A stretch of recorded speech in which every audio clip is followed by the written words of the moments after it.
Right, we are live. Hey guys, how's it going? Welcome back to the Kiwi Lads channel. We are back for another match of the Rugby Championship. This one's a special one as it is the last game of the 2023 Rugby Championship competition. A slightly shorter format than what we have seen in past years, but of course with it being a World Cup calendar year, it means that this competition, there was plenty of other matches that needed to take place before that Rugby World Cup did roll around, but we are here quite early compared to when the matches started. We've got plenty of build-up plan, looking through at the head-to-head battles that will be taking place between the Springboks and the Pumas in this game, looking at stats and also reviewing the last game that we've just seen between the All Blacks and the Wallabies. Of course, it now means that the All Blacks, they are Rugby Championship winners for 2023, but I hope you guys are all doing well. I hope you're all excited for the next match that is going to be taking place between Argentina and South Africa, and hopefully it lives up to the expectations, because a lot of people are expecting,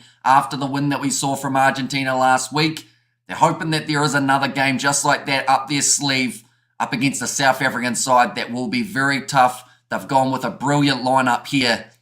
I expect to see a lot of points being scored throughout this fixture of these two sides, but looking through first of all at the home team in this match, South Africa, who they have gone with in their starting lineup. Quite a few changes from their last game up against the All Blacks, but some players keep their spot, and that is including the two props. Stephen Kitsoff at number 1. Malcolm Marx comes into number 2. That is to replace Bongi Mbonambi, who has now been put back onto the bench, and then Frans Malaharba, the big man, at number 3. Now, the dominance that we saw in that South African scrum up against the Australians in the first contest of the Rugby Championship is definitely what they'll be looking for in this game up against Los Pumas, who've had to make a little bit of a change in their front row compared to what they had last week up against Australia. But Eben Etzebeth, he will be the man who is starting at number 4, and Marvin Ori at number 5. Now, I don't think too many people predicted that it would be Marvin Ori who got the crack in this contest. They thought maybe RG Snyman might be an option in the starting side. Would it be Jean Klein coming back since he only played the one game up against the Aussies? Or maybe Ludiaka keeps his spot. Instead, they threw a right curveball at Marvin Ori, the starting number 5 in the loose forward trio. It is Mako van Staden. He has just played the one game of the Rugby Championship at this point. That was up against Australia, and I felt he was one of the key forwards that helped them get that physicality going. Peter Steftotoy at number 7, and Dwayne Vermeulen there at number 8. And he will also be the captain for this contest.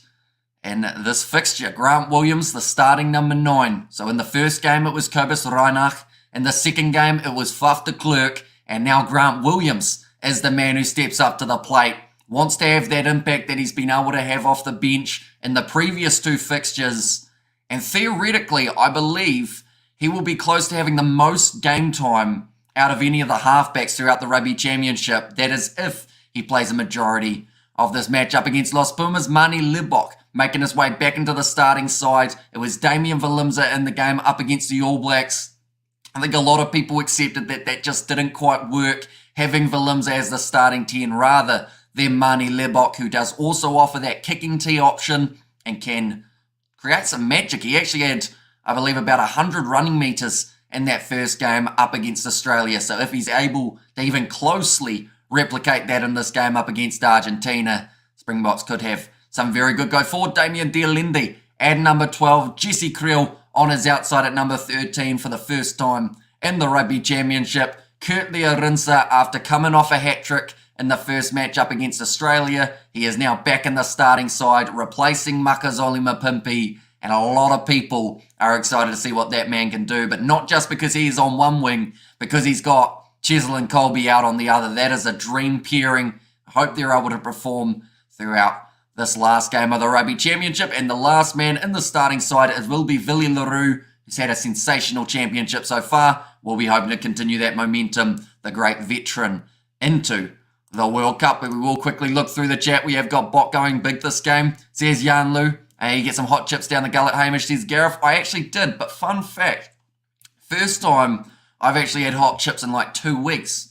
I've been weirdly healthy over the last little while, which is strange because normally I have hot chips every evening, but it felt weird having them, to be honest. But it was the only thing that I could squeeze in terms of cooking time that wouldn't take too long in between the two live streams. Thanks for the AB's odds coverage, Hamish. You did a brilliant job, mate. Fair play to you, says Kurnovic. Thank you very much, mate. Hugely appreciated.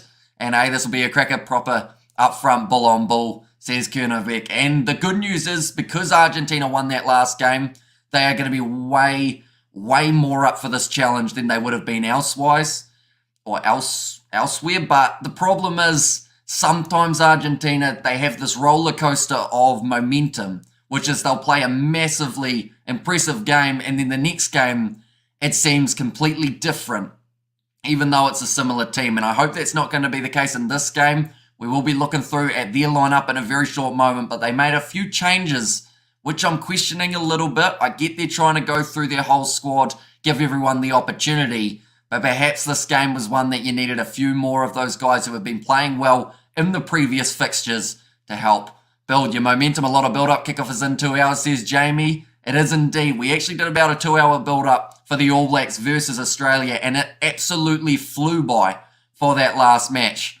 So it is going to be absolutely awesome to see exactly how this match goes, but also we've got plenty of build-up. I hope you got the tip I gave you just before you signed off, says Richard. Was it the $10 one, Richard? If I'm not wrong? Because if it was, I think I might have put it up down the bottom. If it wasn't, maybe it was a little bit later. And I do apologise for not seeing it, but I do thank you very much for your generosity. And the Bot 23, Argentina 12, says Candice. And 2 hours to kill, says Far. We got plenty build-up planned, though. We are also going to be having a guest on. Some of you guys will know Rugby Itch from our podcast that we have done. He'll be chatting a little bit. He's a Springboks supporter through and through. So he'll have his opinions on how he thinks this match will end up going. Hi, Hamish, says Amelia. Welcome in. Hope you are doing very well. And looking swank, says Sam. Cheers, mate. I went with the suit again. I went with it for the Bledisloe Cup. It felt only right to have it on for this game of the Rugby Championship with two massive clashes back to back. And just casually still in tears, 21 years of pain. I can't wait, or can't with the Wallabies no more. There's no way we win on my birthday, says Amelia K. Although I would like to think that it would be a slightly better performance than this one. Like, they had moments in that game, the Wallabies, that they were able to look very strong. Unfortunately, it was just what they were doing in that other stage of the match. And a couple individuals just didn't quite have the best game. Taniela Tupou getting injured was a big hit. Hopefully he's all right for your Melbourne Rebels side next year. Yeah, I think the Wallabies, they'll look at that game as the one that got away, but that has been the case for the Bledisloe Cup for a very long time. Let's go Box, says Obi. And I'm a true neutral in this game since the ABs have locked away the Rugby Championship, says Novmum. Yeah, I know a lot of South African supporters were hoping that New Zealand were going to be defeated so that there was still a chance at the Rugby Championship, as this is actually how the table was sitting before the New Zealand versus Australia game, whereas New Zealand now, they are sitting on 14 points, a whole 9 points clear of second place in the Springboks. And I'll be honest, it's great for the All Blacks, but I feel like for the competition hype-wise, a lot of people wanted to see this game looking at that points differential, seeing whether or not the Boks were going to be able to jockey their way forward. So this game for me now means who will get second place. Will it be the Springboks or will it be Argentina? Now, Argentina finishing second would be one of the highest finishes that they have had in recent history. So that would be absolutely fantastic for Los Pumas if they were able to do that. It's just up against the Springboks side that I showed just before. It's going to be a very tough day at the office. I got to admit, last year's Bledisloe in Melbourne was far more enjoyable despite the heartbreak, says Amelia K. I think this match between the two sides, it started off quite close, and it was intense for the start, you know, when it was 7 points to 5 in favour of the Australians, but then sadly it just split away a little bit. Amelia, that time-wasting free kick, says Obi, and also that All Blacks kit looks fire. I'm thinking of getting myself one just to add to the collection, says Amelia K, and the Pumas aren't winning, says AJS. Yeah, it's going to be a tough game. I believe I predicted the Boks to win by around that 20-point margin, although now that they've witnessed the All Blacks winning their game up against the Australians by around that margin, I think they'll want to go up and beyond. You've got the prediction of 50 points to 50 points to 12. Could also be a slight possibility. Do you have an OnlyFans, Hamish? I do not. I don't think anyone would buy it, to be honest, and I don't know what I would post on it. I don't really do a lot in terms of the out and about stuff. Cricket post cricket on the OnlyFans. People might subscribe to that, but not so much if we were doing anything else throughout it. But just quickly looking at the previous fixtures. In fact, no, we won't quite go to that yet. We'll look at Argentina, their starting lineup that they have gone with in this game. Thomas Gallo at number 1 with Julio Montoya at 2 and Francisco Gomez Cordella slotting in as the tight head prop. Now, they are definitely going to have to hold strong up against this brilliant scrummaging that we will see from the Springboks. Line out time, Julio Montoya versus Malcolm Marx, 2 brilliant hookers, and only one of them will be able to reign supreme in this contest, and that is yet to be determined. Lucas Paulos at number 4, that is due to the injury that Argentina did have last week, and Thomas Lavanini slotting in at number 5, an absolutely tremendous player and probably the most fiery of any player throughout this matchup. He plays with his heart on his sleeve. He's 1 second away from uppercutting you, and that is exactly what you want for Los Pumas. Not the uppercut part, more the physicality and the emotion that the man plays with. The problem is, if he gets a yellow card or anything along those lines, the Pumas are going to be down a man, which they cannot afford. Pablo Matera at number 6. That man has had an absolutely tremendous rugby championship, and we've got a few stats to do with him a little bit later on. Some of them very impressive for Pablo Matera. He'll be hoping to match Marco van Staden in this one. And to be honest, that head-to-head I think is my favourite of this match. Alongside Malcolm Marx and Julio Montoya, I think that Pablo Matera versus Marco van Staden will be such a battle with 2 men just getting into the breakdowns, trying to just rip that ball out for their side. Santiago Rondona there at number 7, and Juan Matan Gonzalez gets the start at 8. Now, I was a little bit surprised to see Juan Matan Gonzalez once again get himself a start in this game, mainly because I felt Rodrigo Bruni was very strong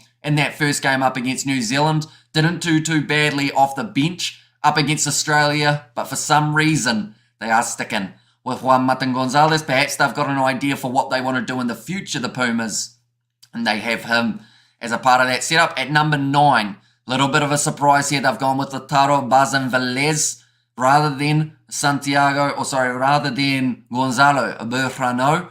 Santiago Carreras, the starting fly half. Santiago Chocabarez at 12. Lucio Cinti on the outside at 13. Juan Emoff at 11. Mateo Carreras moves from 11 to 14, which now means that there is no Rodrigo Isgro, which I don't know whether that's to do with injury, but if it's not, I'm extremely surprised to not see that man's name on the team sheet, mainly because of what he was able to do up against the Wallabies in the last match. He was sensational, running over the top of Marika Koromberi. That is something you do not see too often. Juan Cruz Malia will be at number 15 to close out the Pumas lineup. In the chat, we have got there, hell no, Senzenzel. At Australia Champion, what time does this game start? It is a 3:05 a.m. kickoff for the matchup. So it's a little bit away, but we've got plenty planned in the build-up of this contest. It's going to be an entertaining one. I believe that Argentina, I'm hoping that they are going to be competitive in this game. These 2 sides, they will be playing off next week also as a Rugby World Cup warm-up game.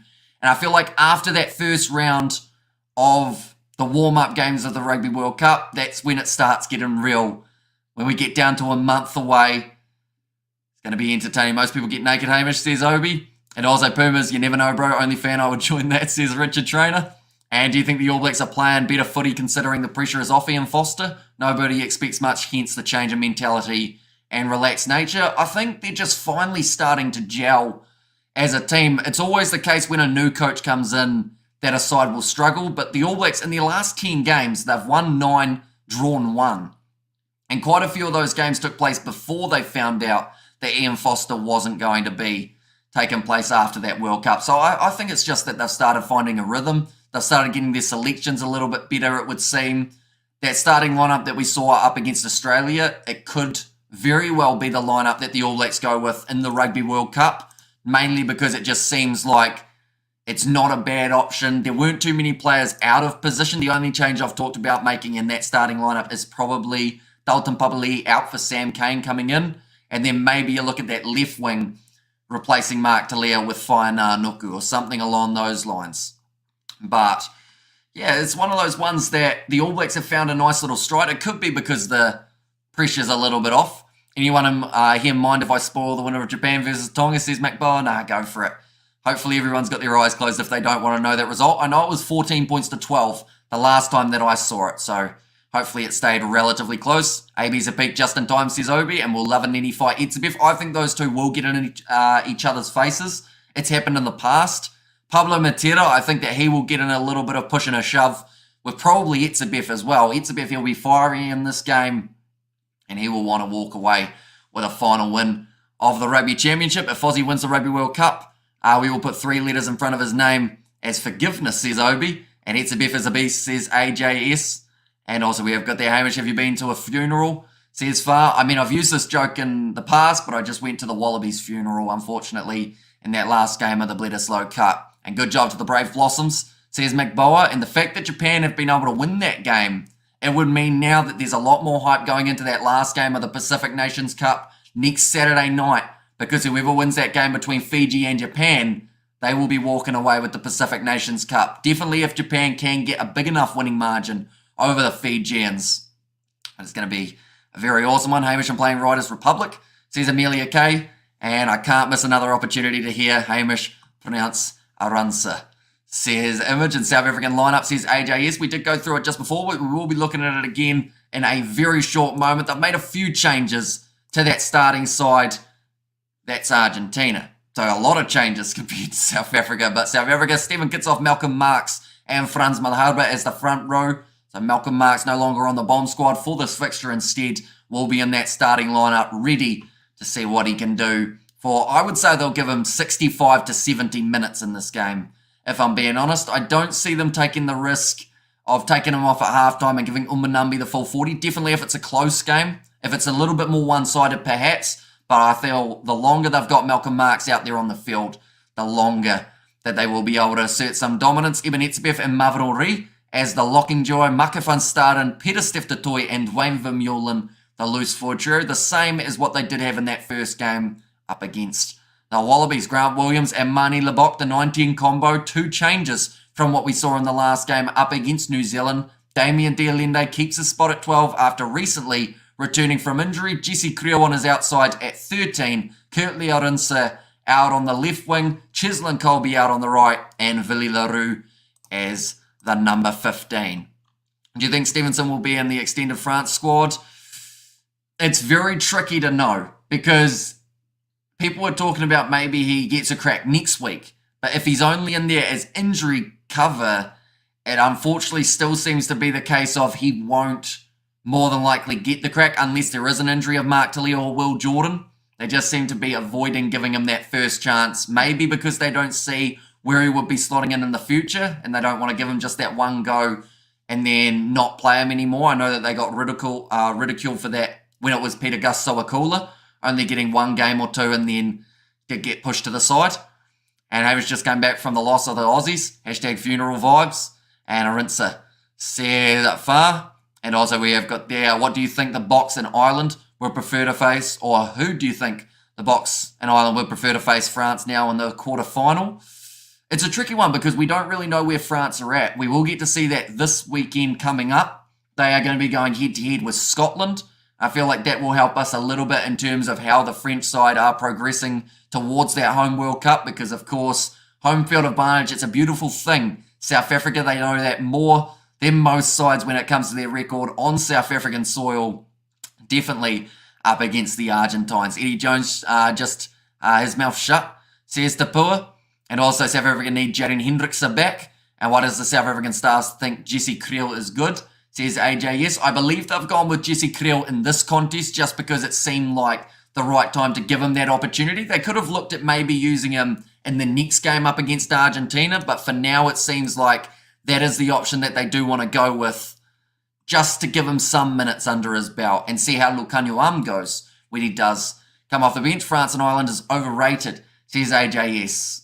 I mean, to be fair, it is easy for us to say that now before heading into that Rugby World Cup. At the end of the day, when that cup ends, whoever's got the trophy, whether or not it is France or Ireland, whether it's New Zealand, South Africa, Australia, Argentina, England, they will be the undisputed champions for 4 years.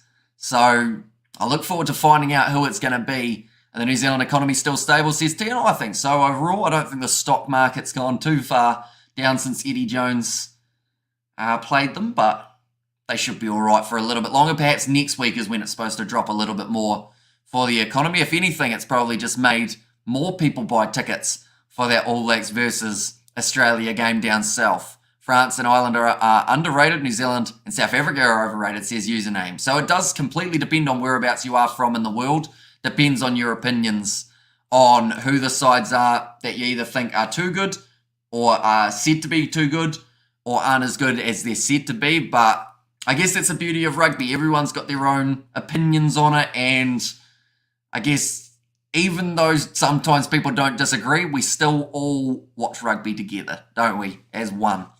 In South Africa, their bench is looking as follows. Bongio Manambi at number 16, Trevor Nakanye at number 17, and then Vincent Koch there as the number 18, Quagga Smith at 19. Now, I'm curious about this choice for the Springboks, because the way that it's written makes it look like RG Snyman is actually going to be maybe a loose forward in this contest, and Quagga Smith, if they do need a lock replacement, could actually be that guy. I don't know whether or not they've just changed that order for some random reason, or whether there's actually that logic behind it, but normally you'd see Snyman as the number 19, Quagga Smith as number 20, so I'm very curious to see how the Boks decide to use their bench throughout this game. Faf de Klerk at number 21, Lukanyuam at 22, and Damien Willemse, the man who was starting the last game. He will be coming off the bench, so he has played in all 3 matches for the Springboks. For Argentina, it is going to be Inacio Ruiz. Now, when I was researching this man, I found out that he's actually listed as a loose forward, so almost a little bit similar to what we see for Dion Fourie out of the South African side. How he can play a little bit of both, but he'll be coming off the bench rather than Augustine Crevi, who was there in the last match. Nahul Titas Chaparro at number 17, and Joel Scalevi, the 140 kg man, at number 18. Rubiolo at number 19, with Fukando Isa as the 20. Gonzalo Berrano off the bench at 21 with Thomas Albanos, and also Matthias Maroni, the last man off the bench for Los Pumas. So a lot of talent for both of these sides in the starting lineup. Off the bench, it's going to be a fantastic 80 minutes of rugby, that is for sure. Ireland is ranked number 1 username and isn't the best, says AJS. And also, should Alatoa have thrown the boomerang, says Far. I mean, it was a nice gesture from the Australians. I'm sure that we'll find out some more about what it meant. I think it was because they were wearing their heritage kit, but maybe there was something else behind it as well. And that one, and gotta start, Fuff, come on, says greet the sacred cow. And maybe they know it's already in the bag. It is, says the sacred cow there. Well, that's the thing. I think they're still trying to find out what their best lineup and their best 23 is going to be heading into that Rugby World Cup. They've still got a few more warm-up games for the South Africans, which we will be looking through in a short moment. But I would say overall, as long as they gel like they did in that first game, at times in the second game up against the ABs, they did have some decent work together. Definitely when the bomb squad made their way off the bench.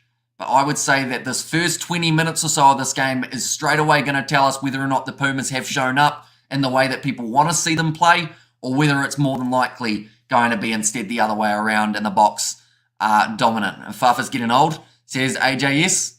And also good bench except for Faf, says Charles there. And I hope Pumas Pumas score more tries than Aussie did tonight, says Mr. Lerm. Although a stat that I saw was actually the Argentines in their last about 8 games up against South Africa have only averaged scoring 16 points, which you'd have to say in these conditions would not be enough to walk away with a victory. I believe it's a high of 21, a low of about 2 degrees, and a little bit of wind for Ellis Park, which is a lot better than it was a while ago with the snow actually falling at the ground. And we have got Power Bite. Sean Maloney is the worst commentator in the world. You are 10 times better than him, Hamish, says Power Bite. Thank you very much, mate.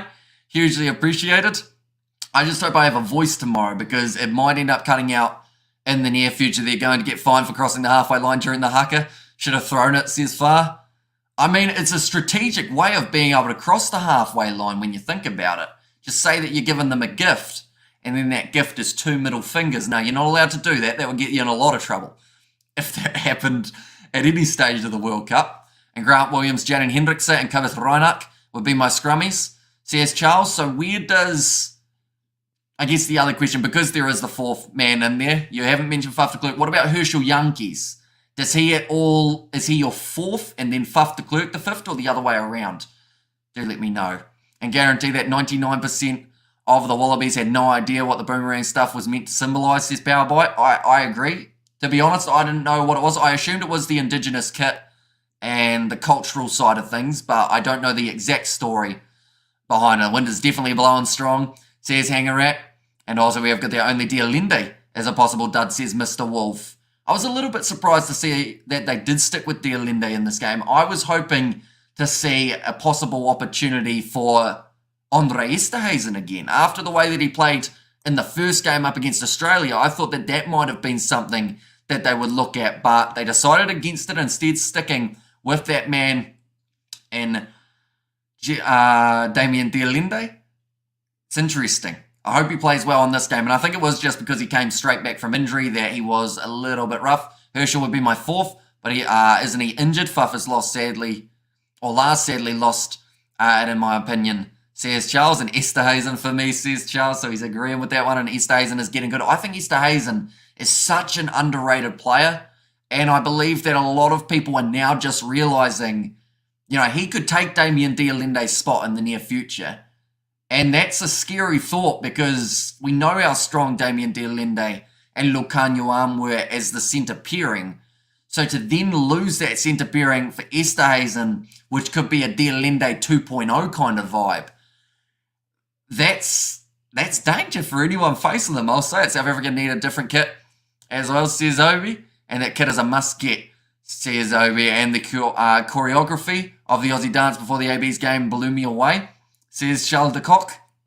And there as well. So that would have been the welcome to country, I believe, that you are talking about, Charles de Kock there. But quickly looking through, I mentioned about South Africa, how they've got a few more games after this one to prepare for that Rugby World Cup.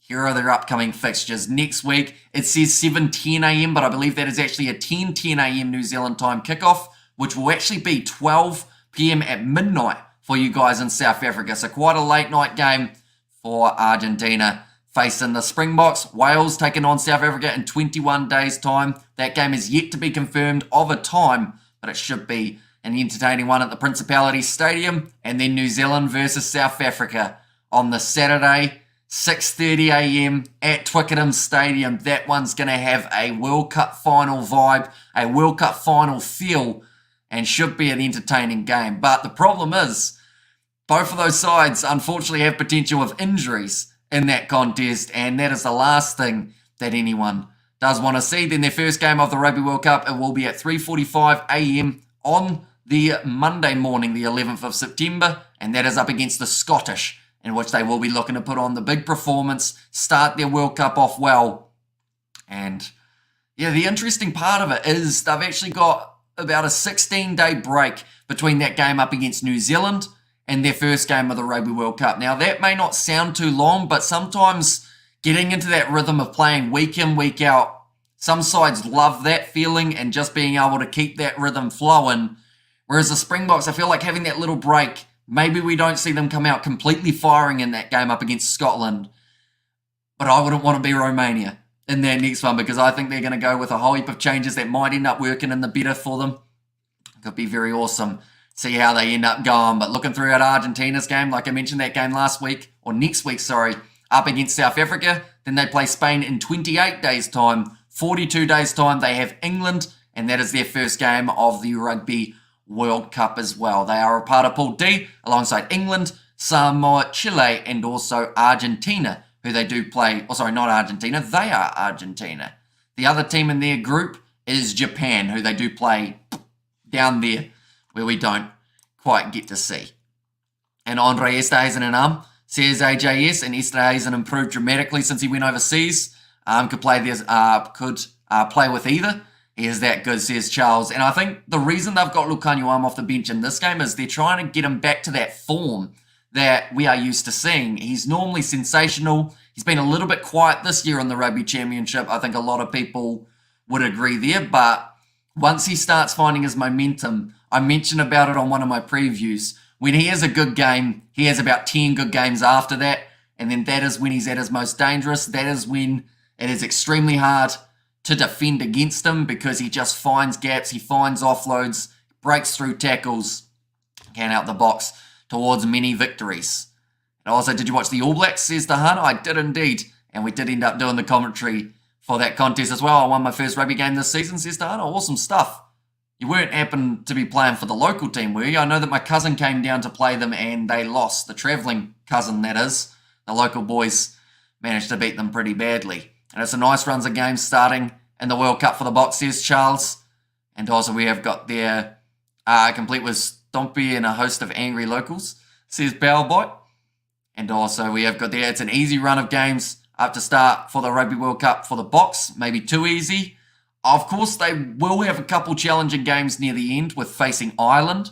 And then the other game right at the end, they are going to be playing Tonga. And that game could beat them up a little bit, mainly because we know Tonga come with a lot of physicality in their games. They've got Charles Piatel, Israel Folau, Malakai Fekitoa, a whole heap of international caliber players that will be looking forward to their first World Cup in a Tongan kit. But I just see South Africa, they're going to be a very tough side to beat in their group stage. The game that I think they'll be most concerned about, I was going to say worried, but the Springboks, they don't worry about games. They go into them head on and they win them. That's normally the case with a Rugby World Cup, but the game they'll be most concerned about will be that Irish fixture. See where Ireland are compared to themselves. Tonga will be brutal, says Charles. And good afternoon from Cape Town, South Africa, says Bradley Hendricks.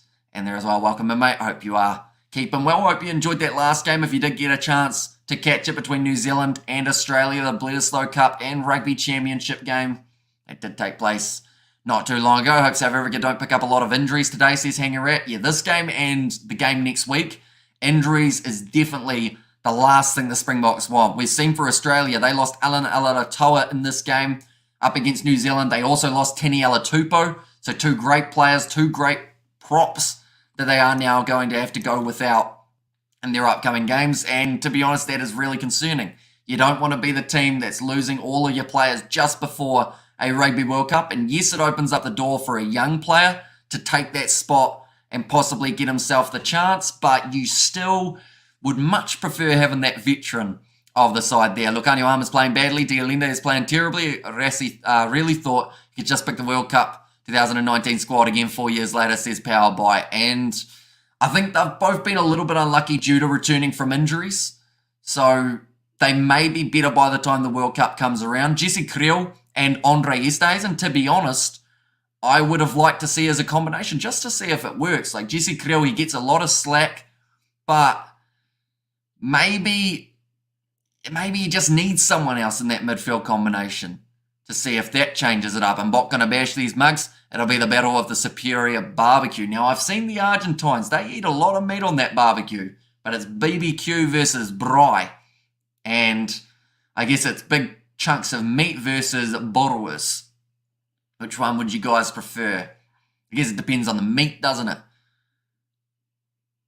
Maybe. I think it's mainly lamb. Mainly lamb or beef that the Argentines were eating when they were over in South Africa last. And that was actually last year in the Rugby Championship, in which that game, the South Africans, they were victorious in the end. But looking through at the previous games of this Rugby Championship competition, South Africa in their first round, they were able to get themselves a nice win over Australia, 43 points to 12. Quite a few young players getting the chance in that squad, or quite a few of the less capped players, I should say, for the Springboks, but they were able to work together quite well as a cohesive unit, and I think that's exactly what they need to do in this game. They've gone with the same loose forward trio that they went with in that contest, the same locking duo as well. No, sorry, Jean Klein was actually the guy in the locking duo, but they've gone with Marvin Ori, Mani Libok at number 10, Grant Williams at 9, quite a few changes compared to that first match, but they were able to win it by 31 points, which did give them a very nice points differential in that second game up against New Zealand. They were defeated 35 points to 20. I keep on saying it, but New Zealand in that game, they started it better than we have seen them start any game in an extremely long time. But the South African bench, they proved how effective they can be. And I should mention in this game, it's the 5-3 split, something that not too many people were expecting to see. Instead of the 6-2, they've gone with the extra back, and that extra back is Lucanio Arm. In this scenario for Argentina, they started off in similar fashion to the Aussies, 41 points to 12 loss on home soil, though, in Argentina. They were disappointed with that performance. After the first 40 minutes, they actually started to find a little bit more momentum, which was quite nice to see. I would have loved to see if that game had gone for, I know it's not possible, but an extra 20 minutes or so to see whether Argentina started to get that momentum well and truly flowing. But I know that late in that game up against Australia, that's exactly what they were able to do. 34 points to 31, their first win in the Rugby Championship for this season, and that adds just that little bit more excitement into this match, I believe, because it now means that it is both sides with one win going head-to-head. Someone's going to be walking away as second place in the Rugby Championship, and the other side, they will be finishing third with the Aussies, with Eddie Jones sitting at number 4. We have got there Chimichanga versus Braai Beef, says Charles, and Argentinian Barbecue, says Obi. And also the whole point of the pool of death is to make sure that whichever team's the host, France, get in the quarterfinal is already exhausted and beaten up, says Power Bite. And also we've got the Arm was playing very badly in the URC, Power Bite, and Braai has a sausage, Argentina Barbecue doesn't, says Mr. Wolf. So I guess it depends on how much you like a sausage. I'm trying not to make it sound strange, but that wording probably did. And Braai guys are sausage suckers, says Mr. Wolf. Can't believe USA didn't make it to the Rugby World Cup. Yeah, although the teams that did make it through, they were playing some very good rugby, like Chile. Their first ever Rugby World Cup is going to be tremendous to see what they can do. I actually had a man from Chile, or who was living in Chile. He visited at one stage a few months ago and actually gifted me a Chile rugby kit, which was absolutely awesome. He's actually ex-local fella. So, yeah, I'll have to wear that Chile kit at some stage throughout the Rugby World Cup. The only problem is it is only a small. I'll have to really squeeze into it. I feel like I might end up popping something trying to get in the kit, but that is the price we pay. That is what we will be doing. Like I said, he was just coming back from injury. He's very good, you will see, says Charles. And yeah, it's just about getting him that little bit more game time and seeing whether or not that helps him towards a decent season or international season, I should say, in that case. But those were the previous fixtures, ladies and gentlemen.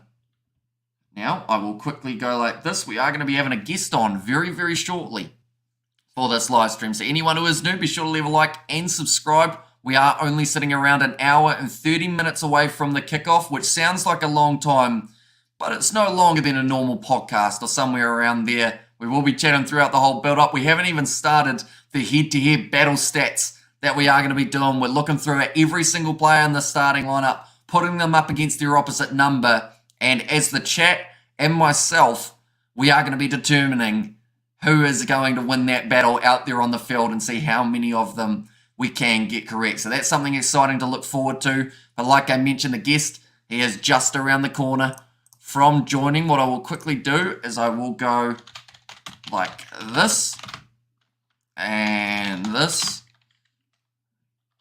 Kick off one more. Is at 5:05 p.m. South African time. There we go. We have that, and we'll put that down the bottom so that anyone who is tuning in knows that the game is not too far away. Of course, that will be 3:05 a.m. for New Zealand, which Rugby World Cup ball is the silliest of the lot. C for me, says Mr. Wolf. I don't know if I'd call it the silliest, but I call it the most competitive in that regard, because about 4 or even to an extent 5 of those sides have a good chance of making their way through. Pool D, I like the look of that one with Samoa, Japan also in there, having Argentina and England. Like, that is an exciting pool, in my opinion, as well. Suit and tie, are you spoiling us? I am. Wore the suit and tie. I mentioned on the last live stream, the collar is absolutely massive on this one for some reason, and I have no idea why. It's not the same shirt as I had on for last live streams, though, 2 weeks ago. Did have this shirt with a slightly smaller collar. Everyone was calling him the best 13 in the world a couple of years ago. Now apparently he's bad. Rugby supporters are fickle, says Gareth. And yeah, it just takes time, doesn't it, getting that injury completely gone. Because that's the thing, talking to Norm Maxwell, ex-All Black himself, he's dealt with injuries, and he said that no one out there on the field is 100%. no matter how much of a brave face he can put on, everyone's got injuries, whether that's a sore leg, a sore shoulder, ribs, anything along those lines. There are still those little injuries that affect players. And unfortunately, for Lukanyuam, he had a more serious one. It meant that he was out for a long time, and hopefully when he comes back in, he is going to be very dangerous. Alejandro has said, come on, Pumas. And yeah, they're going to be an entertaining side to watch after winning their last game up against the Aussies. But I did mention a guest, ladies and gentlemen, and he is ready to pop in. Some of you will recognise him. We do a podcast together weekly called the Rugby Recap. In fact, an episode of that will actually be out in the very near future in less or around 24 hours time, where we review both of these games that are taking place. So anyone who hasn't already, be sure to check that out. But ladies and gentlemen, it is myself, as you know, and it is Rugby Itch. How are you going, mate? Excited for this game? Yeah, very excited indeed. Should be a cracker of a game. Again, there isn't, I guess, much on the line in terms of, I guess, like the Rugby Championship. But at the end of the day, this is still going to be a great game to watch. The Boks versus the Pumas. It's always a pretty entertaining game at the end of the day. And again, Mike, I would say, this would be, I don't know, a close game overall. But going off what I can see from the lineups, as well as, just what we've seen in terms of, recent history, the Boks kind of have the edge, I'd say, over the Pumas. But hey, you never know. The Pumas could muster something here, get their first win, I believe, in South Africa because I'm not sure if they beaten the Boks in South Africa. I don't believe so. Yeah, I don't believe not recently anyway. Yeah, so I mean, if they were to do it, it'd just be incredible. But hey, you never know. You never know. I mean, they had a very impressive win, obviously, against the Wallabies, 2 weeks ago now. But yeah, they'll be looking to obviously carry that on, obviously going into this game. The Boks have made, several changes of their own. Should be a good game over the watch. And what did you think of that last game between the All Blacks and the Wallabies? Was it a bit more one-sided than you expected? I think we both only predicted around 20 or 15 points, didn't we? Yeah, difference on the podcast. Yeah, we both said that the All Blacks would win by at least 15 points. I did say like 15 to 20, I think, for what I said, but still, we were both wrong in that department. I mean, look, at the end of the day, I think the All Blacks were definitely the better team within that first half. I mean, there's no doubt about that. But to be fair, I want to give just always just a bit of credit, just say that they were probably the best team, I'd say, within this Rugby Championship in holding down the fort in terms of the first opening 20 minutes against the All Blacks, because the Boks weren't able to do that, as well as the Pumas. So in that perspective, then yes, the Wallabies did pretty well, I guess, for the opening 20. But besides that, the All Blacks literally turned them over. They just pounced on the opportunity when they had them. Really took that second half by storm, really. I mean, that's where they got most of their tries, really. And look, at the end of the day, I mean, I'm not trying to say this is an excuse or anything, but I just felt that the momentum kind of died down a bit within, I guess, the Wallaby, camp and just the team when, those injuries kept on propping up. Because, again, you had, like, Alana the first one. That was a pretty big one to lose, actually, because, he was your captain. And then, you have Tanel Tupu who comes off, and then, comes on for him, and then he gets injured as well, which is kind of like, yeah, it's just frustrating, I guess, from a Wallaby perspective. But hey, no, the Wallabies, at the end of the day, just weren't able to do much in that perspective. And yeah, the All Blacks definitely took their opportunity and scored some good tries overall. So very impressive performance, I'd say, from the All Blacks. Well, they definitely wanted to keep their Rugby Championship, didn't they, for 2023? Yeah. And the first Bledisloe Cup, of course, a lot more one-sided than it looked like it was going to be after that first 20 minutes or so.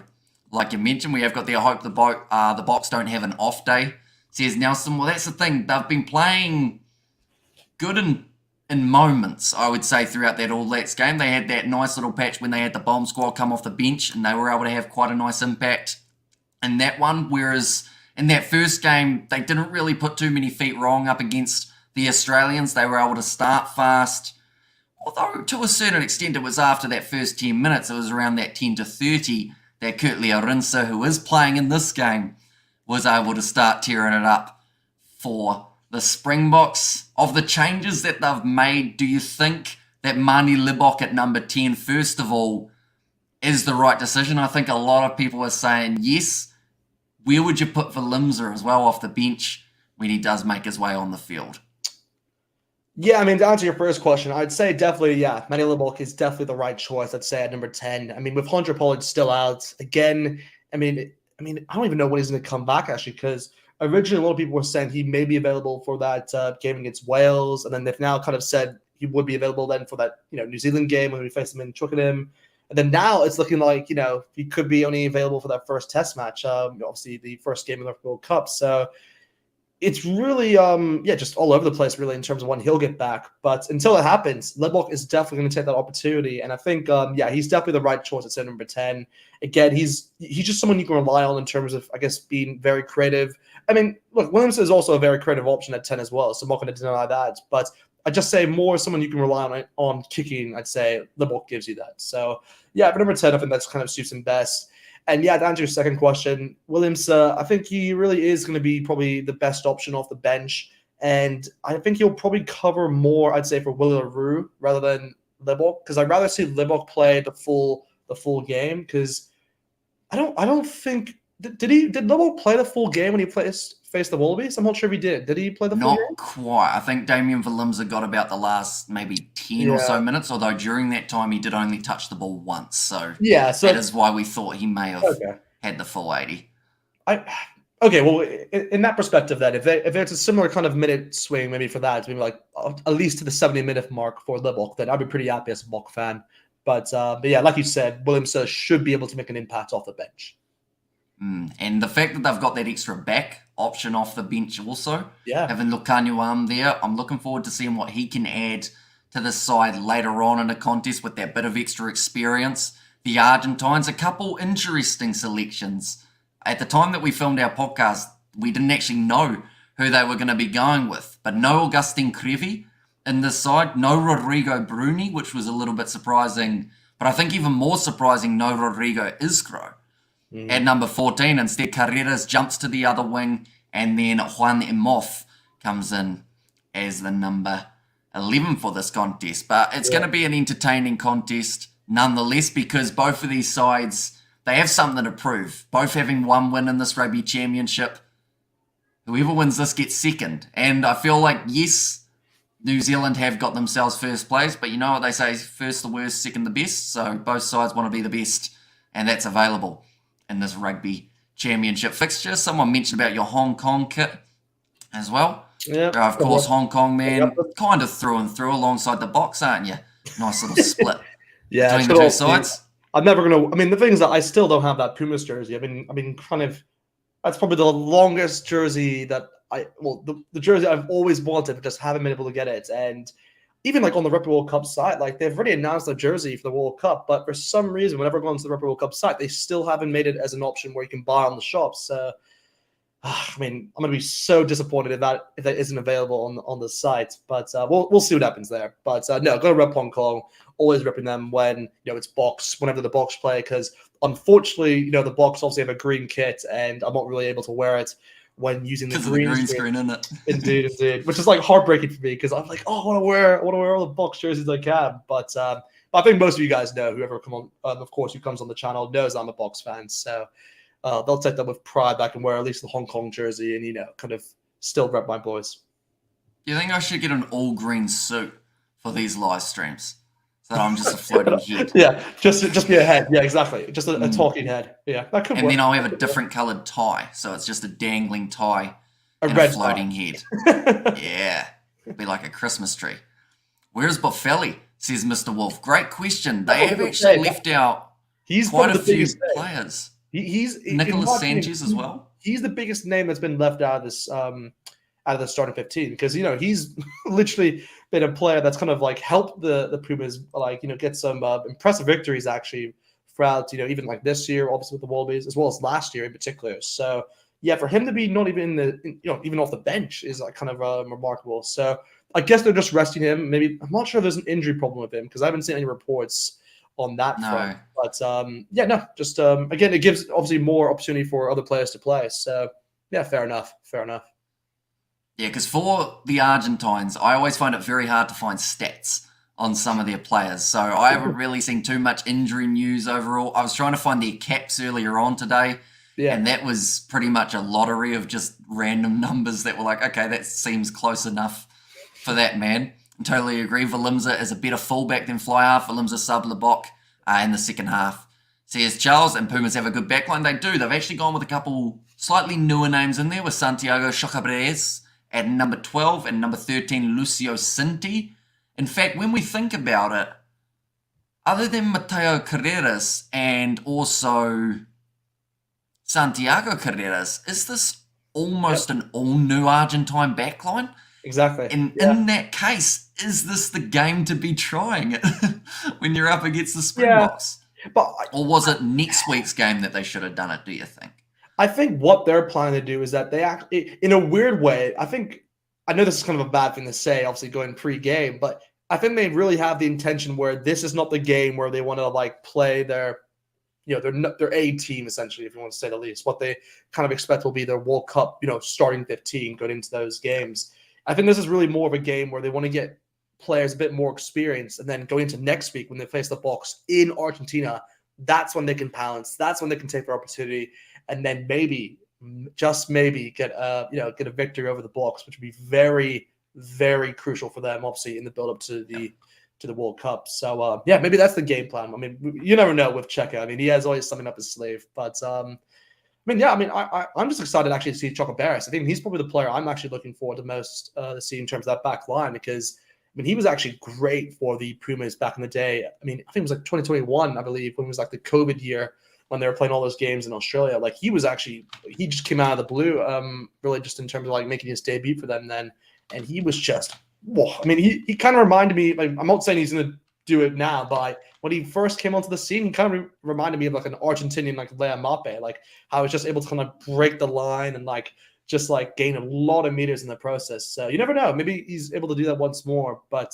I know he has come back from a long injury, so he's only kind of come back get back into things. So I don't really expect him to be the same player as he was when he first came out. Just came out into the international rugby, but no, I think he'll be able to do some bits in this. So I'm hoping to see. Kind of eager to see what he can do. Exactly right. And that's the thing. Centres at the moment, they are a position that you almost don't want to be because of how many injuries that have been popping up lately. When you look through the international lineup for the Argentines, there might be an injury or two slotting in there.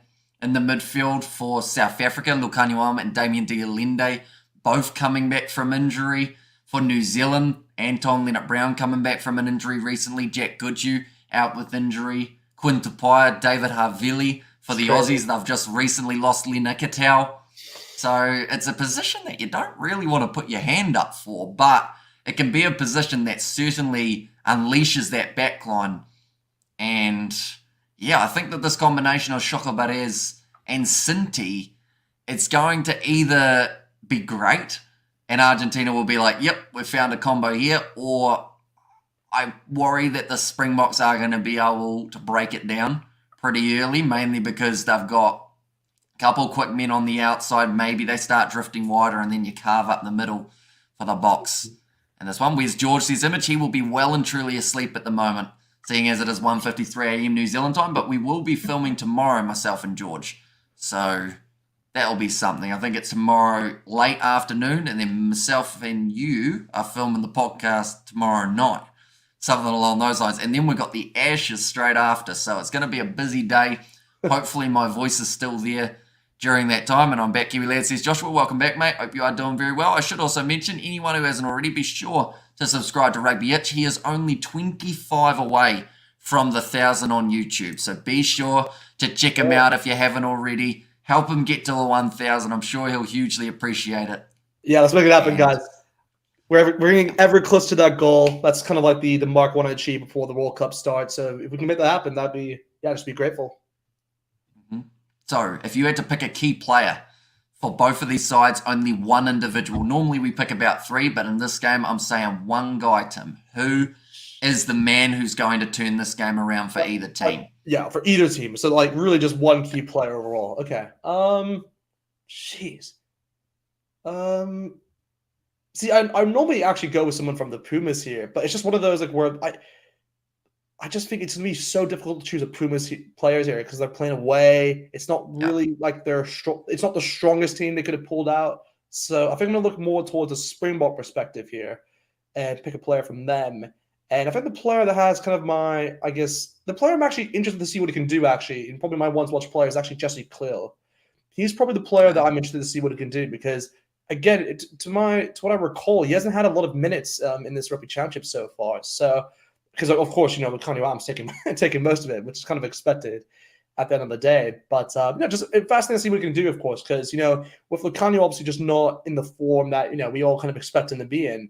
Jesse Klill has an opportunity here, obviously, to step up and kind of just impress obviously Yaki Snebre and just be like, hey, no, I'm here if you need me. Just in terms of putting up a pool, just putting up a few, I guess, like offloads, kind of like gaining a few meters in the process. So yeah, I think he's probably the player I have my eye out for, I'd say, in this game. Okay, fair enough. For myself, there's a battle that I'm looking forward to seeing, and it's the battle of the number 6s. Mako van Staden going head-to-head with Pablo Matera. Now, both of them have had phenomenal rugby championships. Matera's played 2 games. Mako van Staden has only had the 1 contest. But I just feel like those two are game changers when it comes to the breakdown for either of their teams. And we saw quite a few breakdown penalties in that All Blacks versus Australia game. So if this game's relatively similar, we might see a few being given away early. And momentum's a beautiful thing in rugby. And sometimes you just feel like you can't quite get it back. And when you're given away back-to-back penalties, makes it a long day at the office. I think it will be a draw because the two teams are very strong, says Joshua. And which channel is commentating on the Scotland match. So at this stage, due to the overlap, we won't be able to fully commentate that game. But I will be giving you guys updates throughout the fixture in terms of who is winning between Scotland and Italy. Should be a good match. I'm looking forward to seeing those Six Nations sides start to be in action once more and get themselves a little bit of rugby. And broski, Hamish, you are 26.6k subs now. Well done, broski. Cheers, thank you very much, mate. Hugely appreciated. We've got a long night ahead of us, that is for sure, but the action is only about an hour and 10 minutes away. So we are getting extremely close to kickoff. It will fly by this amount of time. We are looking through at a whole heap of head-to-heads a little bit later on the stream as well. I should mention, Rugby Itch next to us, he is also going to be providing the commentary on his channel. But before we send you on your way, score prediction. We gave one on the podcast. Would you like to keep that prediction, or do you want to change who you think will be walking away with the victory here?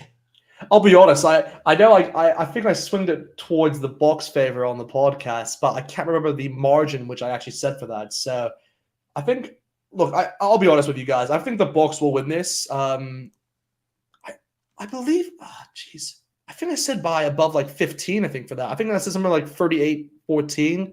I think to what I recall, I said on the podcast in terms of what I believe could be the final score. But no, I'm going to say a margin of 15. I just have a funny feeling it could be something around there.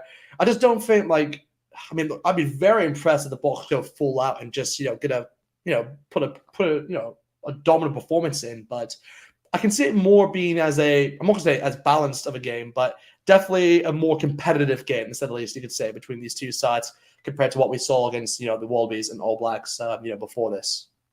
Alrighty, so 15 points in favour of the Springboks. Yeah.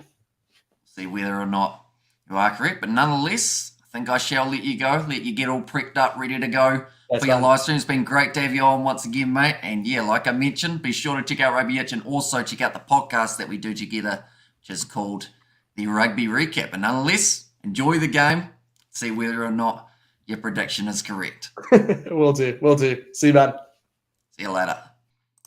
Nonetheless, ladies and gentlemen, we are only sitting around an hour away from the start of this contest. It's going to be an entertaining fixture. South Africa taking on Argentina, and what promises to deliver. Jesse Kriel is a good choice, but Lucanio will come in in the second half, make a huge difference, says Charles. Yeah, I think Lucanio I'm not sure how early or how late they'll look to use him, maybe about 20 minutes remaining, see how he goes, but I think it heavily depends on how much the Springboks are winning by at that point. If it's relatively close, they may look to use him just that little bit earlier on.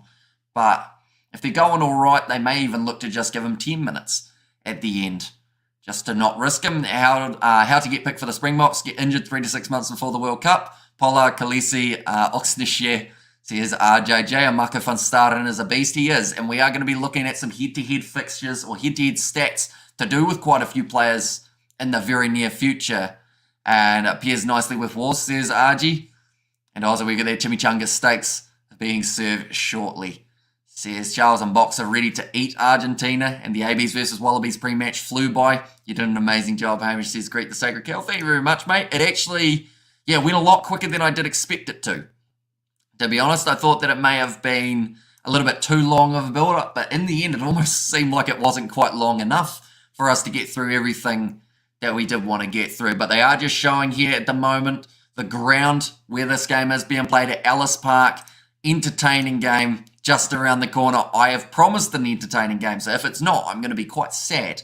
But we'll have to wait and see. But I think this brings us on to our head-to-head section of this live stream. And the plan for this is pretty much we're going to be putting up 2 players' names on the screen, similar to what we have done on a live stream in the past. We normally do it pre-recorded, but I wanted to get your guys' opinions on who we think is going to be doing better in the head-to-head. So the first head-to-head that we get to see in this matchup, it is Steven Kitshoff versus Francisco Gomez Cordella. Now, Steven Kitshoff, 31 years of age, 125 kgs, 184 centimeters tall, and 73 caps for the Springboks, compared to Francisco Gomez Cordella, who is actually 38 years of age, so quite an age advantage in the Argentines' favour. 121 kgs and 184 centimeters tall. Now, Kitshoff throughout this Rugby Championship has been absolutely sublime when it comes to the scrums. Yes, there was a little bit of shakiness at times throughout that game up against the All Blacks, but I believe that that was just purely because as an overall collective unit, the scrum wasn't quite performing in that same way. Matera will catch the stray ball and fall down, clutching his face. Absolute Flock says, greet the Sacred Cow. And I don't think Sia Khaleesi will be ready, sadly. Yeah, he is one who will be missing out on that Rugby World Cup by the looks of it. I know that there were times where Eben Etzebeth seemed like maybe even he wasn't going to be able to be ready for the Rugby World Cup, but it seems like now, with what we've been able to see from him in the last little while, he's going to be ready. He'll be fired up and ready to go to try and make it back-to-back. But I think in this head-to-head, to be honest, Steven Kitshoff, it's his one to lose in terms of those scrums. If he can be dominant like he normally is. Yes, Francisco Gomez Cordella has a lot of experience under his belt, but I think Steven Kitshoff, he will be the stronger out of the two and the one who has the better performance. On the other side of the scrum, it's a little bit more interesting. Franz Malherbe versus Thomas Gallo. Now, Gallo broke onto the scene for Argentina relatively recently, having some brilliant performances for Los Pumas, including scoring 2 tries up against the Australians in the Rugby Championship last year. Franz Malherbe, an extremely experienced veteran, 32 years of age, 125 kgs, 191 centimeters tall, and has got himself 60 caps to his name, whereas Thomas Gallo, he is a lot younger. He is only sitting at 24 years of age. He's actually a lot lighter too, giving up almost 20 kgs to his senior in Malherbe. But the big interesting talking point, I think, is Thomas Gallo's offload game. So far throughout this Rugby Championship, he has offloaded the ball 3 times, which is a lot more than you normally see from a prop. And I believe that was actually the most out of any prop in the competition. So if he is able to get that loose ball, or he's able to take on the tackle and then find that offload away, that could be massively beneficial for the overall game and the Argentines. If they can get that position, keep it rolling, don't allow the Springboks into the breakdown to try and strip that ball away, I think that that is where they could find themselves a little bit of success. But Franz Malherbe, scrum time, there ain't many better than Franz Malherbe. So I think that he is probably the slight edge in that head-to-head as well, which is a little bit of a shame that it seems like we will be leaning towards South Africa throughout a majority of these head-to-heads, but the way it sits, they've just gone with a very strong side. In the front rows, the last spot that we have got there is Malcolm Marx taking on Julian Montoya. We have got there the discussion about Khaleesi, seems to be hosted by 2 doctors. says Hanger Rat, and also we look at that Khaleesi is not a good enough player, definitely not a real captain, and he stops the other players from coming through, says Powerby. Although he's got those captaining qualities, I believe, for Sia Khaleesi. It's just the fact that unfortunately sometimes when he isn't playing well, he does go quite quiet in terms of the overall game.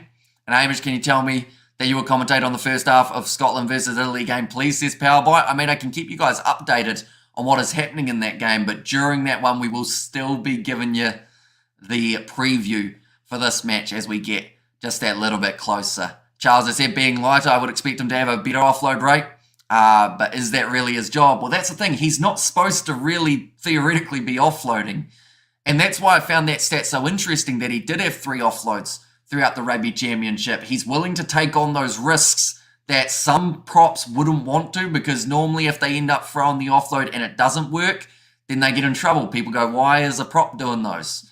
But for Thomas Gallo, it seems to be that he's found a little bit of success in that process. But the Malcolm Marx versus Julian Montoya battle, that is one that I'm looking forward to see. Malcolm Marx coming into the starting lineup for South Africa rather than coming off the bench like he has in the other 2 fixtures of the Rugby Championship. Julian Montoya starting at number 2 for the Argentines, and that is where he has stayed for the whole of the Rugby Championship. What position do you think Damian Willemse should play? I feel at the moment he is much better suited for fullback rather than playing as the fly half. It just seemed like that last game, it didn't really work for him. And the thing is, Damian Willemse, he's a fantastic player, but until he is the kicking tee option, I don't think that they will look at him as a serious option as fly half for the Springboks, which, I mean, it sucks for him in a way, but I see Marnie Libok as a much better option because he can kick.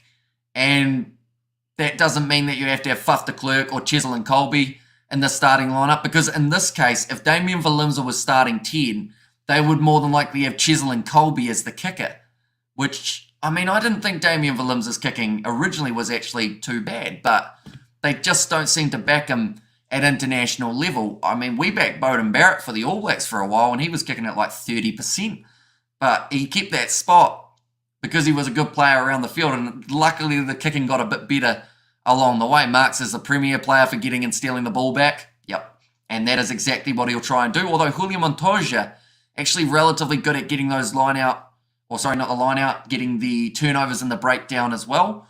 And alongside that, he offers the tackling game. I believe in the Rugby Championship 2022, he had the most tackle made by any individual player without missing a single one.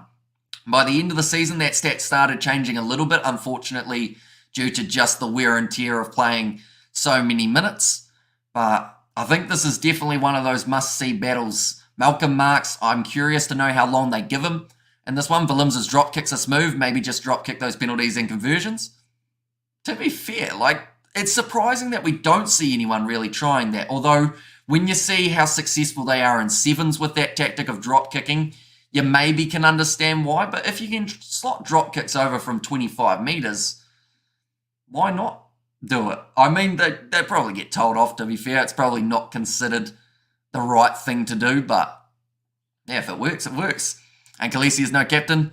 It's been said that he doesn't lead on the field. He does the off-field stuff. Then we find out that Skulks Brits went to Japan just to provide the leadership that Khaleesi couldn't, says Powerbite there. But I guess the question for everyone in the chat, if you had to pick who will have the stronger game out of Malcolm Marx or Julian Montoya, who out of these two would you go with? Do let me know. I'm very split. I feel Malcolm Marx is going to start this match tremendously. I feel Julian Montoya definitely going to be one of the standout players for Los Pumas. But it's just very hard to tell who will be the guy that gets that little bit more of an advantage. Is Marx more dangerous off the bench than he is in the starting side? Is another question that we may have to ask. This is going to be a less kicking game for sure, says J9. So you think it's going to be a lot of running between these two sides? I would be very happy to see that. With a little bit of wind, though, I would say that they may look to try and go to that kicking boot early just to see if the opposition will start making mistakes under the high ball. Montoya wins the dad bod competition. Says Power Bite. Marks 100% says Argy Bargy. Do you think Eben Etzebeth is a better South African captain? I believe he's a good captain, Eben Etzebeth. Is that rather than Dwayne Vermeulen, who they've got currently, or rather than Khaleesi, who they did have prior to his injury? But speaking of Eben Etzebeth, in this game, he's going up against, I guess you could call it a little bit of the unknown, and Lucas Paulos. He's 25 years of age, Paulos, 123 kg, so a relatively big boy, 199 centimetres tall, but only has the 10 caps, which is less than an 11th of the amount that Eben Etzebeth has. And also Etzebeth, that slight height advantage, sitting there with 203 centimetres tall. But this is going to be a big game for the youngster Lucas Paulos, because it's pretty much like chucking someone in a swimming pool that doesn't know how to swim and seeing whether or not they float. Disclaimer, do not do that. That is not the right thing to do, but that's what it feels like for Paulos here. He's going to be in the deep water, and it's going to be a sink or swim environment when he goes head-to-head with Eben Etzebeth. Etzebeth, he brings that physicality, of course. He's a unit of an individual, and at line-out time, very good at keeping the ball on his side. For Lucas Paulos, we don't know a huge amount about him. We haven't seen a huge amount of him in this Rugby Championship. But this one, I feel like Eben Etzebeth, it's a one-horse race between these two of who will be the stronger. And I just feel like Etzebeth is going to have an absolute blinder. And Dwayne is a superb captain. Appointment but grew into the job, in my opinion, says Charles. And rather than Khaleesi, says RJJ. And they must hold on to the ball. Yeah, that's the thing. Possession's going to be key. We talked about it for that last game between New Zealand and Australia. I said whoever had more of the ball in that game was going to find themselves being the victor. And New Zealand, they were just able to hang on to it a little bit more effectively than we did see for the Australians. The next head-to-head, this one's a little bit more of a question mark. Marvin Ori versus Thomas Lavanini, both playing 5 in this game. Now, I have to say, this is probably one that Lavanini, in my opinion, if he plays well and is disciplined, he could take out this head-to-head.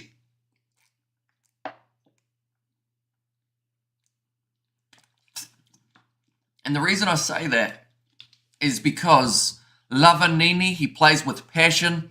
Marvin Ori, I feel like normally in the locking duo, to be honest, he sometimes is a little bit underrated, mainly because of who he's normally in that duo with whether that's Etzebeth, Ludiacha, or any of those other boys. But Marvin Ori is still a very dangerous talent.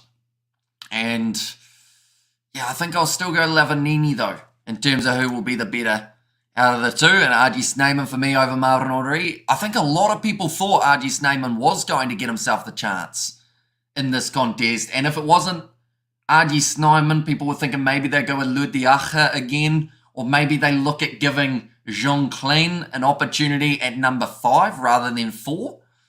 But instead they threw the wild card, which no one expected, which was Marvin Ori. South Africa is in the world, says Marius. South Africa is in the world, exactly right. Part of the globe.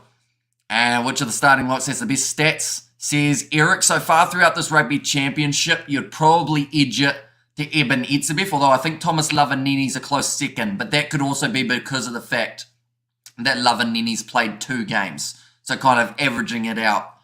Like overall, they haven't been too bad. I've actually got Rugby Championship stats here as well in terms of players who have been able to win the most lineouts, which I guess is something we should look at for the locks. Marvin Ori, he's had 5-1.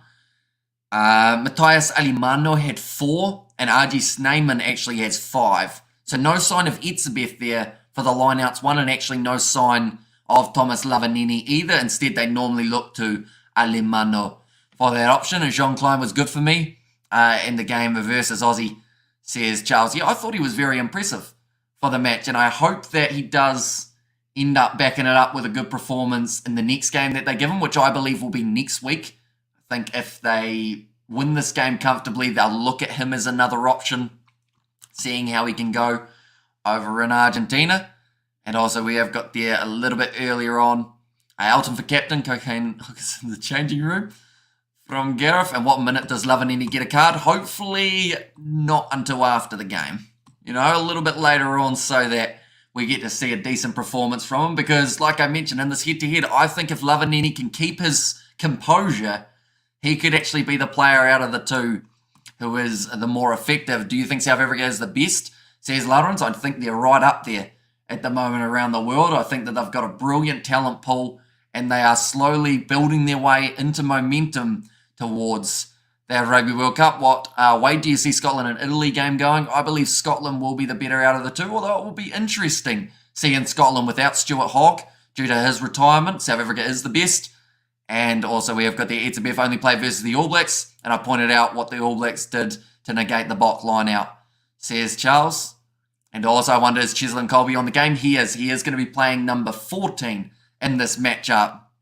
And he will be going head-to-head with the 11 Juan Emoth of Argentina. But these are the two number 6s in this game, ladies and gentlemen. Mako van Staren taking on Pablo Matera. Now these two, I love this head-to-head. I'll be honest, this is my favourite out of any head-to-head that we've got throughout this game. Mako van Staren, 27 years of age, only the 11 caps for the Springboks. Pablo Matera, 93 caps. He is closing in on that 100. But Mako van Staren, he played one game of the Rugby Championship and he bet 5 defenders. Now that would be impressive for a winger. Just to put that into perspective, Mako van Staren bet more defenders in the first game up against Australia than Kurtley Arinsa, who got himself a hat-trick. And when you put it like that, that's pretty good for Mako van Staren. So he had 5 defenders beaten. Pablo Matera, he has actually beaten 5 defenders, although that is across 2 games of rugby rather than the one. He's had 4 offloads throughout this championship also, and 32 carries, the most out of any player in the Rugby Championship, whether they have played one game or they have played the 2. And let's go, says Blues Nate. Welcome in, mate. Hope you are doing very well. Not too far away from the game kicking off, only around 45 minutes or so. In fact, we're getting closer to 40 minutes for this match, which is absolutely awesome. I cannot wait. A Moff is a great winner, or a good winger, says Charles. And yes, thanks. The lineout's more crucial in this game with 2 good hookers. And I think this will be a great testing point for both of the teams, because when you know that the other guy's going to be throwing it around that 90%, this is where we see those locks stepping up, whether that's Etzebeth, whether that's RG Snyman off the bench, or whether it's Matthias Alimano. That is when line-out steals could be so crucial. Get your hands on more possession and then find yourself a little bit more success, perhaps, throughout this game. But do let me know in the chat.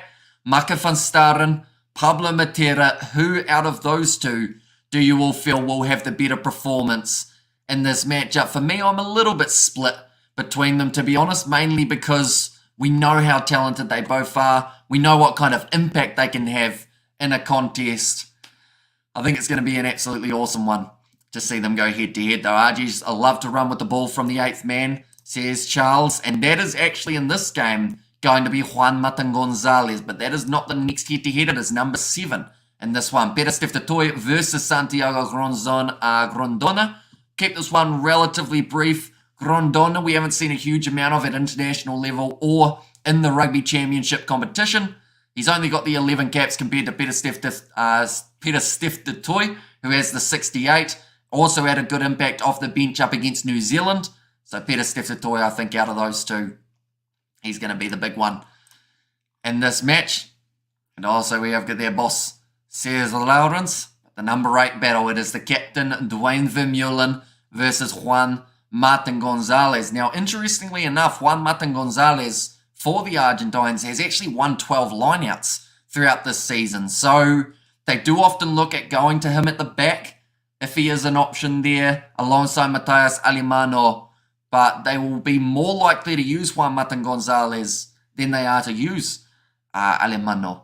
Definitely in this game, seeing as Alimano not actually playing. Hey, Hamish, how's things, my man? Doing very well, mate. Excited for this game. It's not too far away either. And then after that, we've got some excitement tomorrow night. The Ashes going to be taking place for anyone who follows that competition and the cricket side of things. We've got international rugby next week. Just to let you guys know, this is what is on next week in the overall rugby world. We've got New Zealand, Australia, the match of the Bledisloe Cup, the second game between those two sides after the first was just before. Japan taking on Fiji at 10:15 p.m. New Zealand time.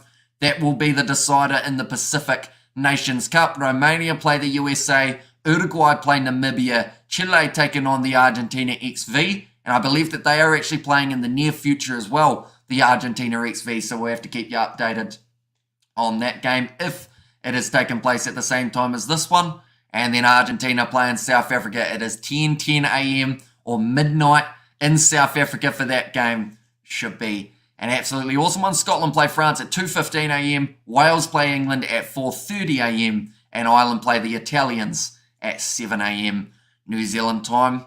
So we could pretty much cover rugby for about 12 hours, if not longer. In fact, probably about 14, 15 hours straight if we wanted to. Of course, I want to cover all those games. I just don't know if my vocal cords and my brain will be able to handle them. But as you guys know, if we are competent and we are able to talk, we're going to be streaming throughout the night. So anyone who hasn't already, be sure to hit that subscribe button. We have got there JMG, and hey, this man has set it up again, says Junaid. Yep, second stream in a row we've gone with the suit. The collar's still absolutely massive, though. I don't know why. Compared to my other shirt, this one's just massive. Summer Nations, says Junaid. I think that's just the best way of describing the off-season Six Nations warm-up games, is the best way of saying it, I guess.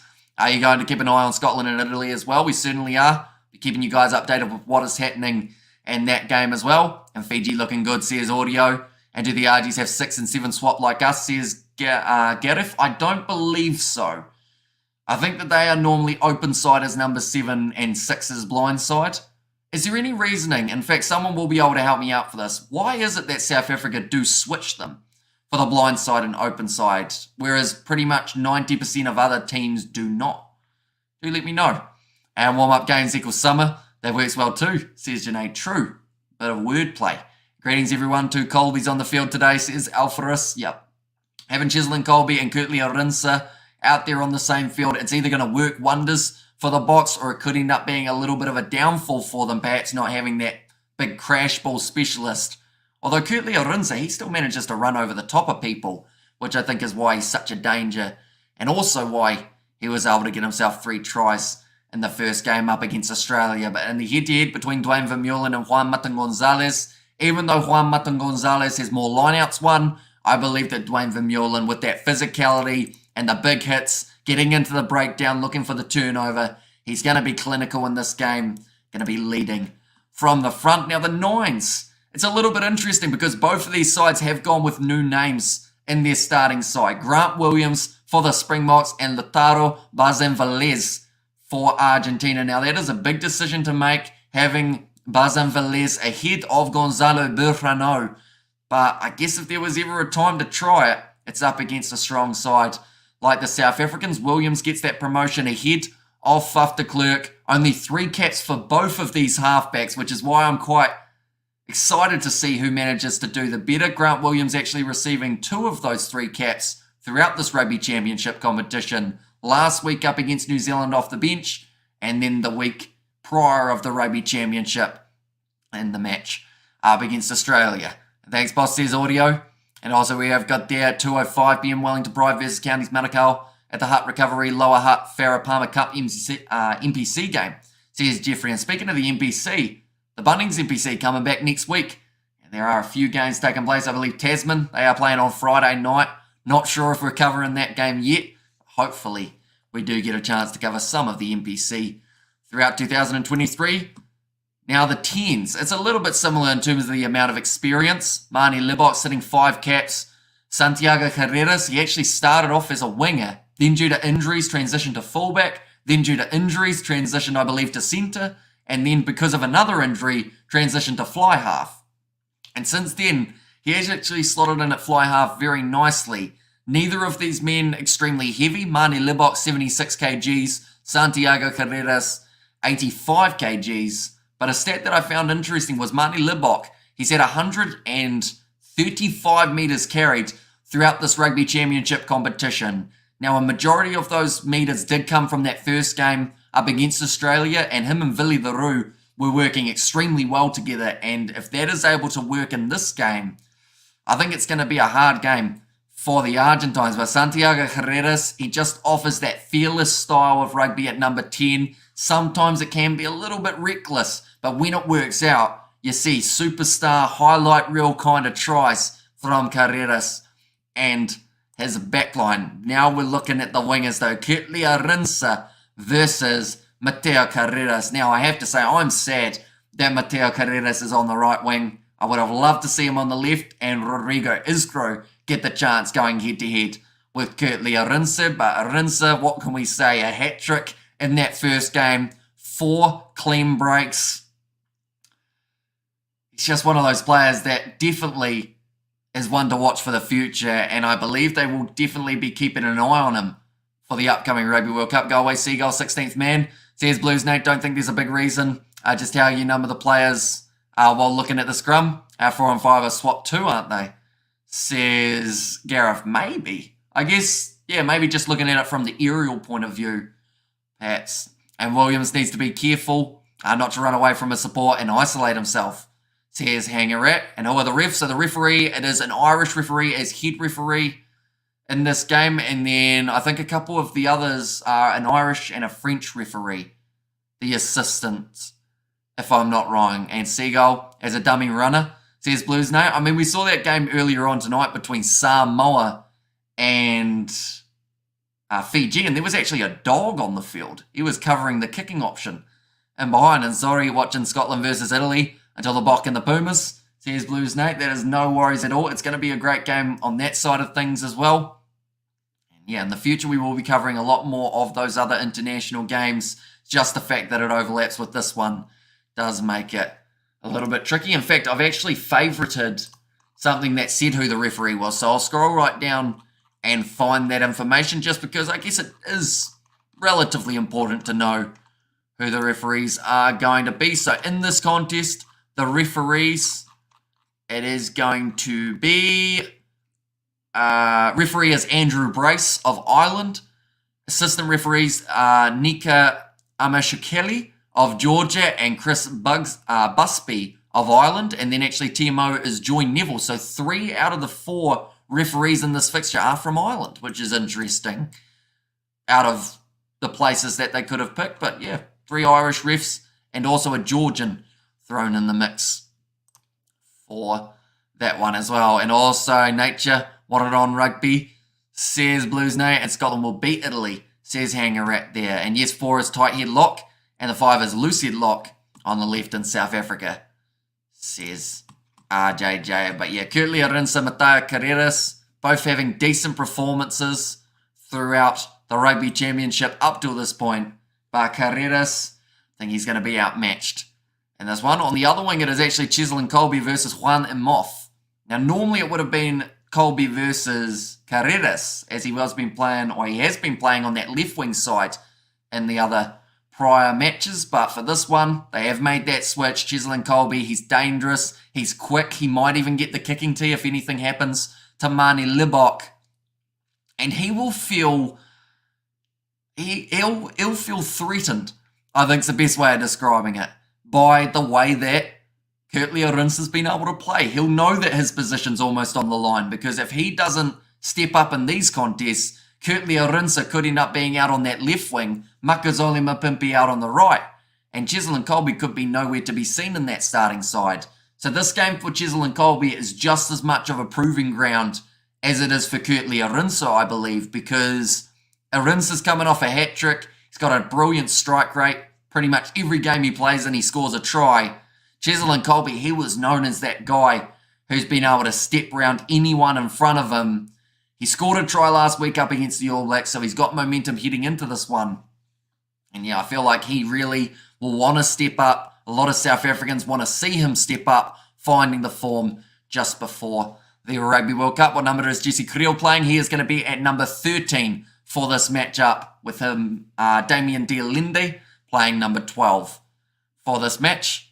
And who was the best wing in South Africa? It's a great question. Some would argue Kurtley Arinsa, the way that he has been going recently, could be well and truly in with a shout. Others would say Cheslin Colby is still the man that they look to as brilliant South African wingers. clinicalness. You've got, Makazole Mapimpi, he's still got a very impressive record. He is getting a little bit closer to the end of his Springboks career, perhaps now Mapimpi, but still very good when he is at international level. Callum Moody developing quick, great aerial game too, says RJJ. True. Another young guy. I think South Africa are definitely spoiled for winger options. And that is another reason why Cheslin Colby will want to make sure he's playing well in the near future, just to keep himself in the running.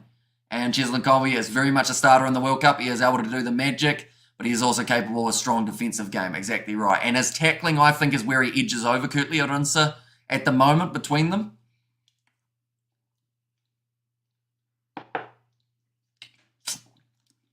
Just because we normally see, like, I'd say 90% tackling from Cheslin Colby, whereas Kurtley Arunsa, he's a little bit lower. But I think that's just because he's so explosive that when he commits, he sometimes overcommits. And being a young player, only being, well, the thing is, he's a young player in the box, but he's actually 27 years of age, which I think surprises quite a few people. Is Faf playing today? Says Gale, he is coming off the bench. So he will be number 21, seeing as they have gone with that 5-3 split. Looking at the two men who have taken on the number 12 jersey in this game, it will be Damien de Allende versus Santiago Chocabarez. Now, Chocabarez, not a lot of experience, like Tim was saying earlier on, coming back from injury recently, and we'll be hoping to have that real impact. Same with Damien de Allende, though, another player who's only just returned, but wants to make a strong statement and say, I'm the number 12, because some Springbok supporters were saying, why didn't Andre Esterhuizen get himself the opportunity in this game? Seeing as the Rugby Championship could have been out the window, why not give Andre Esterhuizen a crack?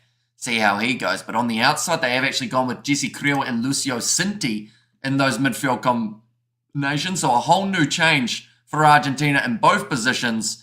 Whereas for South Africa, just the change in Jesse Creel keeping de Allende as he is. And then off the bench, then at fullback, Willie Leroux versus Juan Cruz Malia. And Willie Leroux, he has been in some sensational form. I think a lot of people have been thoroughly impressed with the way that he has been able to play lately. I should mention, speaking of being thoroughly impressed, Scotland versus Italy has already kicked off, and we have already seen a try from the Scottish. They are sitting 5-0 up at the moment, but we're only 32 minutes away from this game taking place, ladies and gentlemen. So anyone who hasn't already, be sure to leave a like and subscribe. We're going to be back with plenty more action in the near future for not just the international rugby happening in the Southern Hemisphere. We've got Northern Hemisphere as well. The World Cup around the corner. Going to be a very entertaining time to be a rugby supporter. Scotland in the lead, says Power Bite. Who will win the Rugby World Cup? For me, it is still one of these four teams. South Africa, New Zealand, France, Ireland. I feel that one of the teams on that side of the draw will walk away with success. Still a few good sides on the other side, whether that's Argentina, England, Australia, few other sides that have got potential, but I just feel like those top four that I mentioned, they just seem to be the teams that have the most momentum heading into this Rugby World Cup. Maybe South Africa can make some progress straight down the middle, says Alphasaurus. And that's not quite your name, Alpharus. But I think that's what they're going to need to do. Get that go forward and just attack the line, because Argentina's defence up against Australia, it was actually very strong at times throughout that game. And the reason they can be so strong is because they put so many forwards right next to the breakdown so that you aren't able to make those big meters around the side, which is where if you go for a few big runs up the middle and you start to get that momentum going forward, then when you fire it out the back line, perhaps they get a little bit outnumbered, and then that is when you are able to pounce. Why is Jesse Creel starting and Arm on the replacement? I believe that is strategic from the South Africans to try and give Jesse Creel a little bit of game time, but then also see how Lukhanyo goes coming off the bench rather than starting. And since he's just come back from injury, they still don't want to risk him getting further injury in this one. I like to see Moody at fullback, says Alpharus. Maybe in the future they do look at that as an option. I know that Kurtley Arunsa actually for the Bulls has played a little bit of fullback as well. So there's a few options that they could look at for taking over Willie Leroux. But for now, I mean, Willie Leroux, he's just been so good for so long. And he seems to be getting better, which is more than ideal for the South Africans and leading 245 and walking towards 300, says audio. So that is for the cricket, I believe. What are they sitting at the moment in terms of wickets down? Audio, do let me know. Sorry, just joined the chat. Why suit and tie? Mainly because anytime there's a big match, we end up somehow wearing a suit and tie. It's just become a little bit of a tradition of the channel that hasn't really disappeared, and I think we're going to be wearing it quite a bit throughout the Rugby World Cup as well. But it is currently 2:35 a.m. here in New Zealand, and I am wearing a suit and tie, so it's questionable to say the least. But it's a Sunday morning, nice early morning start for us on this game. But of course, we haven't been to sleep yet. We did cover Fiji versus Samoa in the afternoon New Zealand time, then also doing New Zealand versus Australia alongside it. But quickly looking through at the previous fixtures of this Rugby Championship, we talk about momentum, and at the moment, Argentina, after their last win over the Australians, they will feel that they have some pretty good momentum heading into this game, beating the Aussies 34 points to 31, only the 3-point margin. But in that game, we saw some brilliant attack from Los Pumas. We saw those big forwards working hard in the breakdowns.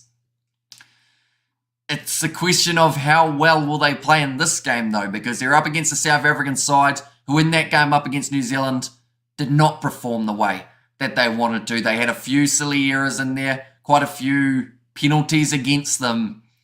But with this side, it's almost a combination of the people who played well in this game, the people who played well in this game, and then the ones here who haven't actually had a game as of yet. The likes of a Jesse Creel, but that loose forward trio of Maka van Staden, Peter Steftoy, and Dwayne Vermeulen, I feel could be absolutely money for the South Africans throughout this game. Their first game of the Rugby Championship, though, for the South Africans, they were able to beat Australia 43 points to 12. And fun fact, in that game, that was the loose forward trio that they did end up going with, and that was the loose forward trio that ended up being effective. But this is the way that the Rugby Championship was actually sitting before this match took place, ladies and gentlemen. New Zealand sitting at the top of the bunch on 9. They have now moved up to 14 after their victory over Australia for the Rugby Championship and Bledisloe Cup, which does mean that this game, it no longer means whoever wins this can finish first, but it is a battle for second place. The winner of this will finish second overall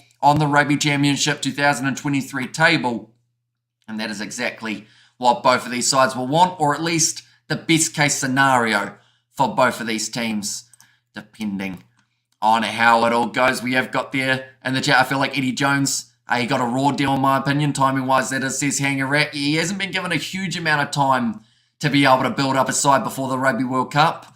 And the thing is, with the amount of, I guess, not so much trash, but the amount of confidence that he is showing, I think he's kind of digging himself a little bit of a hole until they can get out of it. And I think they still need quite a few more games before they do get out of that hole that they do find themselves in. Hamish Great Knock the other day, I was well impressed. Says RJJ, thank you very much, mate. Hugely appreciate it. We've got a few more GoPro cricket videos that we are going to be hopefully putting out before the next year's cricket season. But I've actually been down to the cricket nets once, and I'm hoping to do it a few more times, get into the routine of playing before the season does get underway. Good morning from Colombia. Go the box, says Neil Harvey. I don't know what I'll be wearing at 2 a.m. in the mornings. Socks, says Eric there. And the Scotland versus Italy game has started. Scotland are 5 and Italy are 0 after the 20 minutes into the game, says Richard. So yeah, quite a quick start for Scotland. Getting that first try of Darcy Graham, like someone said a little bit earlier on. And also, we have got there, I guess that Fuff's injury in the All Blacks game was not too serious then, says Gal. Yeah, he is still going to be coming off the bench, so not too bad. And for the first 20 minutes, the box, we're still on the damn bus, let's be honest, says Hanger Rat. Yeah, they didn't start that match well, but off the bench, they had some pretty decent impact. What happened to Kremer? I think he's suspended, if I'm not wrong. I think he got in trouble a while ago and is still yet to make his way back. I think the next game, though, is when we get to see Marcos Kremer return to the side. No, you don't, says RG Baji. I'm not sure what that is for, though. I think the Springboks are not winning this game in Argentina. We'll win with a big score, says Joshua. And chiseling for a hat-trick, says Rooster. Oh, so you're saying Kurt Leorinsa getting himself the hat-trick in the last game that he played for the Springboks, and now this game, chiseling Colby is the one who will be walking away with the hat-trick. Tell you what, Malcolm Marx could be a good shout for a hat-trick in this game. If the Springboks are looking to be aggressive in the way that they play this game rather than going for 3-pointers, which they may look to do early just to build up some momentum.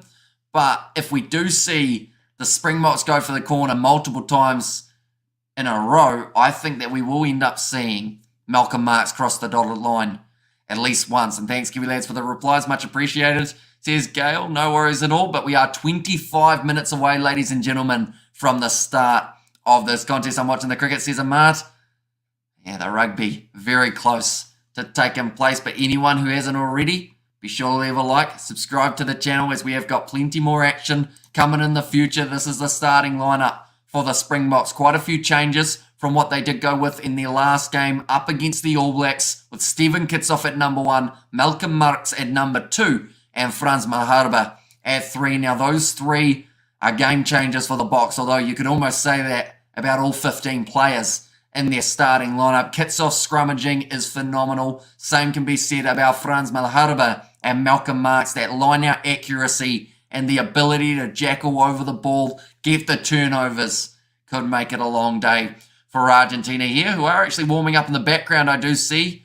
I'm wondering whether or not they will be wearing their away kit for this contest, or whether they will be wearing that classic light blue. But the lock and duo for this one, it is Eben Etzebeth at number 4. Had a solid game up against the All Blacks, I guess you'd say. He wasn't hugely impactful throughout the full 80 minutes.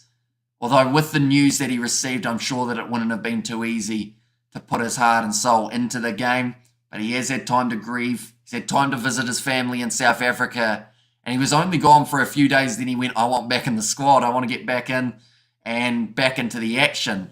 Marvin Ori, he did play in the first game up against Australia. Was rested for that game in New Zealand. But now is back for this contest. Maka van Staden, the starting number 6.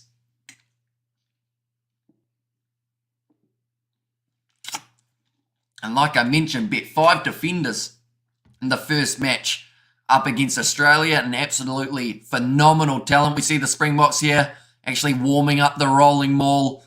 That's going to be used a lot throughout this match. I already just have that feeling. Peter Stifter-Toy at number 7. And he is also another dangerous player when it comes to getting those turnovers. And Dwayne Vermeulen, the captain, there as the number 8. Grant Williams and Mani Libok. Quite a young combination, only 8 caps between them. And that is something that Australia actually tried up against New Zealand. They went with that young combination of Carter Gordon and Tate McDermott, and to be honest, it kind of backfired. But I feel that this combination for the Springboks could be exactly what they need. A little bit of youthfulness as the 9-10, bit of fearlessness, so that they can open up those men on the outside of Damien de Allende, Jesse Creel, and then also the back 3 of Kurtley Orinse, also Cheslin Colby, and Willie LaRue to close out the starting lineup of the Boks. We have got Chris Harris, makes loads of mistakes in spooning the ball, thank God. Can't stand Harris, says Power Bite. And Kurtley Orinse is the best winger, says Joshua. I listen to Dan Pat Rugby for the Italian games. It's an Italian, very passionate, but he answers English questions so well, says Eric. And Boks will win today. It's on their home ground, and the Moedas High, says Gal. Yeah, this game is going to be a proving game for the Springboks. They don't want to walk away from the Rugby Championship in 3rd. And the stats are forever in their favour when we look at some of the information about this contest in terms of their last games up against Argentina. They haven't lost many of them. In the games in general up against Argentina, they haven't lost many of them. Defenders beaten. South Africa have had the most running meters throughout this Rugby Championship at this point. Centre partnerships, they are just talking about the fact that Damien de Allende and Jesse Creel, together they have 21. Damien de Allende and Lukanyuam, they actually have 28. So Jesse Creel and Damien de Allende, it's been a combination that they've gone to in the past. And it has been relatively effective. I think Van Staden will have a blinder. And the thing is, if he does, how do you deny him a spot in that World Cup squad? And also that starting lineup. Who else for the Springboks do you guys think would play the 6 if we do see the phenomenal work from Maka van Staden like we saw in the first one? And Kremer got a lengthy ban with Sexton, says it was Eric. And also, anyone ever noticed that Marx doesn't really have a neck? He has muscle. It's attached, it's just pretty much his muscles all start. He's a unit of an individual, Malcolm Marx. I think that's something that sometimes people forget. It's just how much of a tank that man is, but the way that he gets over the ball, like, you're not moving him. I've mentioned it before. It's the same with Stephen Kitsoff. The only person who's moving those two is themselves when they decide they've had enough of that breakdown. Are they on the pitch yet? The players are warming up out on the pitch, but we are still 20 minutes away from the kickoff. And Van Staden, he's got game, says John, and Lebok must kick all of his kicks over, says Joshua there.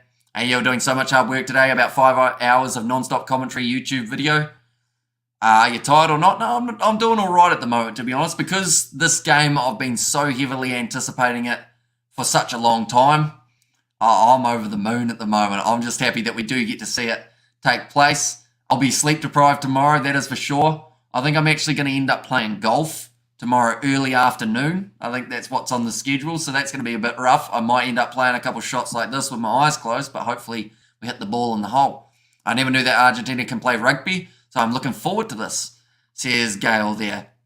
And Jesse Creel needs a big game. He's been too average for too long, says Argy Bargy. And Creel was a fantastic fullback in his younger years.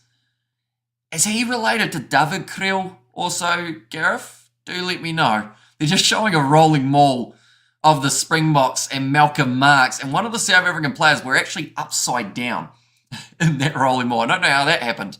And boxes a Kit Kats plus Cadbury for Hamish, says Blues Nate. And also home ground, let's go the Bok.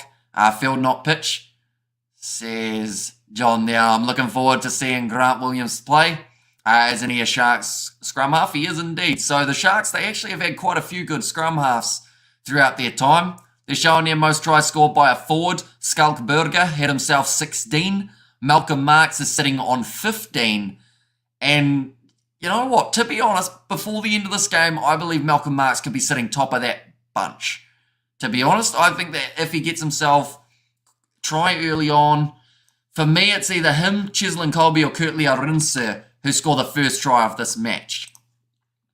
Will they broadcast the game on here? Sadly, we won't be able to.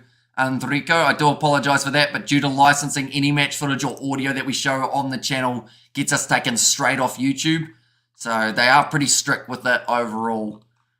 But yeah, I do apologise for the fact that we aren't going to be able to show it. And Eben Oliver says Gail, and who will win the World Cup? For me, it is between South Africa, New Zealand, France, and Ireland. I think that those four sides are the front runners in this Rugby World Cup. It's just a very hard one to predict exactly who it is going to be that walks away with the victory. But either way, I'm happy. The Rugby World Cup's nearly here. I remember, I said this on one of those earlier live streams. I remember when I was saying, hey guys, it's only 970 days till the Rugby World Cup. But now we are in that scenario of we are able to say confidently we are only less than 50 days away from the start. Kiwi lads, I really enjoy your commentary, says Gail. Thank you very much. Hugely appreciated. And there's two sets of Creel brothers, Jesse and Dan, and David, and I can't remember. I'm sure someone here knows. Okay, so it's Dan and Jesse rather than David. I couldn't think of the third Creel because I knew there was Jesse and David Creel, but I couldn't think of Dan Creel. And there. And let me check, says Gareth, and exciting to have more than one horses racing for this Rugby World Cup 2023. Exactly right. And the fact that no one knows who's going to win it makes me happy. Yako Creel says, I was there from Argy Bargy.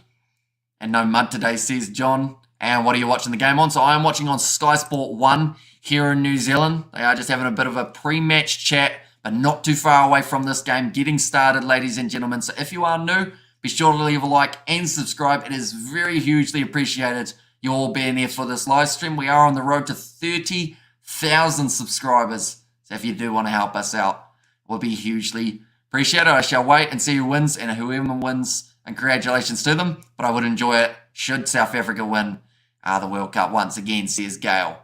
They are just showing a head-to-head between Dwayne Vermeulen and also Argentina. In fact, they're showing a head-to-head between these two sides. So Argentina have won 3 games of the 34 matches that the two sides have played against each other. I don't think Ireland will win. They always underperform at the World Cup. I agree with New Zealand, France, and South Africa being the favourites, says John. Although the benefit I think Ireland have this year is, to be honest, I think they've got the best chance that they've ever had for this Rugby World Cup. And I know that that gets said every once in a while along the line, but I think that this year, it just, after the form that they've had, after beating the All Blacks in New Zealand, after a couple of those other massive performances that they've put on, I think that they are definitely looking a lot better than the past. But I've actually got some team analysis between these two sides, ladies and gentlemen, in terms of the overall Rugby Championship, the averages for their recent games. So for South Africa, in the Rugby Championship, they have averaged 31.5 points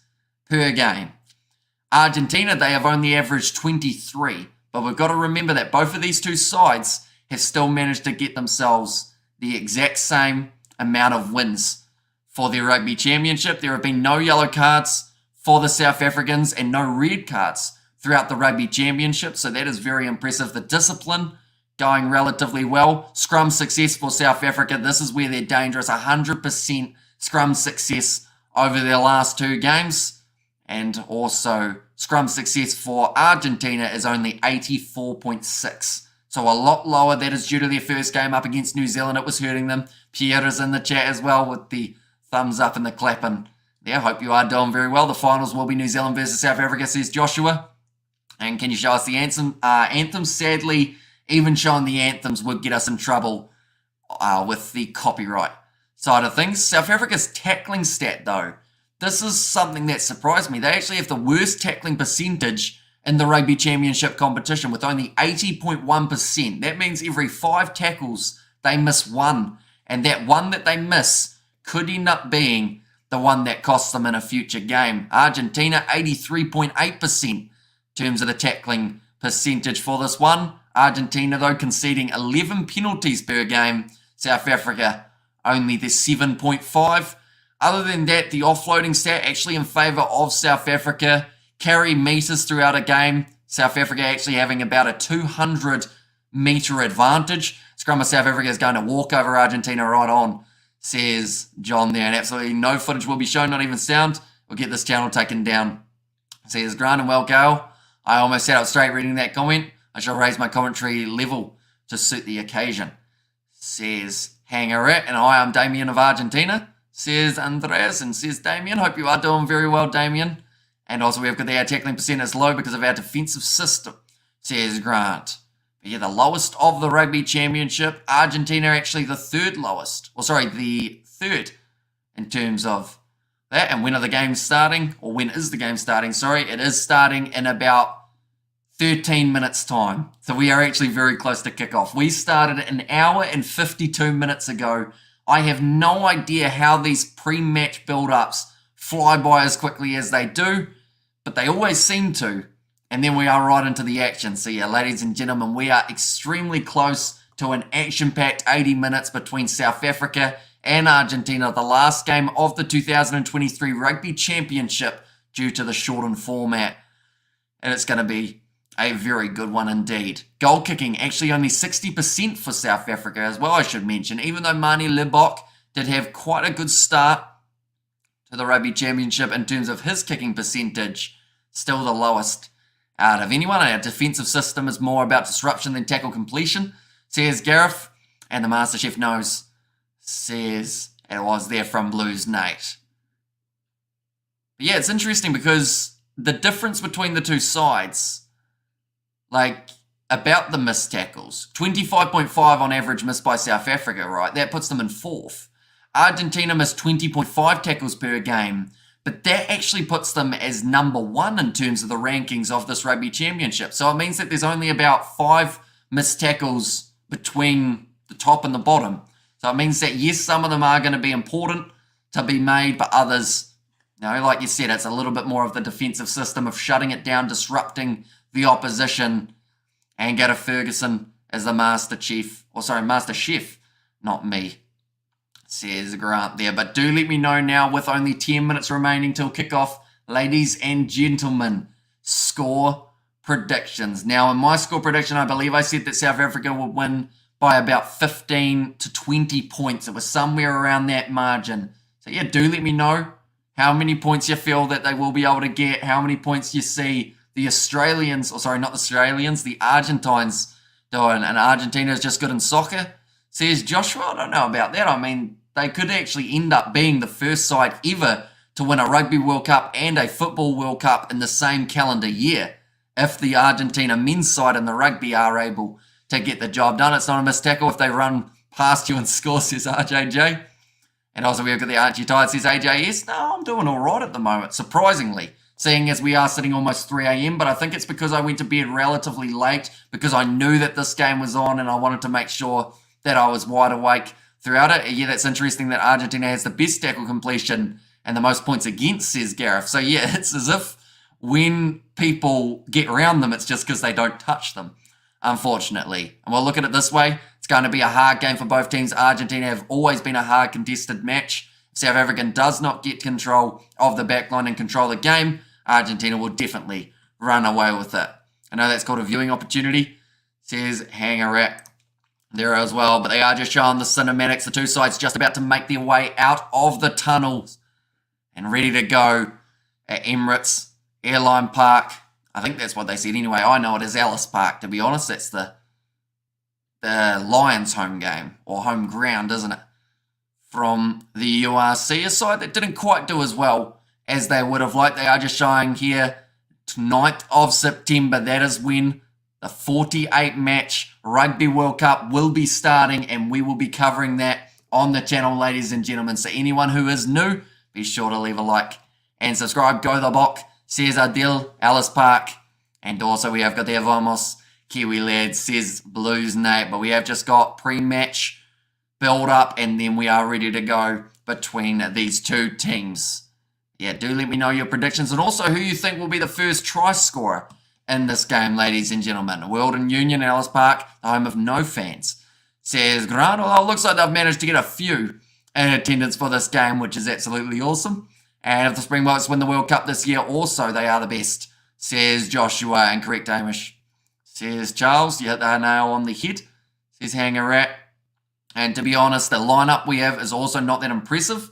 They are keeping players to spare the core players for the World Cup. I mean, we are just about to look through at the South African side. I believe that they've got some absolutely brilliant players that I would have loved to see more game time of. The likes of Amako van Staden from his from his URC season, the amount of turnovers he's been able to get for himself, and also the performance he put in up against Australia, I think he could be the starting 6 at the Rugby World Cup. At the moment, it seems to be between him and maybe, instead, would you say Kwaka Smith, the other 6 option that South Africa have got? Dion Fourie just doesn't seem to get a look in at the moment, unfortunately, for him. But this is the starting side that the Springboks have gone with. Stephen Kitsoff at number 1, Malcolm Marx at number 2, and Franz Malherbe starting as the number 3. Now, that is unchanged in the propping department, but Malcolm Marx gets the chance to start rather than coming off the bench. Eben Etzebeth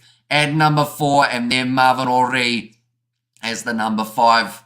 And he was actually 5 up against Australia in the last South African game, or home game, that did take place. Marco van Staden, Peter Stiftetoy, and Dwayne Vermeulen, same as that Australian game. Grant Williams at number 9, Mani Lebok as 10. So between them, only 8 caps of experience, but a lot of talent there. Grant Williams, one of the quickest players out there on the park. Also alongside that, Mani Lebok, he will have kicking responsibilities in this matchup. It is going to be incredible to see. We have actually seen here the 1994, I believe it was, South African side they have got. Well, now doing a bit of a lap of the ground as well. This match has a real big feel about it, I'll be honest, and it is absolutely awesome to see that it is going to be an atmosphere and a half. The 4-pack, there's Brian Abana. Was he 1994? The Brian Abana still looks 12. Or not 12, but like young, like 22. Somewhere around there. He just seems to not age, that man. But Damien Dialende sitting there at number 12. Jesse Krill at number 13. A new combination, but one that they have used 21 times before for the South Africans. Kurtley Arinsa at number 11 and Cheslin Colby at number 14 with Villy LaRue slotting in as number 15. So that is the starting lineup for the Springboks. We have got their first try for Mani Libok is the prediction from Gareth Kirtley. Arinze will score first. Malcolm Marks, I think, at fans for what games, says Charles. And South Africa 39, Argentina 19. As the prediction, I feel pushing the bomb squad first half is extremely risky. And the fact that they've gone with that 5-3 split off the bench rather than going with the 6-2, I'm curious to know how much of an impact having that extra man in the back line will help them. And Malcolm Marks will have 2 tries, and if he does, he will be the most successful in terms of the try scoring of any South African forward ever, ahead of Skalkberger, who did have 16. South Africa have won 50% of all actual proper World Cups, says RJJ. And also we have got their, watching from Namibia, RG's my second favourite team, love their passion, says Bruno. And you know when you've got an Argentina side out there on the field, they're going to be putting absolutely everything into it. Come on, South Africa, says Rugby Itch. And there, Hamish Brian Abana was much later, says Charles there. I guess they must have just had him there holding the flag for them as well. And I guess because he is an ambassador for the Sevens and also an ambassador for the rugby in general, that is why they've got him there. The front row plays 50 minutes anyway, so it doesn't make much difference to me who starts and who finishes. They basically get the same minutes. Says Gareth in first 25 minutes, every minute counts dominant, says Blues Nay. And yeah, I said the first 20 minutes. Whoever is able to get the better of this first 20 minutes, well and truly, has got the momentum for that second 20 of the half. And that could be when we start to see some big points being scored. But this is the Argentine side that will be taking on South Africa for this game. Thomas Gallo at number 6, Julio Montoya at number 7, and Francisco Gomez Cordella slots in at number 3. Those 3 players, a lot of passion up the front, a lot of size as well. And looking forward to seeing what they can do. Lucas Paulos at number 4 with Thomas Lavanini, the fiery 5 for this matchup. Pablo Matera has had a sensational rugby championship, has had the most carries out of any player from any side. Santiago Grondona, only about 12 caps for that man, but he is now in that starting lineup. And Juan Matan Gonzalez to slot in as the number 8.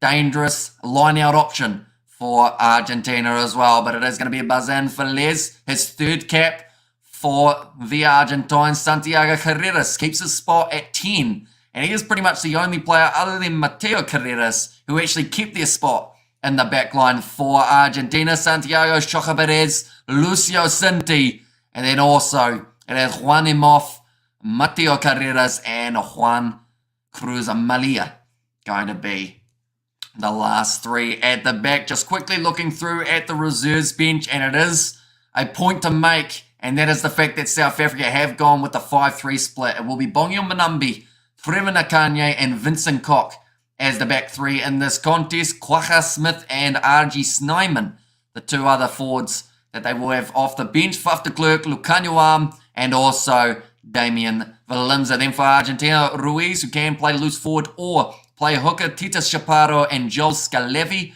the big man who's 140 kgs. It is going to be Rubiolo, Fukando Iza, Gonzalo Berrano, Thomas Albanoz, and then also Matthias Maroni. But they are showing, it is actually Sia Khaleesi. He has got the South African flag in his hands. They're showing the highlights. I believe, if I'm not wrong, I don't know about the build-up in terms of the meaning of all of it, but I believe this is the last South African home game, if I'm not wrong, before they have the Rugby World Cup warm-up game in Argentina and also heading overseas for the start of the Rugby World Cup campaign. So I believe that is why we are seeing, some of the previous legends of the South African game, and also having Sia Khaleesi holding the flag because of their Rugby World Cup in 2019. We have got 20 minutes, says Blues Nate, although only about 5 now before this match does get underway. Don't underestimate the RGs. They are a good team. They certainly are. No one can underestimate Argentina.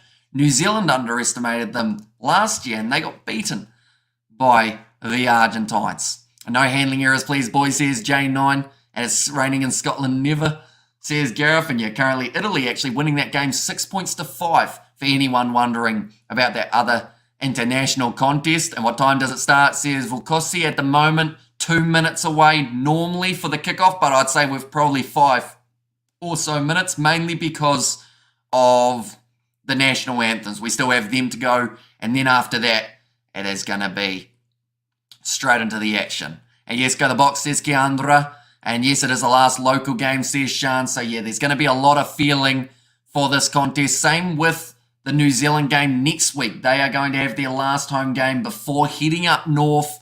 And there's some big matches just around the corner for South Africa, that is for sure. This is actually their upcoming schedule. They will be facing Argentina next week in Argentina. That game, I believe, is actually going to be a 10 a.m. game for us here in New Zealand rather than 7:10. Wales, it has not been confirmed what time that game will be taking place, but it is on Sunday, the 20th of August. And then this match right here, New Zealand versus South Africa, one that a lot of people are looking forward to. It is at 6:30 a.m. New Zealand time, and then their first game of the World Cup, 43 days time, up against the Scottish. Going to be an absolutely phenomenal one. South Africa's one takes forever, says Bowerbite. I mean, Ellis Park win percentage for the Springboks is really good. And yeah, they are up against this Argentine side who also have one win in the Rugby Championship. But to be honest, I just feel like it's going to be an absolute mountain to climb for Los Pumas in this game. South Africa, I believe they will come out clinical. They will want to do pretty much what the All Blacks did to them in the last game to Argentina, and that is really bring that physicality early. And with the 4-pack that they've got, with the elusive backline, that is more than a possibility. And yes, go the box, says Keandra, and also go Bok, says Craig there.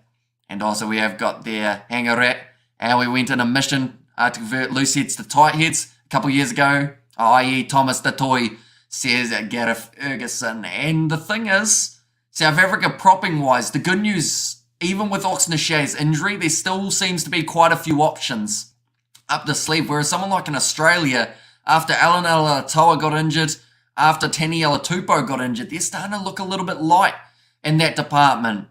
But I guess the big question, ladies and gentlemen, just while the South African national anthem is about to play, if you had to go with anyone as a propping option for South Africa who's not already in the squad, who would you go with? So we're not including a Gerhard Stenkamp as well, seeing as he is still travelling theoretically with the team. Trevor Nakanye is already there. Oxnashare, of course, injured. So who would be your next prop for South Africa that you think might make their way in if there were any sort of injuries? And Scott's not playing so great against Italy at the moment, so looking like Ireland versus South Africa to make it out of the groups, in my opinion, says Anthony, although it is Scotland's first game since, I believe, February as a side, so there will be a little bit of rust there for the Scottish, but we'll have to wait and see whether or not that is the case as they head forward. But yeah, 6 points to 5 at half-time, and that one, not worried about prop that much, says Les there, and Wilco Low, next prop, says Grant. Joseph de Weber says Happen Beast. And the Spicy Plum goes down, who starts and who's on the bench. Loosehead, Ox also injured.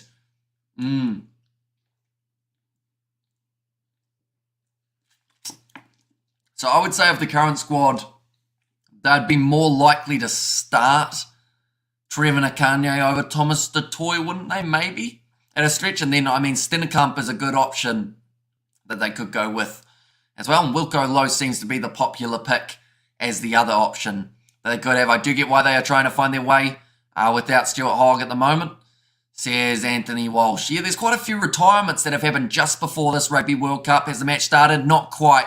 There are others, or they are just having the shaking of the hands before the game, and then we've got the South African national anthem, and then we're straight into the action. What was the score against the All Blacks in Argentina last game? So of those last results that we saw in this Rugby Championship competition, first round, South Africa able to win 43 points to 12. New Zealand able to beat Argentina in Argentina 41 points to 12. So actually relatively similar, the results in that first week.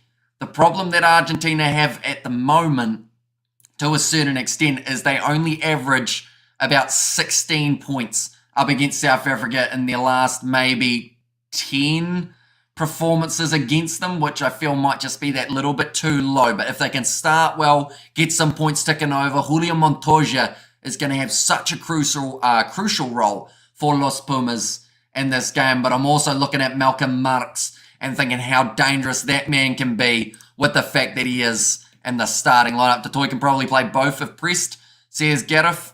And also we have got their Scotland team today is all the run-ons and bench players, says Gareth.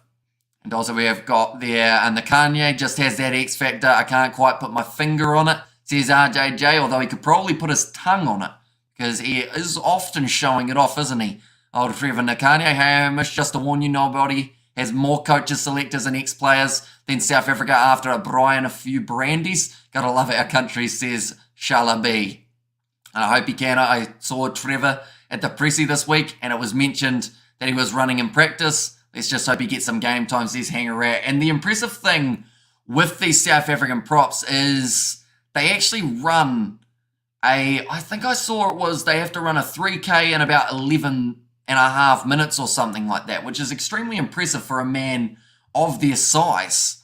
And they're extremely fit, which I think is crucial for them heading forward in this Rugby World Cup. Having players that you know are going to be able to put in 110%, and then after that, making way for more players that are just going to be absolutely dangerous. And Argentina going to get schooled today. Go the box, says J9. And on what are you watching the game? So I am watching on Sky Sport 1 here in New Zealand, but the South African national anthem has just come to a close, ladies and gentlemen, which now means kickoff is moments away from taking place. Dwayne Vermeulen leading his South African side. The last time he captained them in South Africa was that first game of the Rugby Championship, and they did walk away with a very comfortable winning margin. Can someone send me a link to watch the game, please? Says Zanelli. Depending on whereabouts you are in the world, depends on your options. If you are in South Africa, but you have a VPN, if you set yourself to Australia, you will then be able to get a Stan Sport free trial, and you'll be all good to go. Oh, they've had a change in the TMO. It was actually supposed to be an Irishman, but now it is an Australian TMO in this match. And also we have Get There High from Cape Town, Go the Pumas, says Timothy, and our other captains on Springboks, says Joshua. So their captain for this one is Dwayne Vermeulen, although I'm sure that Eben Etzebeth will get to have a little bit of a say throughout this matchup as the match progresses. Go the Springboks, says Panita, but they will be going from left to right, and it does look like it is Argentina who will be kicking off this match. Jesse Creel, big opportunity for him. Maka van Staden, another player who didn't have the opportunity in the last game, and that man right there, Kurt Leerinse, with the impact he had in that first game, getting himself the hat-trick.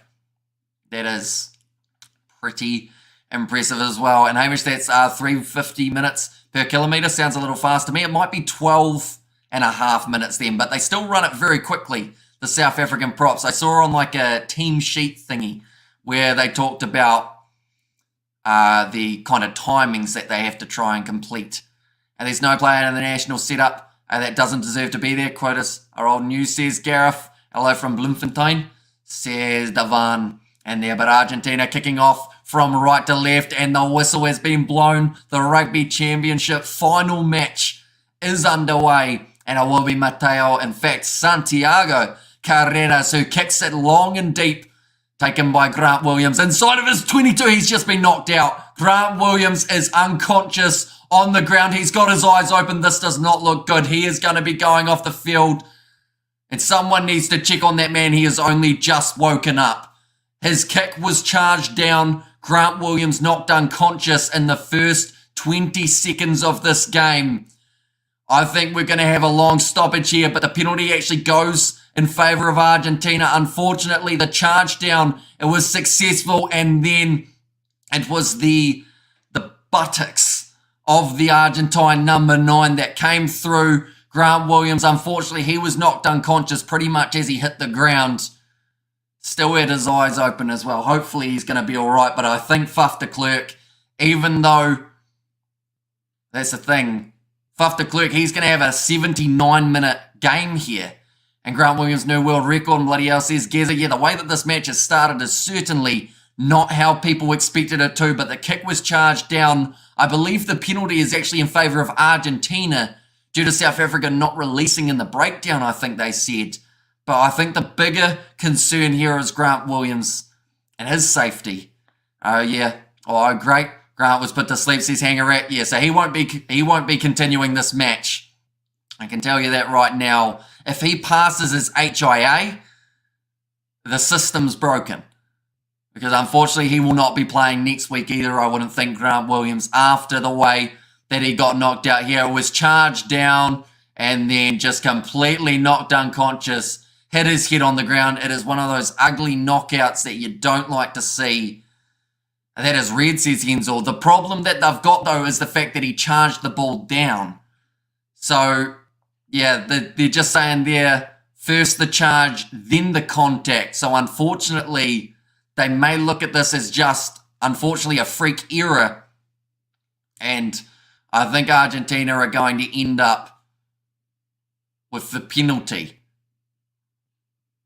And player safety first, says Hensel. And shortest game ever played, says Powerbot. Yeah, certainly one of the shortest that we have seen. But 30 seconds in, and Grant Williams is gone. Where can I watch the rugby live, not the commentary? Unfortunately, there aren't too many options around the world for live commentary for free, or the live match for free. And also, we've got that's BS. It was a box, it was off, says Hensel. And is his neck okay, Hamish? Well, the way that he fell, he was knocked out and then he fell on the side and then his head was down on the turf. I hope his neck is going to be all right. But yeah, he was knocked out pretty quickly in the process. But Faf de Klerk now having to make his way onto the field. And this now means that the bomb squad, the 5-3 split that they've gone with has just become a 5-2, where they will have one less forward. And sounded like a freak accident. Yeah, it's one of those really, really unfortunate ones that, like, the charge down was successful. The player came through afterwards and just ended up, unfortunately, connecting with Grant Williams.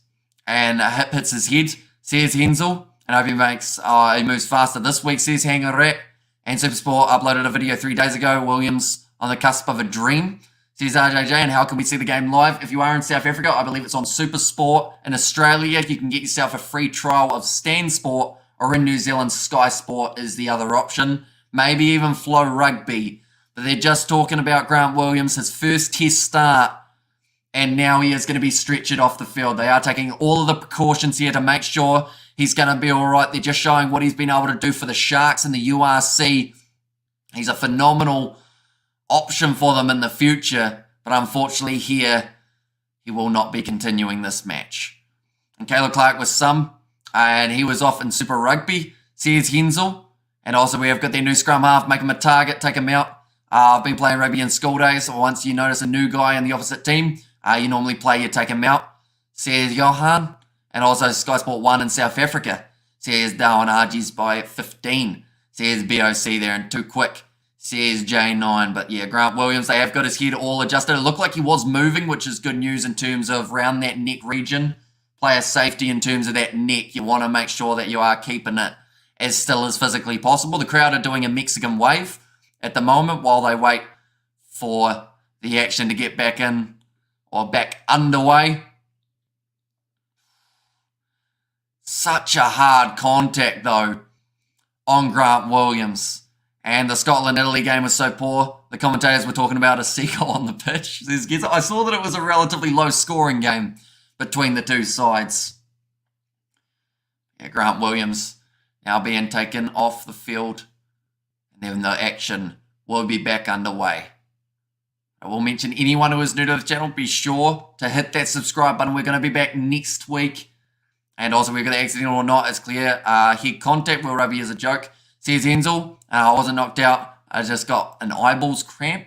Says RJJ, and there are a lot of people around him. Says Hanger Rat.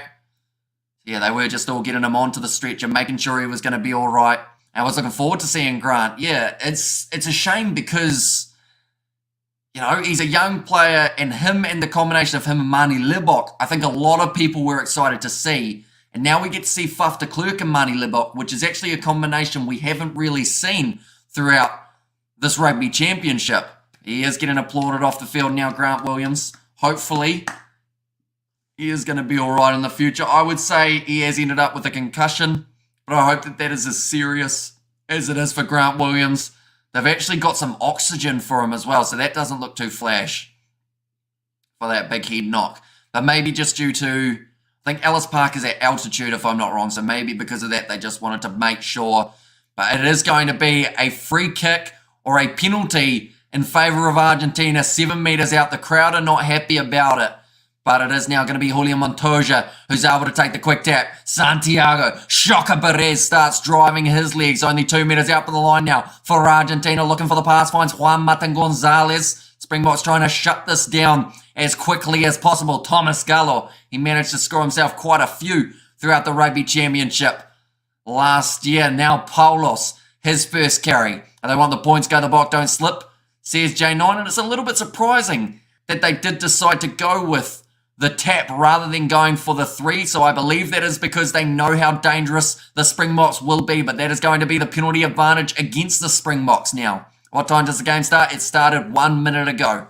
Well, actually about 7 minutes ago, but they did have a long stoppage. But only 1 minute into the action at the moment. Santiago Carreras, quick hands. Curtly Arinsa bumped off in the tackle attempt on Juan Emoff. And that will be another penalty in favour of Argentina. And also we have got the rugby incident, WTF ref, says Charles. And also we have got the hour on God's Green Earth, was that an Argentina penalty? So the penalty wasn't for the challenge in the air. It was actually for the thing that happened afterwards, which was the player not releasing.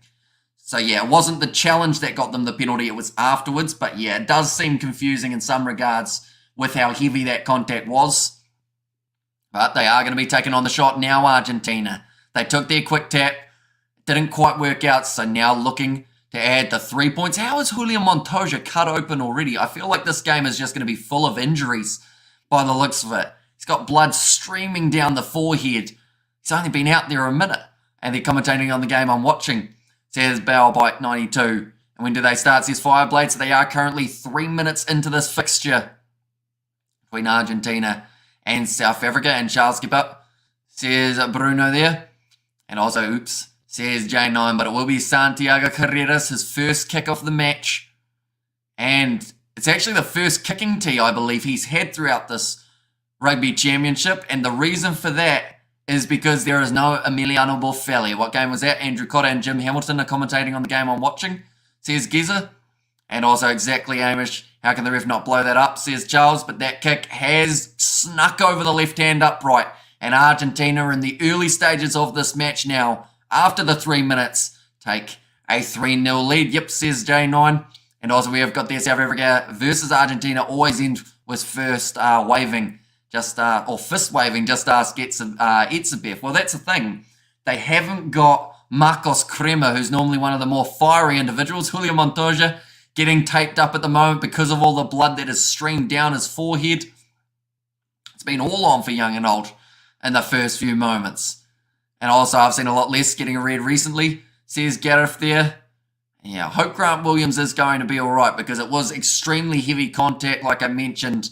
They had him on the stretcher. They did also actually have some oxygen going to him as he was making his way off the field. I assume that that is just precautionary, or at least I hope it is, and that it is nothing more serious for the youngster Grant Williams. And injuries is going to be next level. Keep the ball back, says J9. Yeah, it's one of those games that you certainly want to have more possession in this game because it's already been physical with the fact that we've had a knockout and we have also had some bloodshed. A big shot coming in from Cheslin Colby on Lucas Paulos, who's about maybe 30 centimetres taller than Colby, but he is always up for the challenge. Thomas Lavanini, 10 metres out from the Pumas line currently.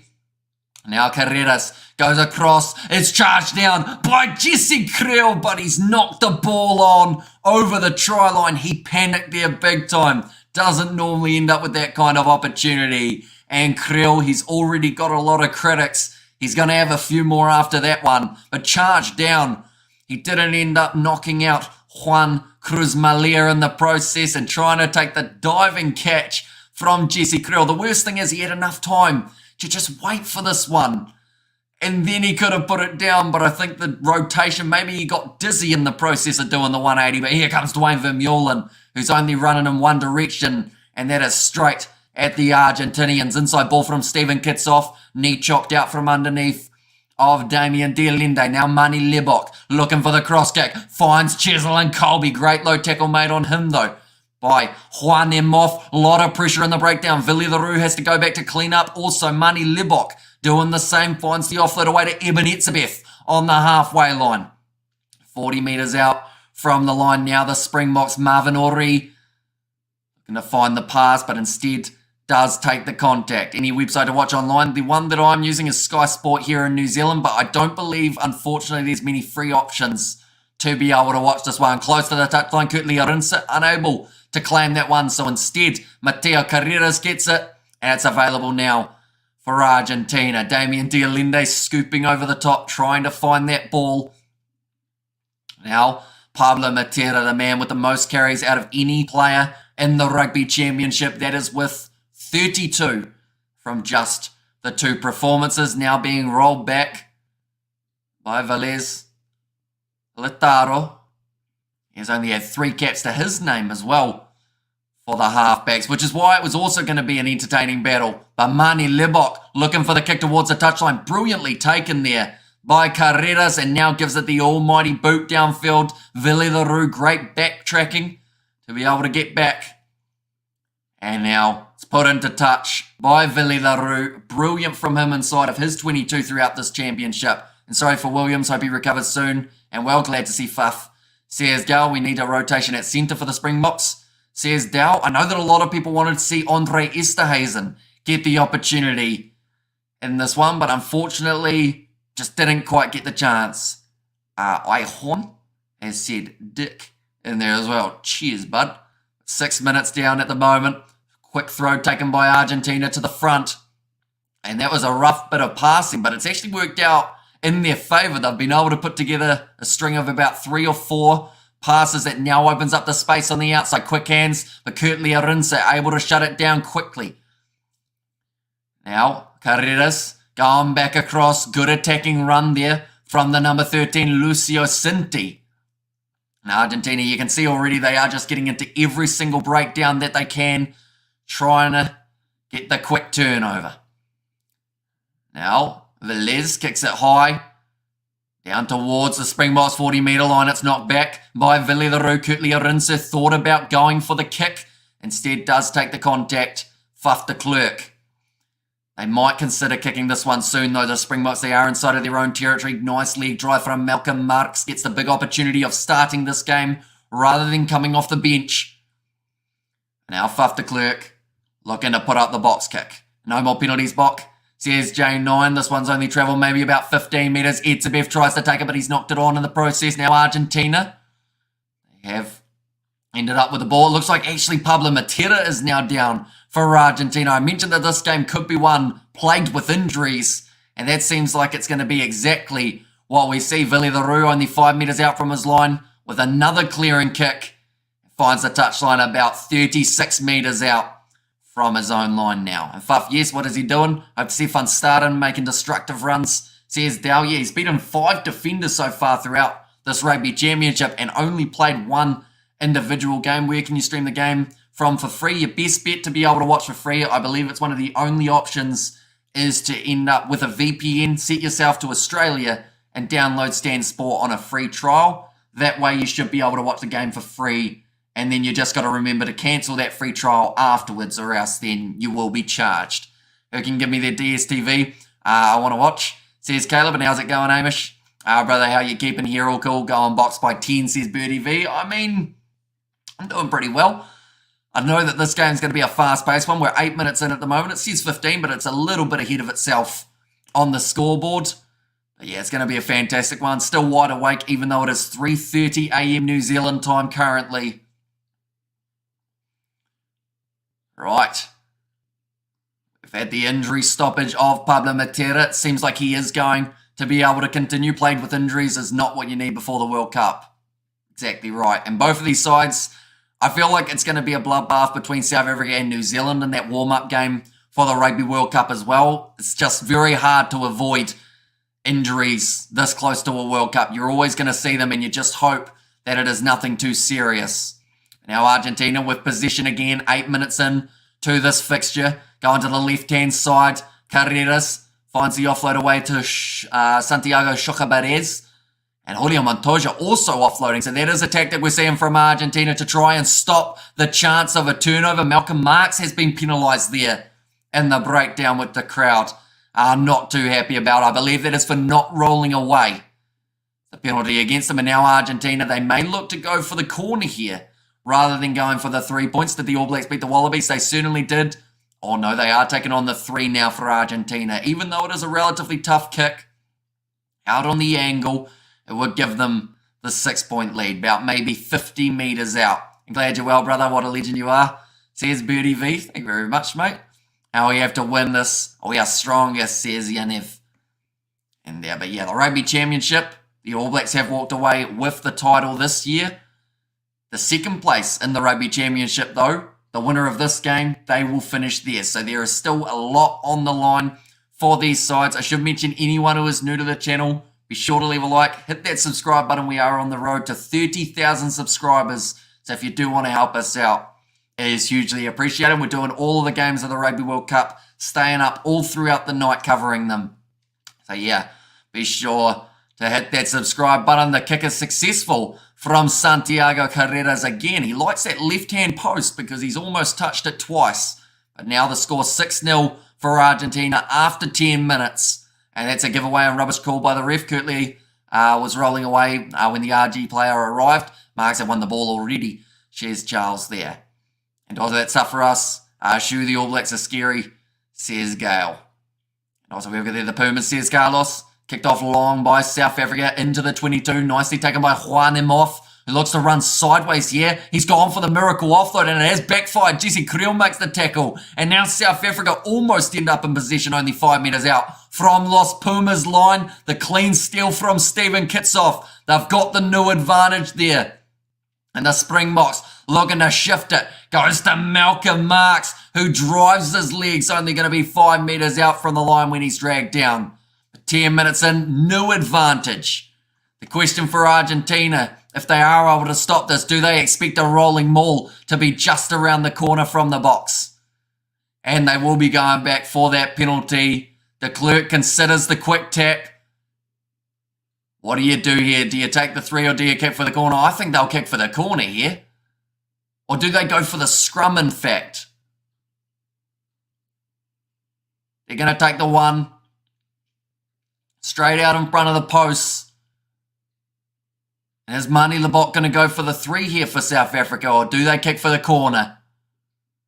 They are going to take on the 3 points. And to be honest, for Argentina, they'll consider that a miniature win because they were very much under pressure. I don't know why Juan Emoff decided to go for a miracle offload off the very first time that he touched the ball inside of the 22. It seemed like pretty much asking for a turnover. Marks, you better clean up, says J9, but instead the Springboks, they take on the 3, trying to make it only a 3-point margin. I should say, Rebel Rosa said your commentary is top class. Thank you. Let's go, Bok. Says Rebel, thank you very much. Hugely appreciate it. I think the Boks prepared for a physical attack and Argentina expected a running game. Hence the blood. South Africa wins games with force, not fancy work, says Herman. And penalty, I'm just ahead of your stream, so I'll keep my comments for halftime, says Charles. Hugely appreciated. And there, but that kick has gone over. So now it makes the score 3 points to 6. Still in favour of Argentina, the away side. And decisions, says Geza. And there as well.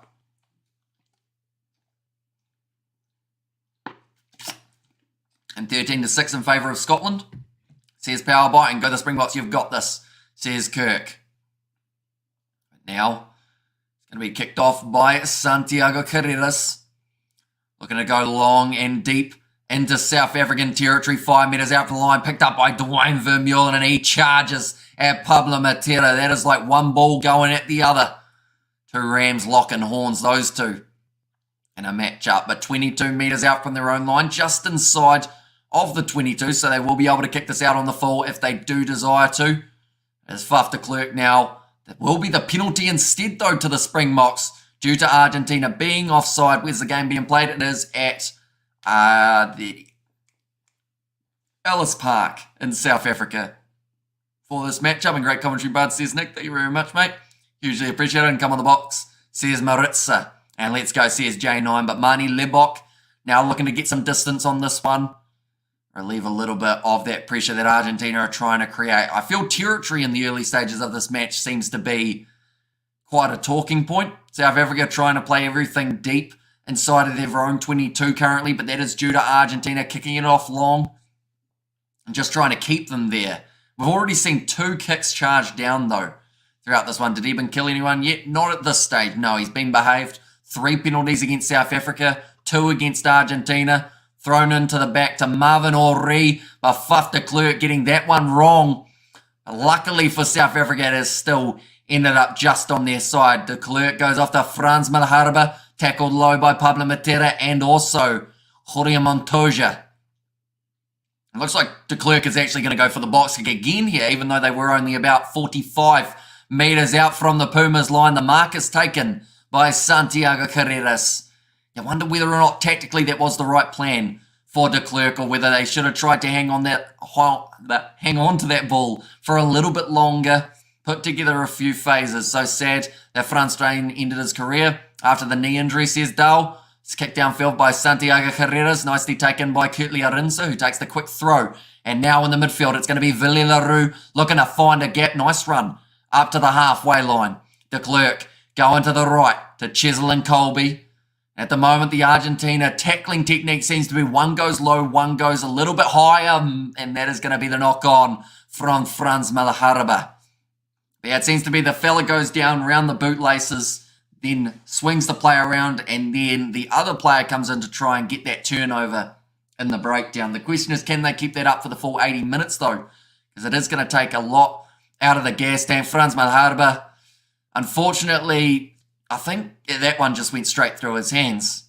I was working out whether or not maybe he was looking forward to see who the defender was in front of him, but it just didn't quite seem to be the case. Now, Argentina, their scrum success has not been huge throughout this Rugby Championship, whereas South Africa, they have won 100% of the scrums that they've had their own feed for. And last game in South Africa for Vermeulen and Coach Naneba hopes it's a memorable one, says Dal. And Rugby League tackling technique, says Geza. Ball now fed in by Argentina. In fact, they will get themselves the free kick there for the early shove from Argentina. From South Africa. Now, they're giving up about 30 kgs in their front row. So I don't know whether or not they will actually want to go with another scrum here. Never underestimate Argentina. Their game plan, their gameplay mirrors the box.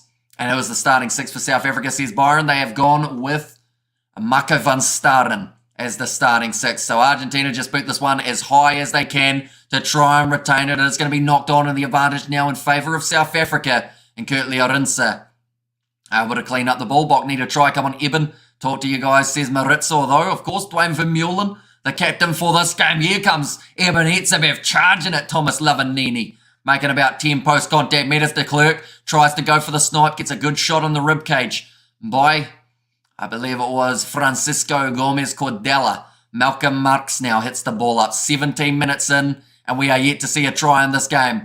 Now kicked him on from Mani Lebok. Great hands there from Santiago Carreras, but they'll go back for the offside against Argentina. Vamos Pumas, says Claudio, and the scrum's okay, says J9. And also, last game in South Africa. Oh no, I read that one, didn't I? And also, just waiting for load shedding, only in our DA, says Pubs of South Africa. But now they're playing a little bit of Sweet Caroline at the ground. Grant Williams, he has already made his way off the field, unfortunately, which means they do not have another halfback replacement. Faf de Klerk, he was only expecting to have to play maybe 20 minutes at the end of this game. He has to play almost a full 80 now. Cheslin Colby might have a little bit of an injury here. He seems frustrated. Talking to one of the physios. Here we go, says J9. Yep, the rolling maul of the Springboks. This will be the first time we get to see it in action. Bradley has said it's going to be a draw in this matchup. Yeah, well, that would be one that goes down to the wire, that is for sure. And some people thought that Argentina versus Australia was shaping up in that exact same fashion, with it being back and forth. Argentina haven't started this match too badly, but I believe South Africa will start to build. Malcolm Marx now on the short side. Getting within 7 metres round the side as Peter Stiff de Toy. And if Marx can get back up to his feet, he might get the next crack at the try line. Faf de Klerk looking for them. They sling it across to Damien Dialendi. Now only just short. Malcolm Marx flattened out. Argentina trying to get that turnover to Klerk. Goes out to Villi the Roos. Skip past to Ebenezer Beth, and he goes over the top. Scores the try I'm not sure what Thomas Gullo was asking for. He was trying to say that maybe his player was high tackled when he was trying to make the tackle or something. I don't know what Thomas Gullo was hoping for. I think he was just hoping that they'd check something to see whether or not there's a chance that it was no try. But it's big Eben Etzebeth. It's not often you see him scoring the first try of a fixture, but out wide, bumping off the challenge. And very nicely done by the big man Etzebeth. Yes, I assume the only thing that Thomas Gullo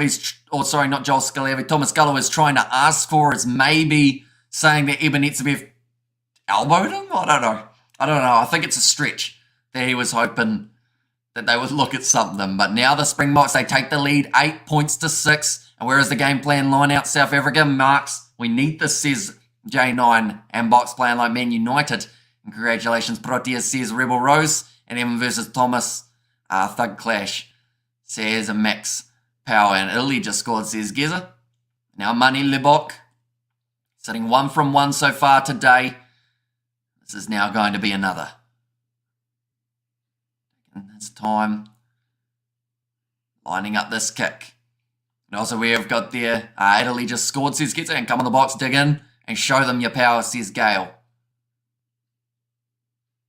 And Mani Libok, he's left that one out to the right. So he is sitting 1 from 2 off the kicking tee today, but the score will remain at 8 points to 6 in favour of South Africa. Evans says Rebel Rose, and Go the Bok says Wanda, but yeah, he just went straight over the top of Santiago Carreras. The chances of the Argentine fly half making that tackle one-on-one, they weren't very high in the percentage marks, that is for sure. And all right, says Rebel Rose. It's 3:40 in New Zealand. It certainly is. Nice early morning start for us. This game will be finishing at maybe around 10, somewhere around there, I would say, with the amount of time remaining, that it's going to be a loose ball. But Argentina, I believe there was a knock-on from South Africa first, so it now means that it will be a scrum feed for the Pumas again. And 8, let's go. South Africa need a try, and 2 points in it for both games. Says Geza, the random reviewer. Very true. In that New Zealand versus Australia game, we got to see a relatively similar start. Although I should mention that clock says 30 minutes. We are actually only 21 minutes through in this matchup. 2 points in it. And is about to hit the fan for the Pumas, says Neil Harvey. Well, that's the thing. Argentina, when they're in a game, they are passionate, they are driven, they are dangerous. But if South Africa can really pour on some momentum here in the near future, they may end up finding themselves chasing the game, similar to what we saw in that first game up against the All Blacks. But Argentina, they could be one try off, maybe just feeling like they've found that next gear. The ball has been fed in, waiting for it to come out the back, but that ball is actually stuck in there for Argentina. They need a hook, but I don't think they're going to get it. It is still in there for the scrum. It's not moving, although now it comes out the back just for Argentina. They have done extremely well to still have that ball available. It looked like the Springboks were going to get a penalty for all money. Now short ball off to Pablo Matera, slammed down by Peter Steph Toy. They're certainly trying to bring in that physicality early on throughout the first 20 minutes. Eben Etzebeth helping to drive the Pumas backwards. Now across, it looks like they are going high to the sky here for Juan Cruz Malia. Looking to make it an awkward one. Brilliantly taken by Vili Leroux under the high ball. And South Africa get the possession back. Rough pass from Faf de Klerk. Had a bounce, but Mani Libok. Big kick downfield. Kicked out on the full. And they will go right back to where he kicked it from. Who is our hooker, says Gald. So for this game, it is Malcolm Marks starting at number 2 with Abongi Manumbi coming off the bench. But that one just outside of the 22. Mani Libok looked for distance, which he was able to get plenty of it. The problem was to go out on the full. So now South Africa find themselves under pressure just inside, or just outside, sorry, of that 22-metre line. Go the Bok, says Sune there. Yeah, relatively low scoring, close start to this fixture. I assume that we're going to see a few more tries throughout that second half as the two teams start to tire. Yeah, it was a massive push from the Springboks at that scrum time, but the ball, they just missed the hook. I think that was also due to that big front row, and they need to dominate, says Christopher, and keep it South Africa, says J9. And the negative for South Africa is that when they play against Argentina, they expect to win by default. Times have changed now. Argentina is no longer the newbies, but for me, box all the way, says Herman. And yeah, I think Argentina are probably, to be honest, one of the most underestimated sides in world rugby. And it's a bold statement, but, you know, all throughout their rugby journey, people have been like, nah, they won't win. But then, like last year, especially when they beat New Zealand in New Zealand, they won up against Australia. This is a beautiful backline here for Los Pumas. The bump off there of Chesil and Colby, which now opens up the opportunity on the outside. Great low tackle made by Kurtley Arinsa to slow down the momentum. But I do see that Thomas Albanoz is on the field, and I believe that is due to that tackle attempt made by Santiago Herreras. But over the ball, Malcolm Marks, the Jacqueline professional, gets the turnover and the penalty for the Springboks. Keep pushing, Argies, says Steed there. And any news on the injury? Nothing that I have heard as of yet. But as soon as I do find anything out, I will be sure to let you know. South Africa will win this game, says Jacqueline. Now, Mani Libok, this time this ball can go out on the full, as it is off of the penalty. And some decent distance there, but Lavanini straight on it for Malcolm Marks. And once he's on the ball, you just can't move him. Dwayne Vermeulen congratulating his teammate with the turnover there. Only 2 points difference between these two sides. Not a huge amount of distance on the Mani Libok kick. They do find themselves about 35 metres out from their own line here. The box of Vamos Pumas, says Alejandro. Now rolling ball. Doesn't look like it's going anywhere too quickly. Although now it's starting to make those couple extra metres. They move up to 40 out from their line. Malcolm Marks still hanging on to this one. It has now gone down, and it's going to be the penalty advantage in favour of the Springboks as well. Kurtley Arinsa down the wing, tackled by the young Argentine halfback. Only his third cap in this fixture. They have got Gonzalo Burrano instead, coming off the bench. Evan Etzebev, another big run. That man seems to have turned it up to 11 out of 10 for his speed this game. They will go back for the original penalty. The box always unleash out in the second half. It always happens. It's like they're testing the opposition during the first half to gain strategy knowledge. Come second half, you're in trouble, says Johan. Although the question mark for this game is, will it still be the case with the fact that they didn't go with that 6-2 split? And also, of that 6-2 split, or the 5-3 split that they have, it is now a 5-2 due to the injury that we did see earlier on in the game. Because they've got RG Sneyman, so I believe he will come on as one of the locks. That's a fantastic kick there from Mani Libok. The Springboks, they'll find themselves only 5 metres out now from the Argentine line. Malcolm Marks, chance of a try here is about 90%, unless something drastic does go wrong. What a game we had this morning, ABs for life, says Steed there, and I don't think the Pumas have it in them to hunt down the Springboks, especially in their backyard, says Kronik. And that's a K-Bok. Or keep it in, or keep it on our side. 5-minute try, please. And yeah, 10 metres out from line. Malcolm Marks now to throw the ball into the front. Nicely taken by Marvin Ori. This is an exercise that we saw the Springboks warming up for before the match did take place, as they start to creep, although relatively well held by the box and the Pumas there. But now it starts to roll. Who has still got this ball? It's extremely hard to tell. Over the line, I think it's Damien Dialendi who's actually ended up walking in with that try. Unless it just popped out the side. But either way, there is a try, and it's Damien Dialendi at the rolling maul who the cameras are showing. And South Africa only need 5 more tries, says Rudy. And here we go, Box doing what they do best, says Geza the random reviewer. And tell you what, off a rolling maul like that, I would not have predicted it was going to be Damien Dialende as the man who ended up with that ball at the back. And Marks is for sure going to make up, says J9. And Pollard will be ready for the World Cup. The Argentine flag from Augustine. That's going to be the second try now for the Springboks. They extend their lead a little bit more. We're currently 26 minutes through the game, I should have mentioned. The timer is a bit wrong due to the injury time that we had when Grant Williams was injured earlier on. But Mani Libok sitting 1 from 2 for the kicking stats throughout this matchup. Looking to make it 2 from 2 here up against Los Pumas. Just taking his time, wanting to make sure They're coming off the boot the way he likes. Unfortunately, that last one, it did just stray away to the left. Or in fact, it was to the right, sorry. This kick now for Mani Libok. Here he goes. 27 meters out. That one's gone just away.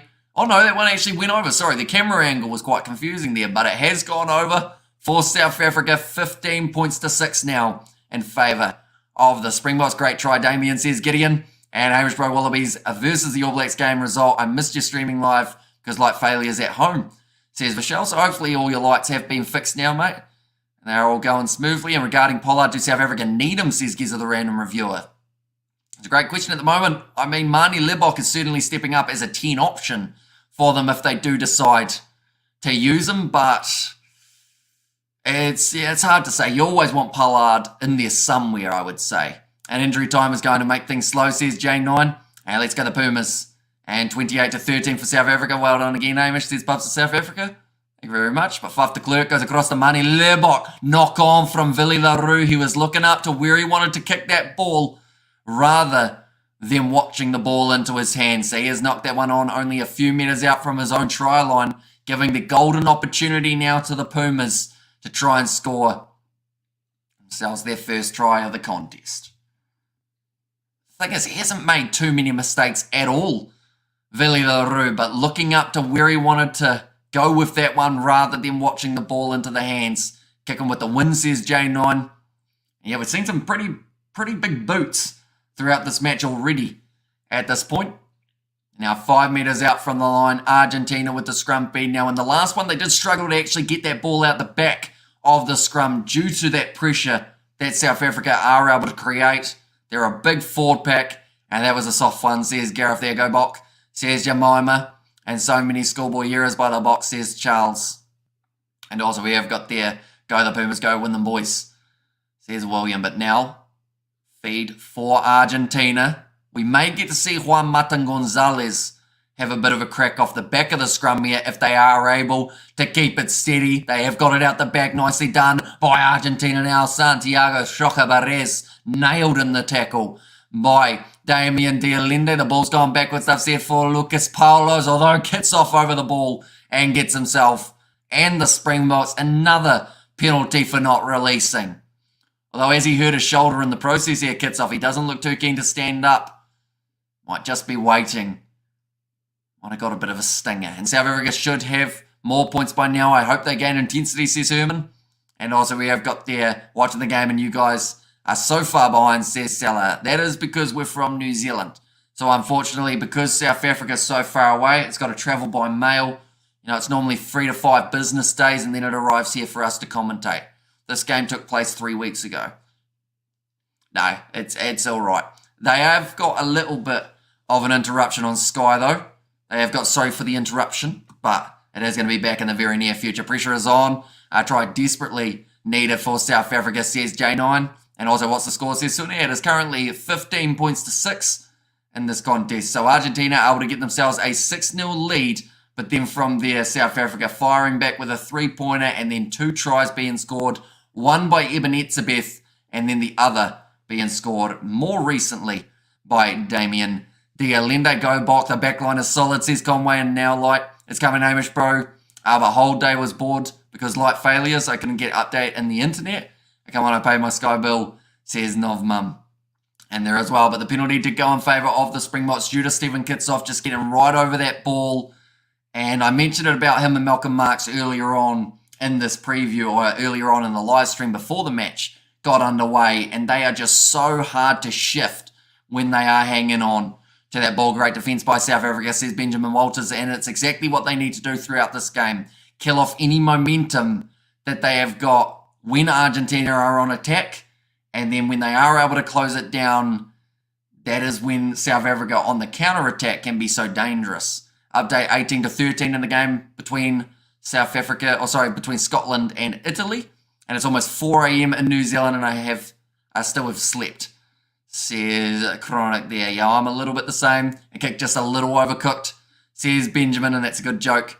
Says Bradley in there as well. But now, Argentina, They are going to have themselves the line out just inside of their own territory, but they are just showing the fact that Carreras went off the field. That was for Albinos. That actually happened about 10 minutes ago when they did have to make that change. Now, looks like Velez going to put this ball high for Argentina, and that's gone extremely high and hasn't really travelled too far at all. Trying to line that one up. It's a knock-on from Pablo Matera. Chisel and Colby wide sling out pass. Now kicked across from Villy LaRue, and it's a big opportunity here for Jesse Creel. Finds the offload on the inside to Kurtley Arinsa, who has been a clinical try scorer for South Africa throughout the Rugby Championship and also any games that he has played. Cross kick to Dwayne Vermeulen. It just seems like they're in a bit of a unorthodox mood at the moment, the Boks. Just going for anything that they can, whether that is cross kicks or whether that is the little chips, wide cutout passes. Thank me later, says Rekut Erasmus. And also we've got Mani Libok coming into his own. And also 5:55 PM in South Africa, says J9. And come on South Africa, says Brendan in the chat as well. And Zaydeen, hopefully I've said that correctly, has said go South Africa. Kicks from hand so far, Mani Libok. He has done 4. Also has managed to get himself 2 out of 3 of his goal kicking attempts over. Now Julio Montoya, 6.5 minutes remaining in this first half. What are the chances Argentina makes it out of the group? I mean, they're in a tough one with Samoa and also Japan alongside England. I feel like England at this stage are one of the more guaranteed options in that pool, but I'd love to see Argentina do well. It's just a shame that there are 4 sides in there that I'd love to see in the quarterfinals. Julio Montoya makes the run round the side of the breakdown with his bloody face because of all of the cuts just above the eye that he's got. Grant Williams and Chisel and Colby's is always combination together, and unfortunately that combination we only got to see for 30 seconds in this game before Grant Williams went off as he was knocked out cold. But Chisel and Colby knocking the ball on there. So the advantage now for Argentina. Another offload from Thomas Gallo. I talked about it before the start of the match, and it was that he had 3 offloads throughout this Rugby Championship.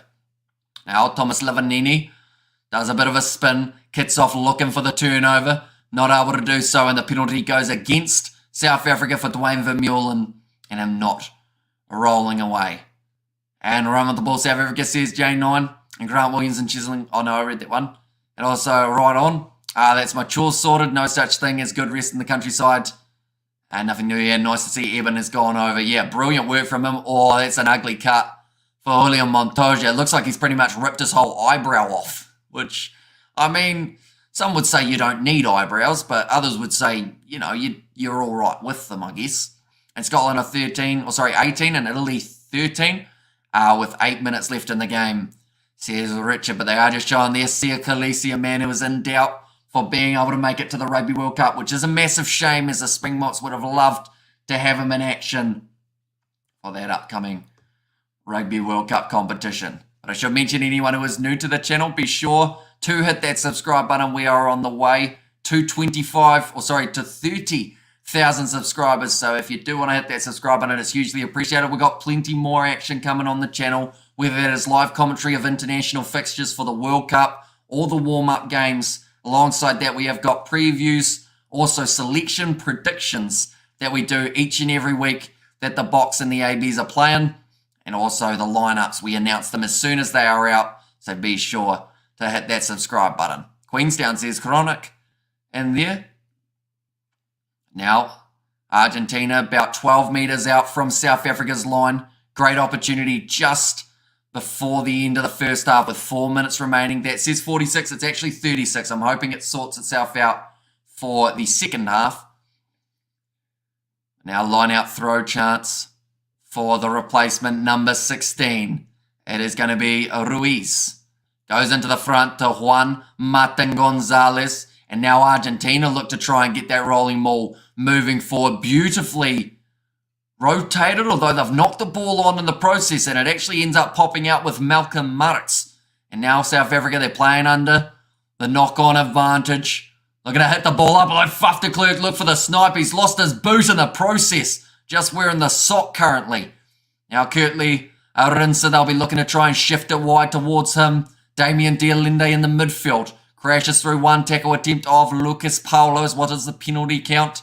Says Rudy. I believe it's about 5 apiece for these two sides. Peter Steph going for the risky offload. It was knocked on from Thomas Gallo. Then it was knocked on by South Africa. But the penalty actually goes the way of Argentina here. So I think they may have missed a little bit. In terms of that breakdown, quick hands, please. South Africa push through before halftime, says J9. And go the Bok, says Sunny. And go Bok goes, says Gideon there. With 2.5 minutes, Argentina taking on the 3 points in this scenario. So they want to make sure that they're within 7 going into the second 40 minutes of this game. The Springboks captain Sia Khaleesi is still recovering from injury, but will be present for the Rugby World Cup in France, says Conway. Yeah, whether or not he's playing is a different story, but it does seem to be the case of even if he's not playing, he will be travelling with the squad for that upcoming one. Rugby World Cup in France, only less than 50 days away, and gosh, looking handsome as ever, Hamish, says Nazi Williams. Don't know about that. My eyes are pretty bloodshot. At the moment, we have been up for quite a long time, around that maybe 20-hour mark as it currently sits, but still doing very well. Are we on the wrong side of the whistle right now, says Gareth. A lined-up kick from Carreras, and it does go over. And now he is back out on the field after the injury that he had a little bit earlier on. But now the score, 9 points to 15. You see there was the knock-on initially, maybe from...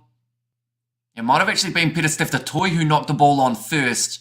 And then I think because he grabbed it after he knocked it on, after it was then knocked on by Gallo, I think it was an accidental offside in that case. But kicked high, nicely taken.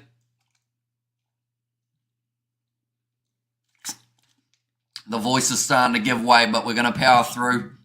Should fire up again in a short moment. Only 1 minute remaining in this first half. And also we have got there, ripped his eyebrow off. African baby, not for sissies, says Clint.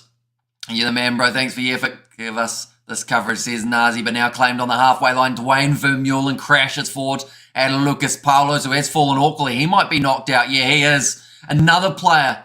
He is unconscious, or at least he was. And now they will have to check on him. We'll probably end up with another stretcher here, which means more delays in this matchup, but player safety, of course, has to come first. I believe Lucas Paulos just got his head on the wrong side when trying to tackle Dwayne Vermeulen. Has now been knocked out. Shane, man, 20 hours. Well, thanks for all your hard work, says Jacqueline. They are showing here. He got the knee, and unfortunately, another player knocked unconscious in this game. That is now 2 throughout this game. 1 for each side. Lucas Paulos for the Argentines. And yep, they've got that stretcher back out there. They will want to take all precautions here with the neck, everything along those lines. I was wondering if I heard Hamish right about the eyebrow, says Rebel Rose.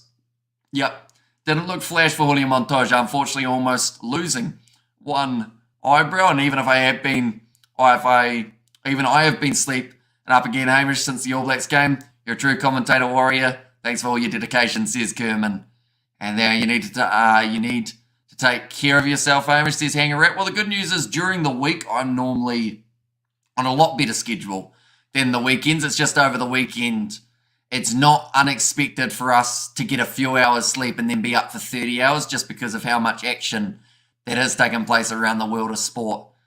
And Hamish, you're an amazing commentator. Greetings from South Africa, says Penelope. Thank you very much. If you have been enjoying the game so far, 6 points difference between these two sides.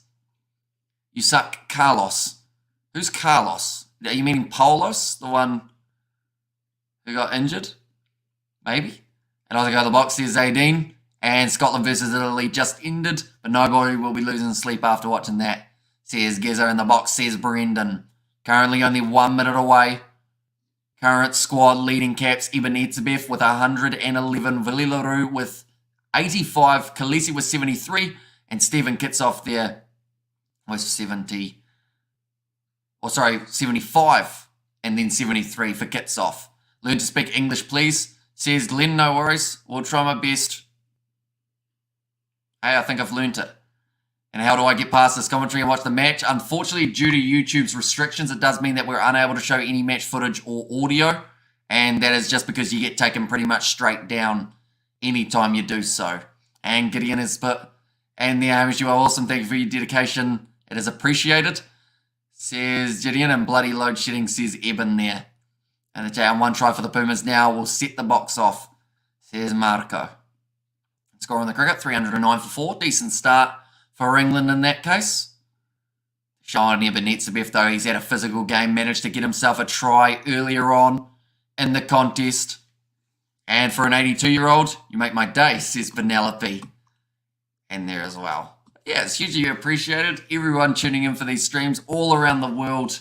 We've got plenty more in the near future, though, so be sure to hit that subscribe button for anyone who hasn't already. We've got the games next week. South Africa, they will be going head-to-head with Argentina. And also, while we're at it, while there is this injury time, we might as well show you who is playing next week. South Africa, they are going to be playing Argentina at 10:10 a.m. New Zealand time, which is actually past midnight in South Africa. Then New Zealand playing Australia. It's an afternoon game for us. Japan versus Fiji. Also Romania taking on the USA. Uruguay taking on Namibia. And then Chile and the Argentina XV. Scotland play France. Wales play England. And Ireland play Italy. It is an action-packed international schedule just around the corner. And we will be covering as much of it as physically possible. Great broadcast. Thanks, bro. Says Johan, no worries. Your English is just great, Hamish, says Brett. And well, that's cool, 82-year-old respect. Any news on Williams? None as of yet, but then we're also going to be now waiting for news on Lucas Paulos due to him also ending up with a head knock. I believe at half-time, though, they may end up giving us some sort of information. I haven't seen Grant Williams, though, in terms of the cameras. Sometimes if a player gets knocked out, then they return to the bench for their side and everyone realises, okay, they're all right, but that hasn't been the case as of yet for Grant Williams. Debut on the channel. Thanks for the hard work, Hamish says old school. Thank you very much, mate. Hugely appreciated. Ellis Park absolutely rocking for this test match. 6 points difference between them. We'll set my clock for 3 a.m. says Penelope Mason there. And also we have got there listening to your commentary in Spain. Go the box, says Martin. There's a lot of support and attendance for the South Africans, but actually a surprising amount of support for Los Pumas down in South Africa, which is fantastic to see. And it is the last South African home game until after the Rugby World Cup. So the next time South Africa play on home soil, they will either still be the world champions or they will be looking to try and get that thrown back. What's happening with the last injury? They are still taking him off the field. They're taking all the precautions, which involves putting him on the stretcher to then put him onto the cart. But yeah, he is now up onto the cart. So yeah, it's probably about a minute or so away from the play resuming, I should say. And Grant Williams is back on the bench now, says Charles. And also we've got, you're the best commentator from Sasha. Thank you very much. And good morning from Cayman Islands. Feel like South Africa have another 5% in them to cross the game. Also, the Rugby DJ is a bit odd and disrespectful to injured players. Is that in terms of the song choice or just the fact that he is playing music? And what's happening, why they stopped? So it was the knockout of Lucas Paulos. They are just taking the precautions to make sure that they can take him off the field safely. Position so far in this game, pretty even. 51% for South Africa compared to the 49% of Argentina. The territory, 54% for Argentina, 46% for the South Africans. 2 tries scored from South Africa, one by Damien De Lendi and the other scored by Eben Etzebev. Did you play rugby in school? I did. I didn't get the ball much because I was out on the wing and we had a very, very selfish 9 and 10 combination. But yeah, we didn't really get the ball out wide. Hamish's manager, ladies, if you want to hook up with him, come via me first, says Nazi Williams. I don't think that has happened on a live stream before, to be fair. Although I'm dressed for a wedding already, aren't I? It's all well and good. Anybody know how I can watch the match? Depending on whereabouts you are in the world will depend on your options, but free-to-wear, unfortunately, is very hard to find for a match like this in the Rugby Championship. And both says Yvonne. Now, scrum feed for South Africa due to the fact that they did have possession at the time of the knockout, and it's a big push forward here. It will now be moving too much sideways, they say. And it is going to be the penalty, or sorry, not the penalty, the scrum reset for South Africa. And also, Lol Nuzzy Williams, I'm old enough to be Hamish's mum, says Nov Mum. And no Puma shirt tonight, Hamish. I think you have more supporters in South Africa than in New Zealand, says Pubs of South Africa. Yeah, it is hugely appreciated you guys being here and in the middle of the night in New Zealand as well. It is 4:09 a.m. This game, it has been a pretty long first half, actually around maybe an hour and 2 minutes at this point. Try scorer, says Pretty Boy. At this stage, Damien Dialende and Eben Etzebeth, the two that we have seen. Scoring, Hamish Grant Williams is back on the bench, mate, says Charles. So that is good news that he is at least with the side. It means that hopefully there's no serious neck injury for Williams. Scrum, very solid. They have been told to use it and they will look to shift it out to this left-hand side. Damien Dialende looping around was Mani Lebok, goes to Vili LaRue. One more to Curtly, a rinser for the corner. And he's got himself another try, or has he? They have to go upstairs to check it. Although they do seem relatively happy. Curtly Rinser just said that's a try. I believe. I mean, I'll take his word for it. He is a try scoring machine, although his foot's out. So you wouldn't believe him in this case. And also, I thought I was the only one from down under here, says Nuzzy Williams. And great performance from the ABs this morning. We Savas love it when the All Blacks peak before the World Cup. Has to be said, though, that Eddie's Wallabies are a far cry from a World Cup winning squad, says Roger. Or is that just what Eddie Jones wants you to think?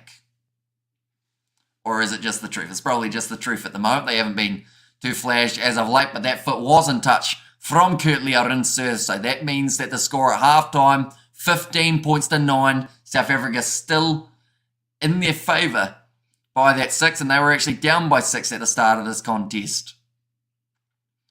I'm wondering what that does to the odds, because I know at the start of the game, it was sitting with the odds around $9 underdogs for the Pumas. They might be slowly making their way back into this one just a little bit. We'll go like this. We'll go like this. There we go. But anyone who is new to the channel, be sure to hit that subscribe button. It is hugely appreciated. Everyone being here. They're just showing the Rugby World Cup starting on September 9th. We will be covering every single game of that World Cup on the channel. So yeah, if you do enjoy a bit of World Cup action, enjoy a bit of commentary and a bit of chat throughout the matches, be sure to hit that subscribe button. I see New Zealand thumped Australia, says Sasha, and too many injuries for the Aussies. And it's just the truth, says Yvonne. And then the try scorer, says Pretty Bull Mills, once again, Damien Dialende and Eben Etzebeth, the two try scorers for this contest. Looking through at some of the stats for this game, we've got player stats and match stats. We will start with the overall match stats. Now, it was one of the longest halves that we have seen in rugby for quite some time. According to the unofficial stats, which we will get more official ones in the near future, but currently, unofficially, South Africa have got 206 metres carried, whereas Argentina have only got 42 metres carried at this point of the game. Defenders beaten 10 by the Springboks, 5 by Argentina, 4 clean breaks for the Boks, and 1 by Los Pumas. And then the offloads, we have seen 6 from Los Pumas and 1 from the Springboks. So they've actually been offloading a whole lot more Argentina, and I believe that is due to the pressure that we normally see from South Africa. When they get into a breakdown, they normally end up with the ball. So that is why they've got to try and keep that ball alive as much as they physically can to stop that breakdown opportunity from arising. And then does help them in the long run, like I mentioned. Tackles actually pretty even overall in this game. 58 tackles made by the Springboks, 52 made by the Pumas. And the penalty count, the other one we're going to be looking at, 6 against Argentina and 5 against South Africa. Eddie Jones is just a bit mouthy. Not sure he's got enough to back it up anymore. I reckon he'll come out with don't what you're doing, but I'm planning for 2027, mate, says Yvonne. An injury slowed us, remember, says J9. Exactly right. 2 injuries. Normally, in a bad half, you'd have 1. And this half, we had multiple, unfortunately. And hopefully all the players will be all right. We're injured, Lucas Paulos and also Grant Williams. And Eddie is good. Was doing well before the injuries, says Annoy. And Springboks is weak. Little things. All Blacks is the best. Get it in y'all hit, says Nezuko. And also, was it a try or was it out? It was out for Curtly Rinser. He was saying it was a try, but I don't think he realised his foot was out to the side. South Africa must win, says Michaela there. Looking through at the benches for these two teams, we've actually already seen a few of these players make their way onto the field. We've seen Faf de Klerk for the South Africans. That was due to the injury of Grant Williams in the opening 20 seconds of the fixture. We saw Ruiz on there briefly, replacing Julia Montoya, while they did replace his eyebrow on the sideline. Also, we have seen Thomas Albanoz on briefly, but he has gone back out, and now Rubiolo, another player who will be out there on the field due to that injury that we did see of Lucas Paulos. But there are still some very talented players to make their way off the bench. South Africa, RG Snyman, he has been in some terrific form, so I believe they will look to bring him on as the number 5. Quagga Smith, they might actually look at replacing Marco van Staden. To be honest, we've hardly seen him throughout this game, which is a bit of a shame because this was one that I felt if he really stepped up, he would have possibly got a few more future starts. Lukanyawam will be coming off the bench later on, as well as Damien Valimza for the back replacements. Trevor Nakanya, his first action of the Rugby Championship could be just around the corner as well, alongside Vincent Koch and Bongion Manambi in the front row. Does Cannon Moody play 9 and 10? Also says Hanoi. I know that he's quite versatile. I don't know whether or not he's played 9 or 10 for quite some time. He may have when he was younger, though, if I'm not wrong. Anyone, please, do you know how I can watch the second half? Please, please, please, says Casey. So if you are in Australia, you can sign up for a Stan Sport free trial. But then if you aren't in Australia, you will need a VPN to be able to use that trial, and you'll be able to watch the game. Can someone please tell Mr. Jones to retire? He's living a fantastic fantasy. If I don't perform, my boss will give me the boot, says Herman. And also, we have got there, do you have a YouTube play button? I do not. I think the first one is 100,000 subscribers, but I heard something about how YouTube are actually looking to take those away in terms of no longer giving them out due to so many channels getting there. But I guess, who knows, maybe one day in the future we could find ourselves with that beautiful play button. But anyone who is new, hit that subscribe button. Maybe we can get the play button before the next World Cup in 2027. I feel like that would be a pretty awesome goal to have. And All Blacks are definitely better than the Box, but Ireland and France are on another level, says Chronic. And the real boss, baby South Africa, has set the Box there, the green and gold from Sway Street. And run with the ball, South Africa, says J9 there. Why didn't the ref stop the game straight away? The guy was injured in front of him at the start, says Annoyed. So the reasoning behind it, I believe, overall, I think he just didn't realise he was as injured as he was. But then also, I think he was hoping that it was going to be to the side a little bit. But once he realised, like, it was relatively quick that he realised that he wasn't too flash. Are we allowed to talk about Scotland, Italy? Or is that a spoiler? Go for it. We do already know the score because of just keeping an eye on it in the bottom corner. And go Bok, I'm listening live chat from Denmark. From Germany. Go the Box, says Ricardo. And also Miss My Country. Now, come on, Cheslin Colby. Want to see the magic in the second half. And go Argentina, you can do it. And I think we need Hamish as a super sport commentator. Hope you're all having a great braai. Stay warm tomorrow if you are up north in South Africa, boys and girls. Says Pubs of South Africa. And load shedding on the farm. Love you commentating, says J9. And yeah, every game for the Springboks throughout this year, every game of the World Cup we will be covering on the channel. All 48 of the fixtures. The warm-up games next week, I've already mentioned the ones that we are keen on doing for that. And yeah, plenty of action coming in the near future. Rugby Union and also the Rugby Sevens when that comes back around. We will be covering that on the channel as well. Paul B could be the best of all of them. Says Hanoi, first time on here watching from Austria, says Adam. So I assume Austria, you must be late afternoon if I'm not wrong. I think you guys are around maybe 5:18 p.m. I'm terrible at time zones though, as you will or as you will learn. And yes, Yvonne, that's a big spoiler, says Ricardo. And there as well. Go the Pumas, says Sebastian, but the second half not too far away from starting. Hello, Adam, says Kurnovic. It should be an entertaining one. We know that both of these sides will look to come out quick in the second 40 minutes, try and wear their opposition down, and then from there unleash their benches, who will be possibly the key for making their way forward. And also we've got there Timothy. He said Nuzuko, go try somewhere else. And hello. Says, is it Elise, maybe, and here in Germany, supporting Los Pumas, and his eyebrows replaced, says Clint. And Quagga Smith is as underrated as C. Caleb Clark in terms of starting games. They should be the starting or player starring games from Chronic there. And 2, 18 a.m. in Victoria. I like Germany, but I'm in South Africa. And Skywalker games there as well. But the second half, just around the corner, I'm expecting maybe 1 or 2 changes to be made within the first 5 or 10 minutes of the second half. I wouldn't be surprised if the Springboks look to put RG Snyman on the field to replace Marvin Ori. Perhaps also they could look at Lukanyuam getting maybe 40 minutes. Although, to be fair, Jesse Kriel and Damien Dialenda, they haven't done too badly, either of them, throughout that first half. I know Jesse Kriel had that little bit of a moment where he did fumble the ball rather than being able to score it. But he is still one of those players that he's had a line break in this game. We'll be looking to make a few more extra meters throughout the rest of it. Just looking quickly at player stats. Let's see what they've got for him. Jesse Kriel, they've actually only given him 20 meters. Willie LaRue's had 32 and Kurtley Arinsa has had 31. Dwayne Vermeulen with 46, the leading meters for the South Africans. Marvin Ori has actually made the most tackles throughout that first half, though, making the 8. Malcolm Marks with the 7, getting the 1 turnover, and Kitsoff making 2 tackles, but getting the 2 turnovers.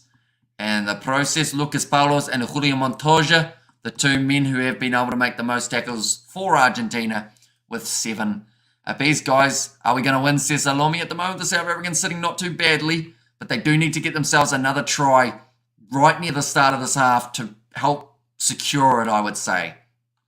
And also we have got there on the river in Namibia. Thanks for the great commentary. Let's go to the box, says Jan Afantonda. And also we have got there, hi Morne, cold and wet here in J-Bay too, says Rebel. And also I like my country, but I'm in Germany. We've actually got quite a few people watching from Germany today, which is absolutely awesome to see. You're just mad because the All Blacks destroyed the Springboks, says Nizuko, and great performance from the ABs, but we Savas love it when the ABs peak before the World Cup. Eddie's Wallabies, a poor outfit through. And also we have got there 6:19 p.m. there here in sunset, watching the sunset and listening to the excellent commentating. Great job. And I will, says Adam. But they've got a halftime performance at the moment for this game. Of course, I did mention it's the last home game that the Springboks have got before we get into that Rugby World Cup, where they will be playing away from home. So they are certainly turning up the entertainment factor. Wallabies might peak for the 2027 Rugby World Cup. How long has this halftime been so far? It's been relatively long, although the other side of things is, unfortunately, with how long it did take for a couple of those injuries, it just feels like it's been a little bit longer. But I'd say it's about the stock standard halftime. Yes, how long? Because I was waning. Like ours, the TV is not working because someone else is watching. So yes, so they've still got probably another 3 minutes or so. They're just having the halftime performance out there on the field. I just got done some boxing on a cockroach. I feel like a tough guy now, says Nazi Williams. But do let me know in the chat, ladies and gentlemen. First try scorer of the second half. Who do you believe it will be who walks away with the first try? And dude, how long is half time? It's another few minutes. Is Los Pumas more physical than the Boks? I think that they've shown the physicality throughout this game, although I don't think I'd say that they have been more physical. They've certainly been able to match it at times, but South Africa has some big players in there. Ebenezer running over the top of Santiago Carreras to score his try. Dwayne Vermeulen just charging at the line. So yeah, I'd say that Springboks still have that little bit of a physicality edge in this matchup. Hey, Chronic, South Africa and New Zealand made rugby great. No doubt, respect to New Zealand. Always a great game. And camaraderie. And also, is this World Cup or not? Because I'm just a little kid, so I don't know. So this is not the World Cup. World Cup taking place in about 40 days' time. So we are getting very close, but it will be taking place in France. When are they starting, says Salome? It will be after the halftime performance that they have got on just currently. Big fight tomorrow for boxing, Amish. Spence versus Crawford. Got a multi still alive, says Audio. And also a big day for UFC. Justin Gaethje taking on, it will be Dustin Poirier. And also a few other big fights on that card with Jan Blachowicz taking on Alex Pereira. And come on, boys. You can do it, says Ronaldo Colby. For the first try scorer, says Byron in the second half. And this halftime is long, says Nizuko. South Africa is Kanye and South Africa is Ghana, says Alazy. And also we have got the, I think it's halftime. I have no idea. It is still halftime. Don't panic. Still plenty of time to catch the rest of the action in this game. And Colby, the next try, says Penelope. Mani Libok, the next try, says Pieter. And also we have got there South Africa, let's go to the box, says Wayne. I think that guy was supposed to be singing. And there were words coming out, but he wasn't actually singing. Instead, when his microphone was down, the noise was still coming out. So I think he forgot his own lines, perhaps. Unless we just can't hear him. Maybe they forgot to turn on his microphone. I think they forgot to turn on his microphone. And no one's told him throughout this whole performance, lip syncing. Well, the thing is, he's not even lip syncing at this stage because he's trying to say words, but nothing's coming out. It's a bit as a machine, says Anthony. The team with the kicker will win, says Karin. Well, that's the question. Once Mani Libok goes off, do they have a kicker for South Africa? So why are you instinctively saying that Argentina have got the late chance if that sub is made? And also we have got there go Crawford, says Nazi Williams. Of course they will. Are you just hoping they won't? Says Hangaret. There's going to be the end of the halftime performance. Go the Bok. You can do better second half, says Gary. I'm watching you. But I'm sorry, Mum. That way's so couples therapy because the TV is not working. And also we have got there go the Box. Always funny when there's a microphone mishap and Box must win. The girls won the netball, says Colleen. Now, second half just about to get underway. We see South Africa warming up in the back line or in the background with their reserves alongside Argentina's reserves. But now Springboks making their way back out onto the field, getting welcomed by the halftime performers. It's a long halftime, says Anthony. It was relatively long, yes, but they are now back out there, which is the main thing. 40 minutes of non-stop action here for the second half. Hopefully no injuries. We saw 3 throughout that first 40 minutes. The research on it, says Karin. And also we have there watching from Taiwan, go Box. And over here from Cape Town, go the Box, says Novalin there. And does the match air here? Or does the match air here? Depends on whereabouts you are, Ahmed. Around the world, do let me know. Now second half, Thomas Lavanini fired up as always. Julio Montoya drenched in blood because of the hard physical battle that they have had throughout the first half. But it will be Mani Libok kicking off from right to left to get the second half underway. And the Rugby Championship, the last 40 minutes we will get to see of this competition before the Rugby World Cup kicked off short, slap back by Kurtley Arinse, and it's claimed by Damien Dialende. So South Africa, early on in the second 40, have been able to get themselves possession back. Malcolm Marks now tackled well. Evan Etzebeth with the good clean out. Faf de Klerk just missing his pass, but it goes to Damien Dialende, who now starts to charge forward. 25 metres out the line now for the Bok. Going to the left, Vilela Roo right on the touchline, but they'll go back for the penalty. Tackled off the ball, penalty against South Africa. Oh, looks like Maka van Staden, a little bit of push and shove on the touchline here. Commentators are saying it should have been the other way around. We have to wait and see the replay here. And I hope not. I hear that song again, says Anoy. And having a difficult time finding a live stream of the rugby here in America, says Anthony. I believe Flow Rugby may have it, if I'm not wrong. But unfortunately, there is also a chance. Okay, no, it's against Blue, so it is actually going to be the penalty to South Africa. And that was for Julio Montoya. Tackle off the ball on 5 green, so making the early shot on Marvin Ori.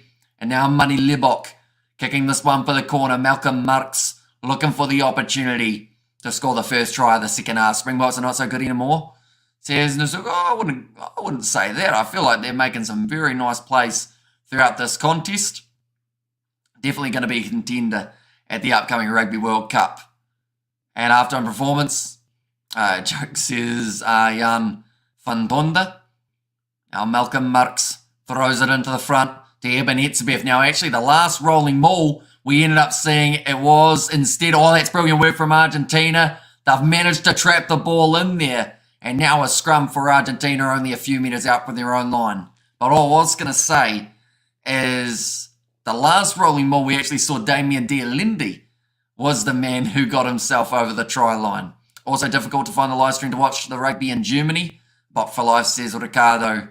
And does anyone agree that if it wasn't for Southern Hemisphere rugby, sport would have died slowly, says man. I mean, it's a tricky one to predict, isn't it? Because the Six Nations by itself does pretty well. But I guess when you're talking about a global scale of trying to get more teams involved, you know, it takes two to tangle. I think Southern Hemisphere without the Northern Hemisphere would be in the same boat. It just wouldn't feel the same with the fact that it's only one side of the whole world, if that makes sense. What is your name, says Zaydeen? It is Hamish.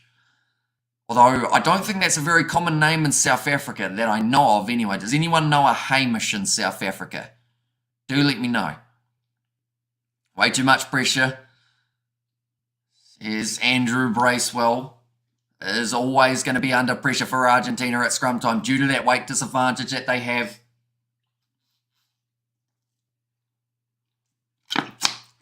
And Brendan has said, please, commentator, please make this commentary very exciting. Keep us entertained. I mean, I'll try my best. But, yeah, we'll see how it goes. And Nice says, Seve. And also, we have got there from Zaydeen has said, you smell like poop. Says Lies as well. And my name is there next to the chat. And also Nice. And that's going to be the penalty now to the Springboks. They look to go quickly with Faf de Klerk. And they have actually taken the quick tap. Klerk just throws himself at the line. Only 2 meters out from the line now. Malcolm Marks round the side. Is he short? Yes, he is. Andrew Bracewell says. They do have to use a Marvin O'Ree. He's knocked the ball on. And now it's a knock on against South Africa. Flow Rugby works in America, says Xander. And I'll say, yep, I do know Hamish in South Africa, says Brett. And Avanja says J9. So it was in the end a knock on from Marvin O'Ree. And Argentina now with the scrum feed. Let's go Pumas. And also we have got there, and the Jack Book is too weak. Says Nizuka, unfortunately, you can never come to South Africa, Hamish. We all have a bride booked with you. So proud of the box, says Pubs of South Africa. I mean, that's the thing. If I ever did go to South Africa, I've been offered many, many brides. Pretty much if I was there, I would say I'd be able to find one every single night that I do travel there. I'd like to go to South Africa in the future. It would be quite awesome to be able to watch a game live over there. Yes, I know. Hamish, my ex-boyfriend, says Tanner there. I see. Well, all Hamishes aren't bad. I'll say that. My ex-girlfriend just got married and we broke up about 9.5 months ago and she is now also about to have a child. So that's fun. And what can a man do? A man can. These games are only prepping for the Rugby World Cup, says Petrus. And who scored so far, says Twix. So we're seeing 2 tries scored, one by Damien Dialindi, and then the other try was scored by Eben Etzebeth out on the wing. And also we have got there, you're South African, aren't you, Hamish? Says Neil. I am not, no. I am from New Zealand. Which is why this game at 4:30 a.m, of course, not exactly an ideal time to be watching a game of rugby, but always an entertaining one nonetheless. Now Argentina just out from their own try line, 45 minutes in. Now, solid scrum. South Africa looking to get that little bit of an extra shove there. And God's got something better for you, Hamish. And also, we have got how much time is left? 35 minutes remaining in this matchup. Argentina inside of their own 22. They will look to clear this ball downfield. Peter Steftatoy almost able to get the charge down, but the ball goes into touch. And now about 40 metres out, it will be a South African line out again. Come on, Argentina. Us Kiwis are cheering for you, Pumas. Says peace, baby. Only 6 points difference between these two sides. We see RG Snyman now making his way out onto the field. We felt like that might have been one of the early changes that the Springboks looked to use. I'm sorry, she was cheating. Says Seve there. That's all right. I think I dodged a bit of a bullet there. It is possible to say in that scenario. Now Dwayne Vermeulen going off to Faf de Klerk. RG Snyman finding the offload, and he is certainly someone who will boost up that Springboks numbers for the offloading game. I believe it was about 6-1 in favour of Los Pumas in the first half. Now Faf de Klerk goes across to Peter Steph de Toy. Brilliant low tackle made on him by Santiago Chocaberes.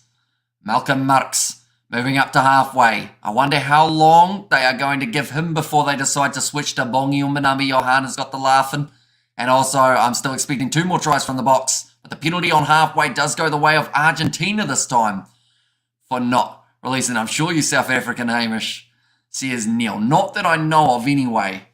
I know that my sister did an ancestry DNA test and I was a little bit Scottish, which I think is why I've got one ginger hair in my beard. And it seems to only be the one. Don't know why. You have to have borrowers on the braai with chakalaka and a beer. That is very South African. I've actually seen borrowers at the local supermarket, but I've been too scared to get them because if I don't cook them well, and with the fact that we've got quite a bit of a South African audience, I would feel absolutely terrible if I did, I guess, just absolutely butcher them.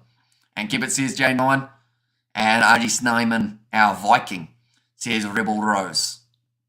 Now Santiago Carreras to line up another kick here to make it a little bit even.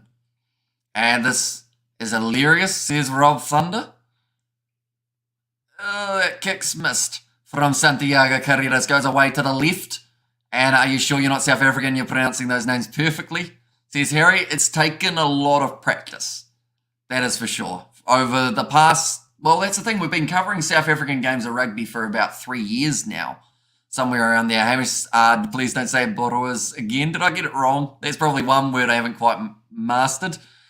He had me until he said borrowers. So yeah, that's pretty much confirming I'm not South African, for anyone who was unsure. Sausage is what we like to call it in New Zealand, but it's just a big one, isn't it? Big spicy, well, not even spicy, just a big solid sausage from South Africa.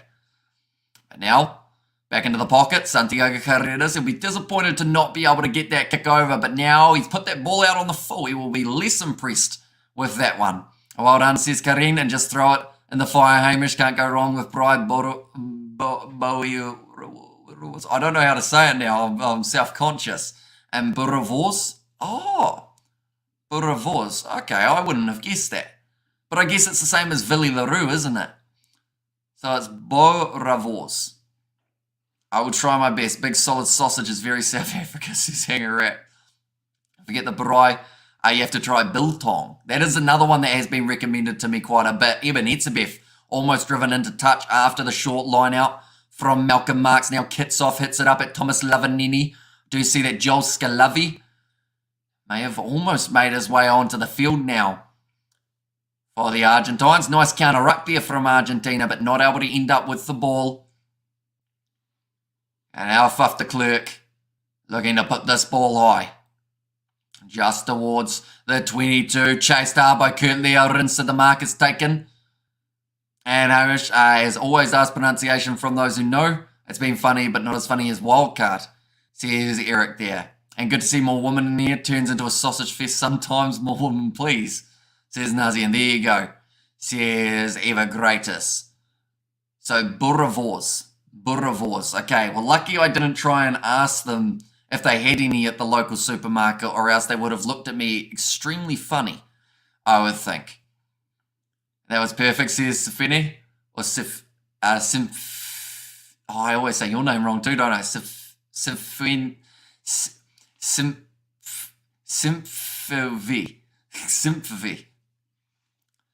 That was brutal, that pronunciation, wasn't it? But now Argentina again with the attack. They've decided to go for the kicking again here. And I don't know whether or not that's the best tactic. I feel like at some stage they have to try and hang on to that ball. That's a brilliant leg drive from Mateo Carreras, making the tackle on Kurtley Arunsu, who now is driven almost back into the 22. Malcolm Marks hits the ball up. And now the Klerk, he will be returning fire with a kick of his own. It's become a territory battle between these two sides. Simpiwe, that's the one. I couldn't remember how to say it, but I remember he had to correct me last time when I was pronouncing it as well. Another run forward. Argentina looking for the kick in behind. It's charged down now. Pablo Matera ends up with it. He hasn't had a huge amount of runs throughout this game, which is surprising because normally for Argentina he does hang on to the ball quite often, 32 times in the first 2 games of the Rugby Championship. Some quick hands here. Great step from Juan Martin Gonzalez, but Eben Etzebeth is able to counter him. Gonzalo Bertrano, I should mention, also has made his way onto the field. Big run forward from the Hul Tita Chaparro. Now Bertrano, rush defence here. Still finding the quick hands and great run forward from Lucio Cinti. Thought about the pass, nailed in the tackle by Cheslin Colby, one of the best defenders out there for the South Africans throughout this game so far. Lavanini now hits it up at Damien Dialende. Breaks through the tackle, but Franz Malhaba stops him from making it to the try line. Now Argentina, 5 metres out. Los Pumas looking to strike for the first time over the try line in this game. Bertrano goes off now to the number 8. Juan Martin Gonzalez just short of the line again. Lavanini tries to go high, but he is stopped once more just short of the line. Ball up to Pablo Matera. Stopped. Kits off, looking to get the turnover, and he wins it for the Springboks. Steven Kitsoff gets a crucial turnover because that was in a dangerous position on the field for the Pumas. And come on, Bok, hibernation is over. Wake up time, says Spider Mick. And the Boks need a try. And I've got an Argentinian friend, so he won't be happy, says Harry 11. And also we have got there, you run a effing brilliant gig, bud, says Rob Thunder. Thank you very much, mate. Usually appreciated. And yeah, we've got plenty more in the near future. And I love the unity in this chat. Well, that's the thing. That's the reason that I was able to learn how to pronounce so many of these South African names, was because of you guys in the chat. And yeah, I put a lot of it down to the fact that you guys have helped me along the way. Great commentary, says Ernest. Thank you very much, mate. And why isn't there a broadcast for this game, says Abner. Unfortunately, there are only the big broadcasting options out there. It seems like Kurtley Orinsa actually taken off the field this time now for Lukanyoam. Now, that's got to be one of the first games for Kurtley Orinsa that he hasn't got himself a try in the match. He was close in the first half, right near the touchline. But Lukanyoam now out there on the field, which I believe would mean that Jesse Creel would transition out to that left wing side, more than likely. And load shedding is interfering with my watching the game, says Andrew. And are you able to show us the game? Sadly, due to licensing, if I was to show any match footage or audio, we would get taken straight off YouTube. So I do apologise for that, not being able to show it. But yeah, there's plenty more action in the near future. Why do sway? Says Harry 11, as in me. It's mainly because I'm adjusting, because I'm sitting on a wooden chair that is not very comfy, but we've been sitting on this chair for about maybe 14 hours, about 12 of those hours doing the commentary, so been a relatively long day overall. Skitsoff doesn't have a neck, so his arms are longer by default, like Mark's. That's why they make turnovers, says Hanger Rat, and big ups to you, Hamish, for trying. Now let's go Box. And Kuru is going to give away a penalty soon, I can feel it. And you're pronouncing the names perfect, mate, says Marco Brown. It looks like South Africa from 5 metres out from their own line will look to kick this one towards the touch. I'll look to build that line out. I'm just looking around for other subs that have been made. RG Snyman, I believe, other than Faf de Klerk and Lukanyoam. I don't think there's been any other changes here for South Africa. Whereas for Argentina, we're starting to see quite a few more names coming through. And also we have got that Hamish even got banned for using the wrong words in the title of his program, Big Match 2. Says Eric, true, we got a copyright strike on a Super Rugby live stream for the final of Super Rugby Pacific due to them saying that pretty much we used Super Rugby in the title when we weren't allowed to. Is money so important you can't show live, says Spider Meek? That's not the case. It's more of the case of if we get copyright strike, we can't live stream for 3 months. So it's that kind of thing rather than the money. We've always said in terms of YouTube, we don't do it for the money side of things. Any money that we've made off this channel, we've put straight back into the channel. I haven't actually made a single dollar off these streams. But yeah, it's one of those ones that if you show any match footage, you get taken straight down anyway. So it's not really, there's not much point in doing so. Great commentary. Says it was Annette Jeff. Thank you very much. Now offloaded to Malcolm Marks from RG Snyman. Gonzalo Bertrano able to stop him in his tracks. But Willie LaRue now goes off to Mako van Staren. De Klerk picks the ball up nicely to Lukanyuam. He is out of the field of play by about half a metre, running down the wing, and he has actually picked up an injury. By the looks of it here, he's holding his pick. Hopefully he will be all right. And also we've got there, sucks, isn't it? Says Spider-Mick, and I must say I love your accent, says Adam. Thank you very much, mate. And also just 1 or 6 rolling the R's before the game ends, mate, says Buzz of South Africa. And why would they take you down? Because it's illegal, is the best way of describing it. Because we don't have the licensing to be able to show the game, it means that any showing of the match is copyright infringement, which you can then end up getting taken to court. And I believe the fine for that's about $25,000, plus you can end up going to prison. So that's something we don't really want to do. But I mentioned on an earlier live stream, at least the good news is I'm already dressed for court, so that helps me out a little bit. And Hamish is a level all commentators would love to reach. Word, says Image. And also your commentating is the best. Cape Town is where it's happening. Just come over, nothing to lose. And I'll introduce you to the Stormers and Western Province rugby team. Think about that in the chat. And what's the real time on the game? It is currently 55 minutes and 30 seconds. But we're starting to see a lot more of a stop-start contest in the second half. Neither side being able to score any points as of yet. And you are dressed for court, says Thipo. And also, Pumas are very physical. They certainly are. Prison for a copyright strike, but it streams, says Gizzle. Well, it's not so much the copyright strike on YouTube, but it's the copyright infringement that does get you. So, depending on whether or not they do look to follow up, but pretty much it's like if you were to show, let's say, a UFC event. The UFC, they mentioned it a little while ago, they fined a lot of people a lot of money for illegally live streaming the games. And difficult for South Africa to field their best team, given their comp, Lecker to field based, says Buster B. Although they have gone with a pretty strong lineup in this game, I'd have to say, in terms of a nice mix of both teams that they played up against Australia and up against New Zealand. Now, Julio Montoya goes to short ball. I see that Quaha Smith has made his way onto the field now for the South Africans. Thomas Lavanini taken down 10 metres out from the line. Now, Gonzalo Bertrano goes across. It looks like Franz Malherbe may have picked up a little bit of an injury here. Bertrano, big shot on him by Faf de Klerk, but it's not backwards. Nahul Teta Chaparro, the man who managed to hang on to it. Now, wide cutout pass from Pablo Matera. Quick hands to Mateo Carreras. He's got some quick stepping feet. And Faf de Klerk has been driven down hard. Unfortunately, not able to roll away due to where he did end up falling. Now the big man at number 19 who did replace Lucas Paulo. Big up Kiwi, 26.7k subscribers, rocking an awesome blog. Cheers, Warren. Thank you very much. Did I hear that right? No money made off these teams, says Presh. So we are monetized, but all of the money that we've ever made off this YouTube channel, I've put directly back into the YouTube channel, whether it is for our live streaming software, whether that's for sporting subscriptions or new microphone, headset, green screen, anything like that.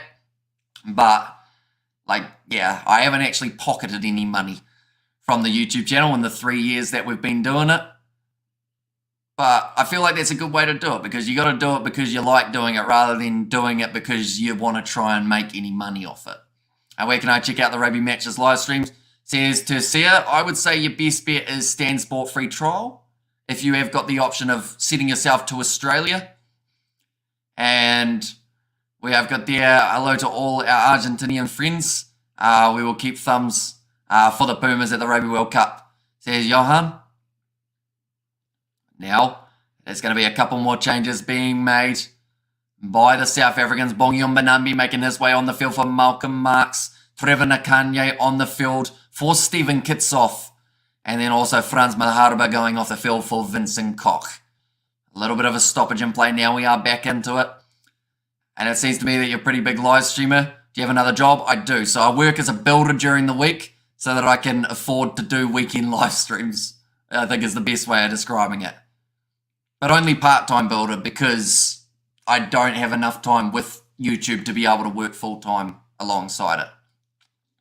Quaha Smith been able to get the team a nice strip there as he was falling to the ground, ripped it away from the hands of Juan Matan Gonzalez. And the Springboks again will have themselves a scrum feed.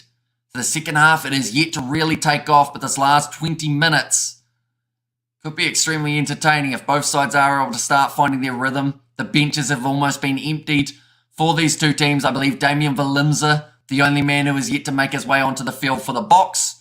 And then alongside that, for Argentina, I think Julio Montoya may be the only man who has kept his spot out in the starting lineup at this stage. Cool commentator.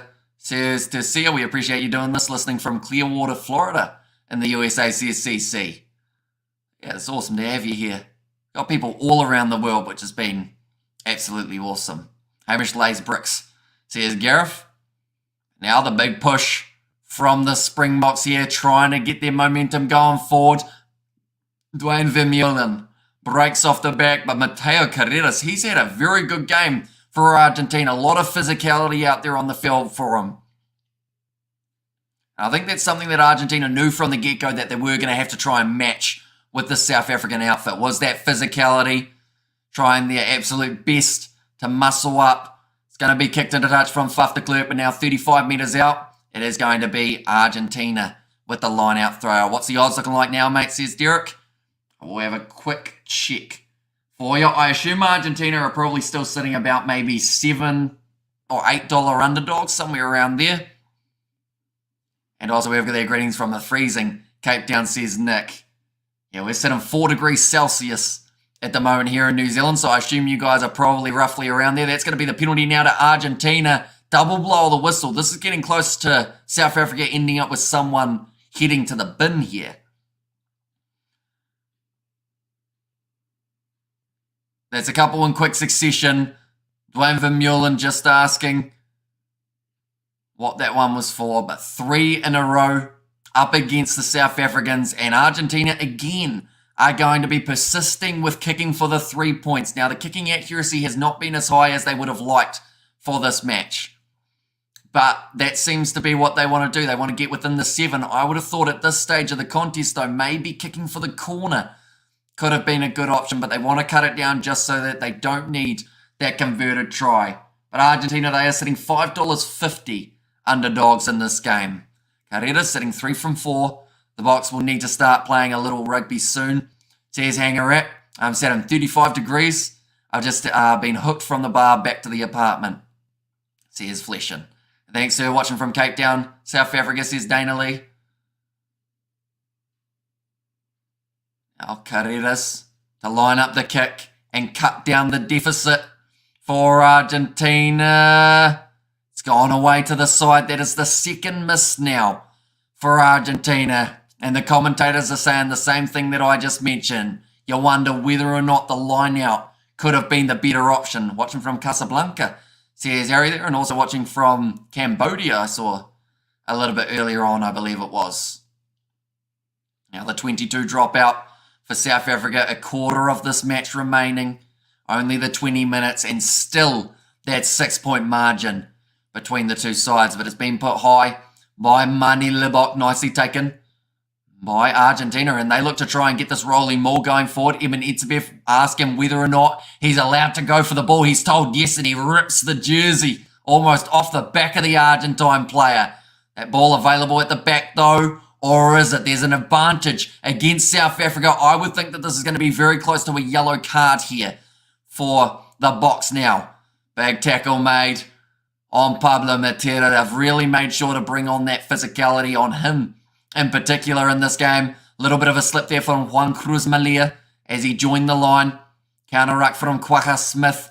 Doesn't work out. Argentina have about 7 men within 5 metres on the short side of the field, but they are still playing under penalty advantage. And it's gold is backwards. It's going to be play on just for now. Now, in the hands of the big man, Joel Scalevi, 140 kgs. He is billed as, but I don't know whether or not he is quite that large. Certainly a unit of an individual. They are now going to go for the kick in behind from Gonzalo Bertrano. I assume that must be advantage over for the Springboks now. Nope, they are going back. Wait, no, they've called it as a mark for Dwayne Vermeulen, so they are actually going to continue playing now off the mark, and Villi Larue, brilliant kick down towards the halfway line. RG watching from Almeria, Spain, says Alejandro, and no money being made. Social Blade reckons you make between 2 to 26k in YouTube ads a year. Are you going to the World Cup, says Noob? I am not. I do not have the financials to be able to do so. But I'll say Social Blade, those numbers, they're optimistic, to say the very least. But then when you consider, a green screen, it's a bit of money. Our streaming software that we have to pay for is way more than it should be, but it works out to be about $70 a month. So if you take that over a 12-month period, there's not a lot left. And those misses are going to count, says Yvonne. And also we have got there, don't forget the suit you're wearing, says Rudy, although I've had this since high school, so I'm all right. In that regard, now Gonzalo Bertrano going across to the side again. Xoca Perez. Passing it off to Lucio Cinti. Now Carreras, quick hands from Argentina, close to the touchline. Mateo Carreras has to cut back inwards. Almost a tip tackle on him there by Joaquin Smith. Now, Matthias Alemano hanging on to this ball here for Argentina, about 40 metres out from the Springboks line. Santiago Carrera, short ball, but it's knocked on by Argentina, or is it? They say play on just for now. Mani Libok asking for the knock on, but now realises he has to make a tackle. They did go to the left-hand side. And that will be the penalty to the Springboks player, leaving his feet in the breakdown. And Argentina missed 2 easy kicks, says Ars Robinson. And if they had known that they were going to miss them, they perhaps would have looked towards the corner. It's actually a quick tap taken by Argentina, kicking it in behind. But they are back there, able to recover it. It is Juan Cruz Malia, right place, right time. And now Argentina are able to clean up, but they are only a few metres out from their own line. Bertrano fires it across now to Thomas Lavanini. Quacker Smith straight in off his feet. Doesn't manage to get the turnover for his side. As you know, where I can watch it for free, unfortunately the only real option is Stan Sport, but you do have to be in Australia to be able to access that. It's a great kick downfield from Argentina, though, making those few extra metres. And defence has been impressive, both teams. And I think that's possibly the problem in this game to a certain extent, is both sides have been defending so well that they haven't been able to find the line breaks. They haven't been able to get through. The offloading, I think, could be so crucial in the later stages because it may just be what you need to open up the gap. But South Africa, they've made 108 tackles throughout this game. South Africa have also missed the 15. That one is going to be thrown in nicely. Faf de Klerk, a knock-on the ground from him. And it has gone slightly wrong there. We also got there, watching from Dar es Salaam. Hopefully I've said that correctly. And also we have got there greetings from San Diego from Barry. Excite us with your commentary non-stop for 2 minutes, says Brendan. Only 14 minutes remaining in this fixture. Sadly, we haven't had the massive moment to get extremely excited about. Like, this has still been a very good second half, I feel, in terms of the closeness of the contest. But I think everyone wants to see that one big try near the end of the game. Argentina, of the 34 times that they have played South Africa, they have only won 3 times. This would be the first ever in South Africa if they can somehow get themselves the lead. This is worrying from South Africa. Things are not getting better week after week. Now short ball from Gonzalo Bertrano. Matthias Maroni diving in there. Joaquin Smith once again off his feet, but because he gave way, didn't end up getting penalised for it. Now Argentina do get themselves the penalty advantage. They milked that one a little bit. They saw that Joaquin Smith was on the wrong side, and they will go back now for the penalty again. Grant Williams would have made a difference. Faf is just not up to it, says Andrew. And it will be interesting to see who they go with in the next week's game, because we do get to see possibly Grant Williams missing due to his, I assume he's got a concussion. So whether or not Jaden Hendrickse gets his first chance of the year, whether it's Kobus Reinach again, we'll have to wait and see what they decide to go with. But this time they are turning down the 3 points to kick for the corner, Argentina. I believe that that is what they needed to do probably about 1 or 2 penalties ago, just to really put on that pressure on the South Africans. Definitely after repeated infringements, it means that South Africa, if they illegally take this one down, they could end up with a man in the bin.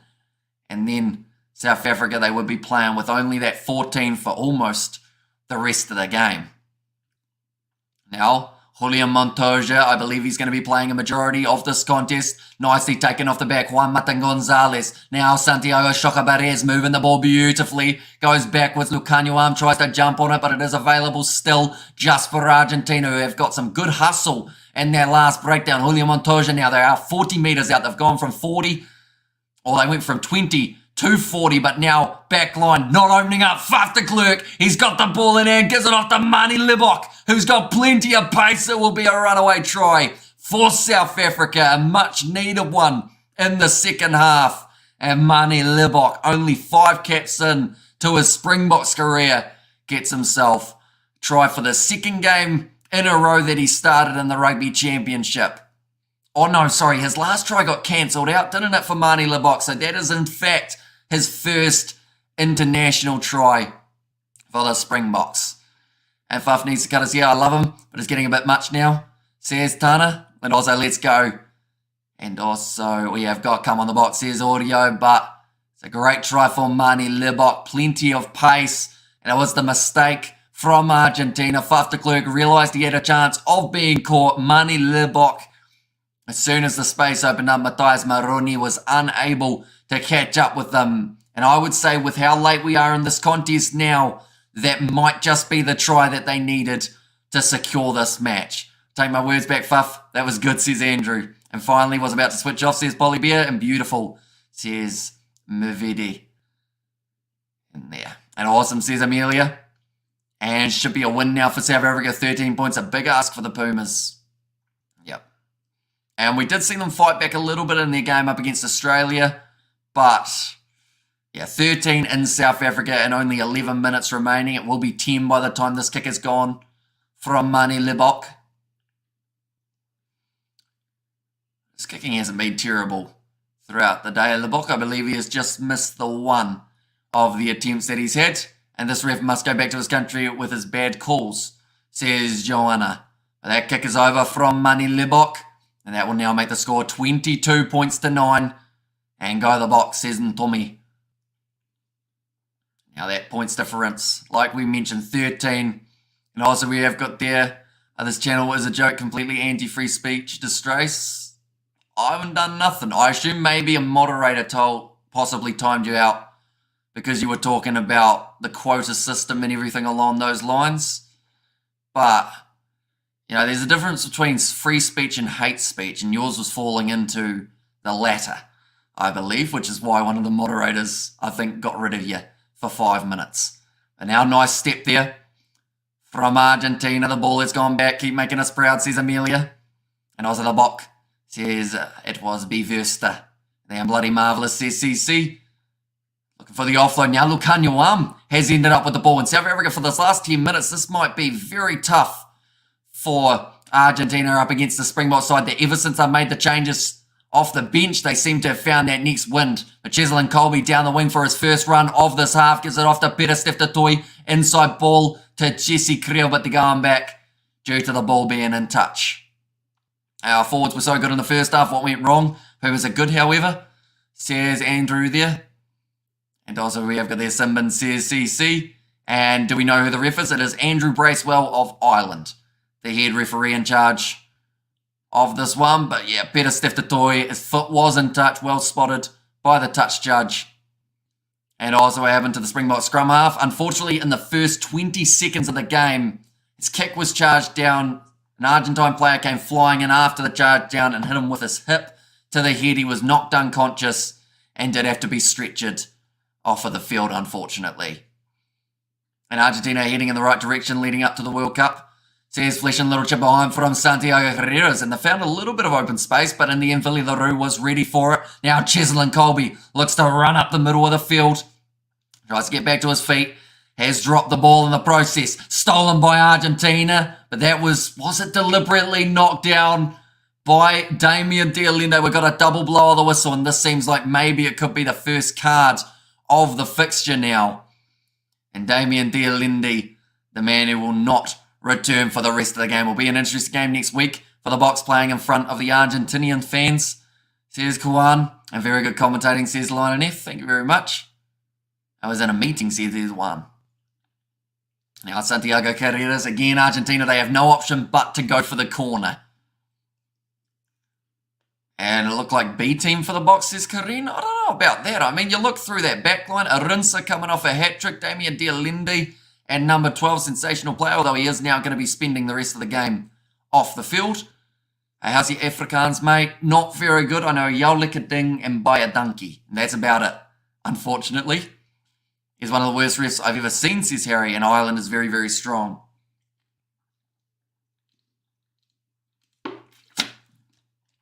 Now thrown in by Argentina, looking to attack with the inside ball. Mateo Carreras only 5 metres out, wrestled down by Juaja Smith. Now Booth Renault, quite a few of the replacements looking to really make their mark late in the game, including that man, Joe Scalavi. Another low tackle made by Peter Steftatoy. He has had to make quite a few in this match, but Pablo Matera now hits it up again. For the Pumas, they are yet to get themselves a try in this game. They are just after one. They play bad, says Gerhard. Dope commentating says, I won't care. Thank you very much, mate.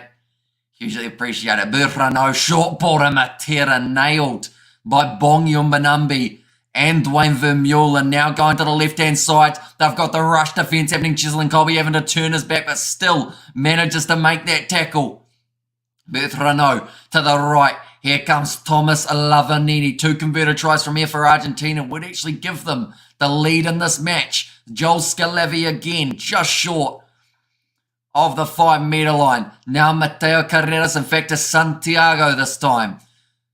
Off his feet for Locanuam. Now passing across, Matthias Maroni gets the offload away, and Mateo Carreras scores the try for Argentina, their first of the game. It's taken a while, but 74 minutes in, they are now back into the contest. Love your passion, says Amelia. And also Colby is better. Streaming from South Africa, says Nate King. And also listening from Poland, says Andre. But it is the try for Argentina. I thought maybe Matthias Maroni missed his opportunity to find the offload or find the pass. But from his back, getting that offload away. And Los Pumas get themselves back into the contest. And Pump should pay you for advertising their brand, says Thipu.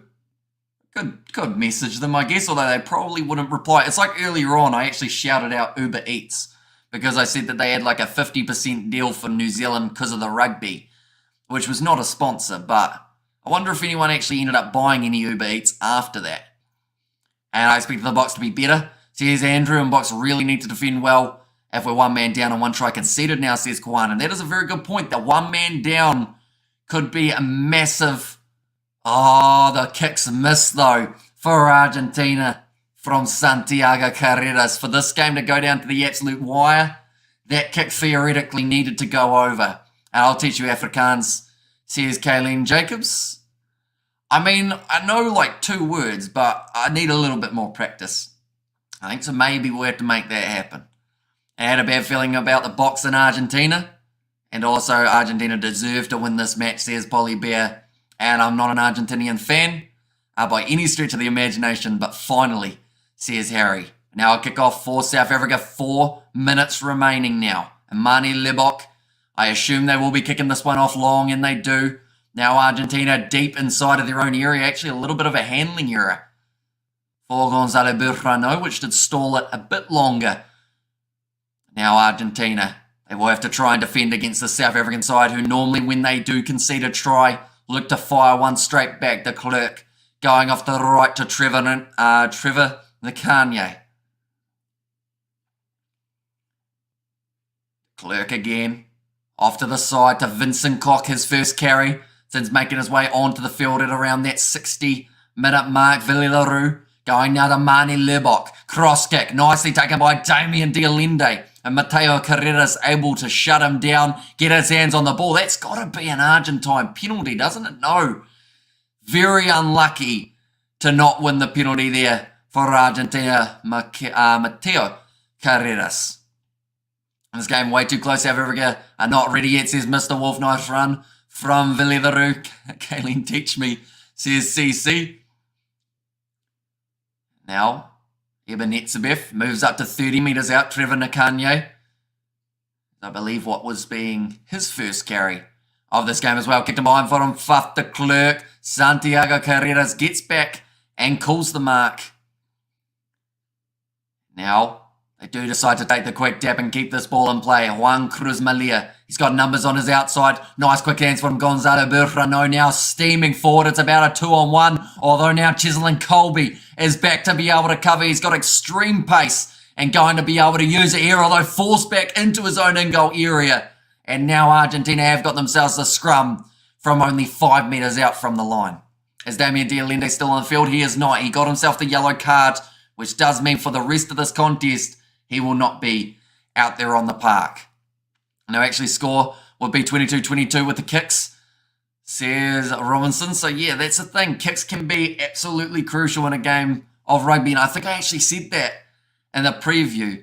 After I taught you Afrikaans, you'll say by a donkey, says Kayleen. That is one thing I actually know what it means. So I will say that quite a bit. And also, what was the other one that I said? That I said in Afrikaans? Jou lekker ding. I was going to say I'll be calling you Jou lekker ding, but that's you good thing, isn't it? That's it, maybe? And Amish Pro Springboks and the All Blacks dominant this Rugby League Championship, says Vishal. And how much time is left, says Twix in all caps. Only 2 minutes remaining on the clock now. And for Argentina, if they can score a try now, they actually still have enough time remaining to have one last crack. And Jou lekker ding, yes, says CC. And Jou lekker, says Andre. And our time is left 2 minutes. In fact, now only 1 minute 45 remaining on the clock. And it applies in multiple situations, says RJJ. Santiago Chochaberes. They are standing right next to each other, the centres, alongside Lucio Cinti. Big scrum there from Argentina. And that's going to be the... Oh, it's moved too much. They're going to have the scrum reset. And this will use up a little bit more time on the clock for South Africa, which they won't mind one bit. Even if they end up giving away a penalty here, South Africa, in the next scrum, it would be probably decent tactically. I'm enjoying the commentary, not even missing the live TV coverage, says Andrew. And also we have got there, my prediction was 21 points to 12, so it was close. And also, what does techies mean in Afrikaans, Hamish? That's a great question. In New Zealand, like a techie is like someone who knows stuff about technology, but I assume that's not the case in South Africa. Time left, now 40 seconds remaining on the clock. Argentina have been told to use it. Faf de Klerk forcing him. It's going to be another knock-on. This is going to use up too much time, I believe, now for the Argentines. And they may not quite be able to get back into the match. Guan has said this is stressful. It's certainly nerve-wracking for supporters of both of these teams. Time left, now only 20 seconds remaining on the clock. So at this stage, South Africa cannot lose, but they could be within 1 point here, Argentina, if they do get it right throughout the last little while. But 151 tackles made by South Africa. Hello, I am a Likading, says Kayleen. And how much time left, says Luan. And also, you can't end the match on a knock-on, Irish says Hangarat. And now they are going for another scrum here. Argentina, Gonzalo Burrano slaps it away back inside, or back on the side of Los Pumas. Another advantage this time against Peter Stiftatoy. Around the side of the breakdown, 5 metres out, Itzabeth managing to wrestle him down. Lavanini driven backwards. Both sides' defence has been very strong throughout this. Our South Africa boys are now in Lekading, says Kayleen. 5 metres out for Kanduiza off the bench for this game. Gonzalo Burrano going off to Pablo Matera. Peter Stiftatoy makes that tackle to continuously add to that 150 they've already had to make. Santiago Carreras almost goes through, finds the offload up, turned to his back. It's held up, but they'll go back for the original penalty again in favour of Argentina. How many tackles did Argentina make? They made around their 81 tackles mark for this game. So almost half in this game, which is actually incredible to know how much the Springboks have had to work. But this game, to be honest, this has got to be a positive for them. They've been able to hold on in a tightly fought victory. Yes, they've had some bad moments, but overall their defence has held up. They've only conceded the one try. I feel like putting myself to bed with without supper after this game, says Hangarat. It's currently 5:13 a.m. here in New Zealand, so I think after this game we're going to be heading to the shower, just like the players probably will be, and then heading to bed.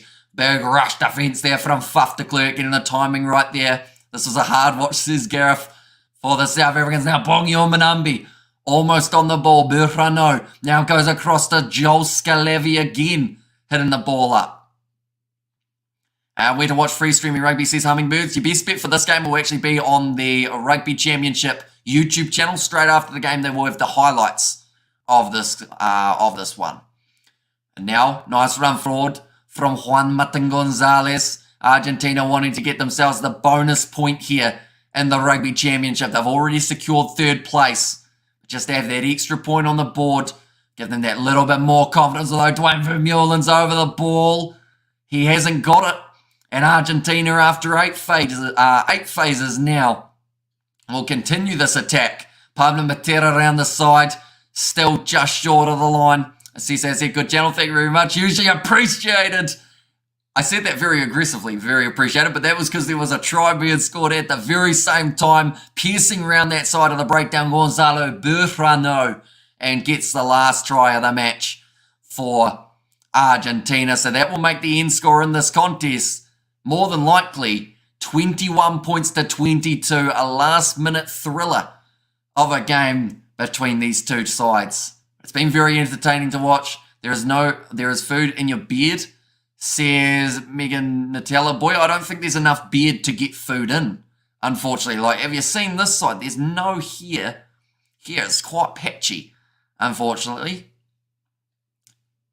And a kick to come now for Argentina, 22 to 21. And Shucks close, says Amelia. And what happens when the South Africans go to Argentina, says Salah? That's a great question.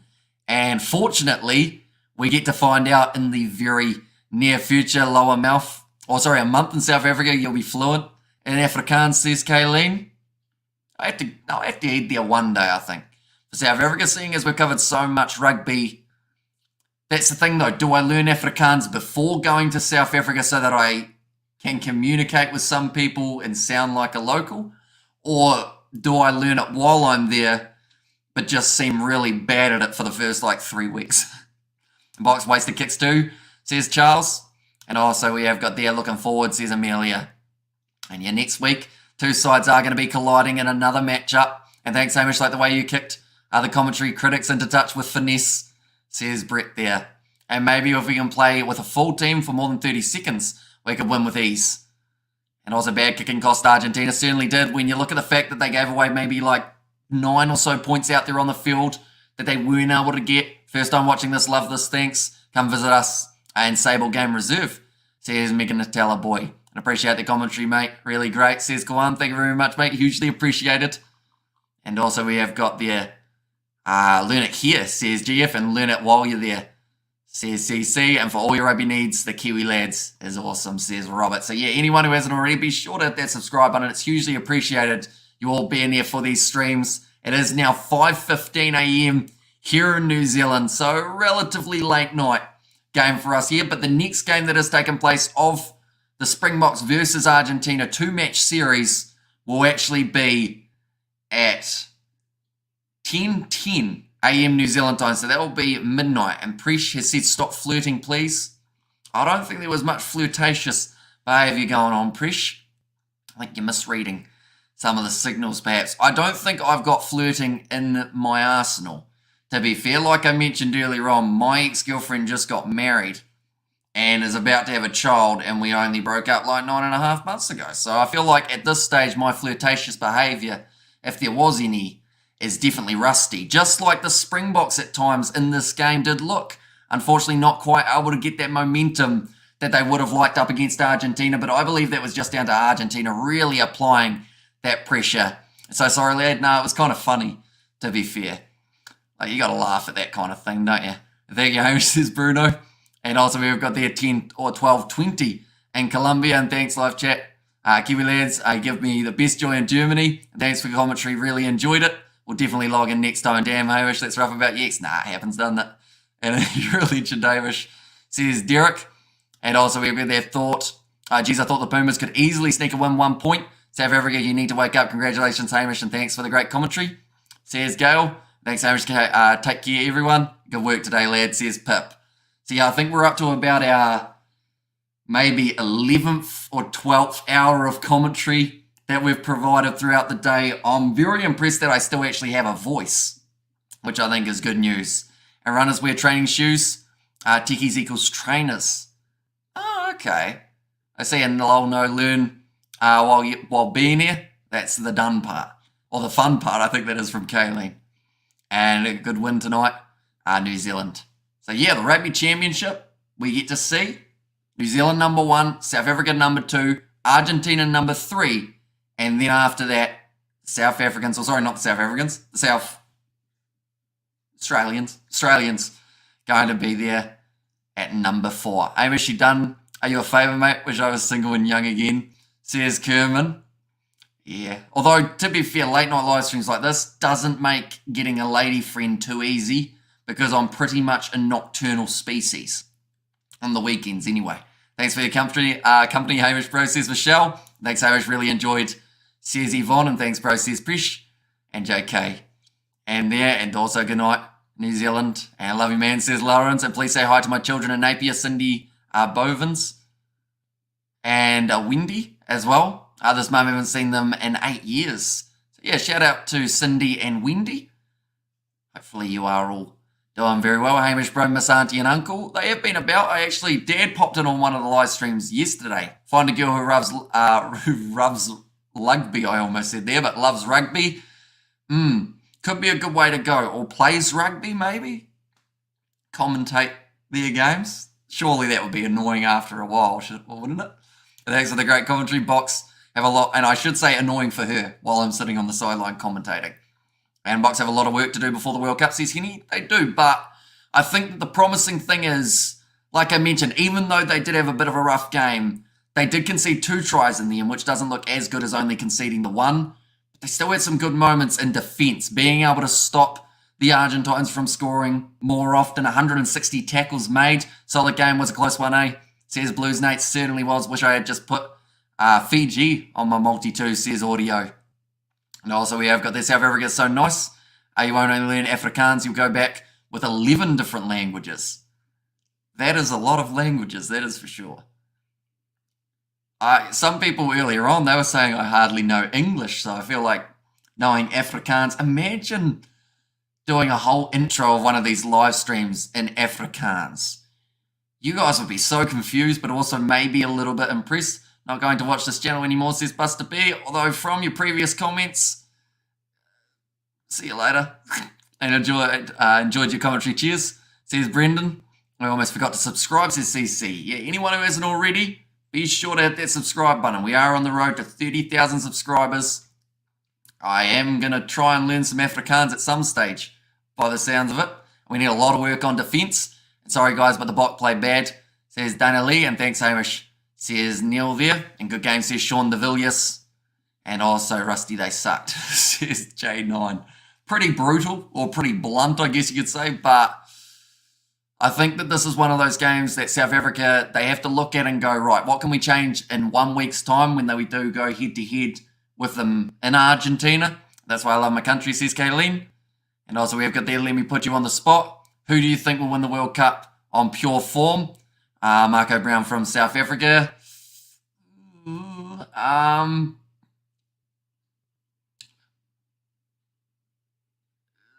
Current form, everyone's gonna be like, oh, you're only saying it because you're from New Zealand, you annoying person. But like current form wise, New Zealand are looking pretty strong. I think a lot of people would admit that, but then saying that we haven't seen France or Ireland in action recently, so until we get to see them, I feel like it's very hard to judge off current form.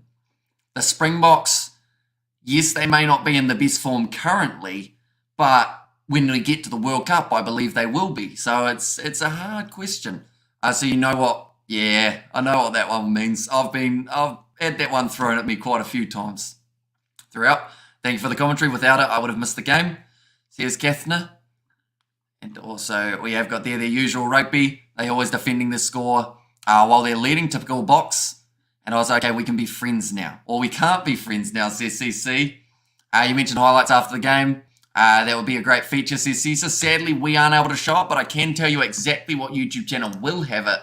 And that is the Super Rugby / the Rugby Championship YouTube channel. I'll get that up for you guys. Here we go.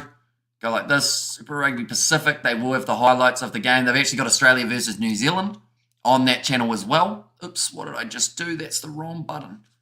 What happened there? I think I pressed the wrong thing. Hang on, we'll get that.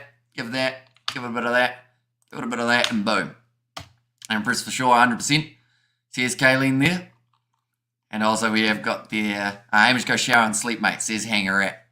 I should mention we've got some live streams tomorrow night. I believe we are going to be doing the cricket between Australia and England. So that will be another one to enjoy, another late night as well for us over here in New Zealand. But nonetheless, I do thank you all extremely a lot. I was going to say, but that's not quite a sentence. See what I mean by I don't even know English that well.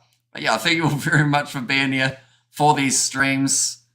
We've got a lot coming up next week as well, I should mention. Next weekend, we are hoping to cover, I mean, as a rough estimate, I think I want to cover 5 of these games that are next to us. New Zealand, Australia, we will be covering. Japan, Fiji, we would love to cover. Argentina, South Africa, we are definitely covering that one. And it's just more of the question of which of these games will I be able to cover alongside finding some sleep along the way. I think I'm going to have to sleep most of Friday. Going to have to be nocturnal. Make sure I get plenty of Z's before all of the rugby happening for the next one. The Bok brings it when it matters. Do you think South Africa just holding their cards close to them? Like last World Cup, they had a mediocre build-up and ended up winning.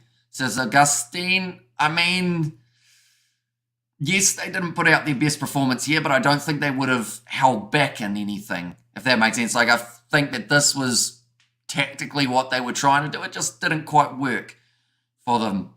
And nice to Amish says Blues, Nate.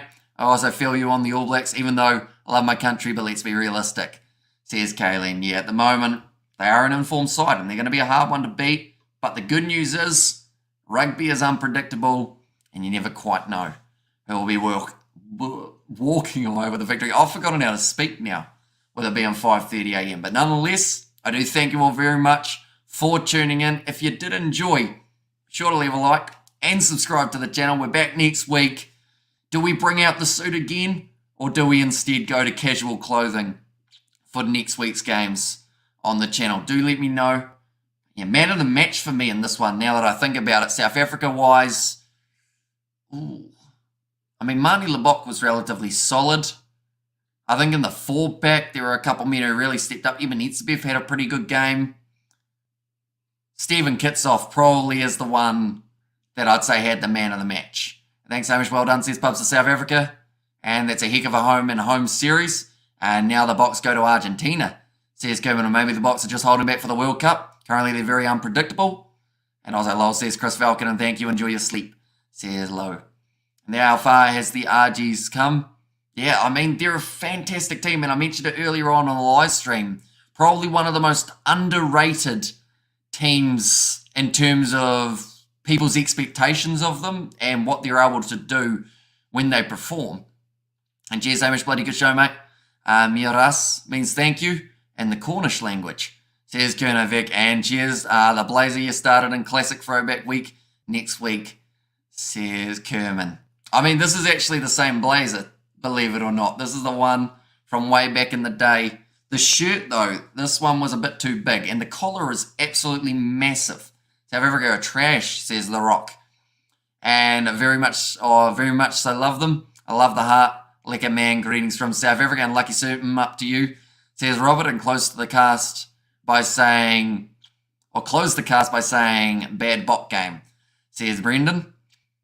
And also put the B team in, says J9. So I should mention that we will have a video coming out on Monday morning, New Zealand time, which will be Sunday evening South African. And that is going to be us trying to predict who the Springboks go with in their game up against Argentina. So be sure to tune into that as well. If you haven't already, be sure to hit that subscribe button. And yeah, I will see you all for the next one.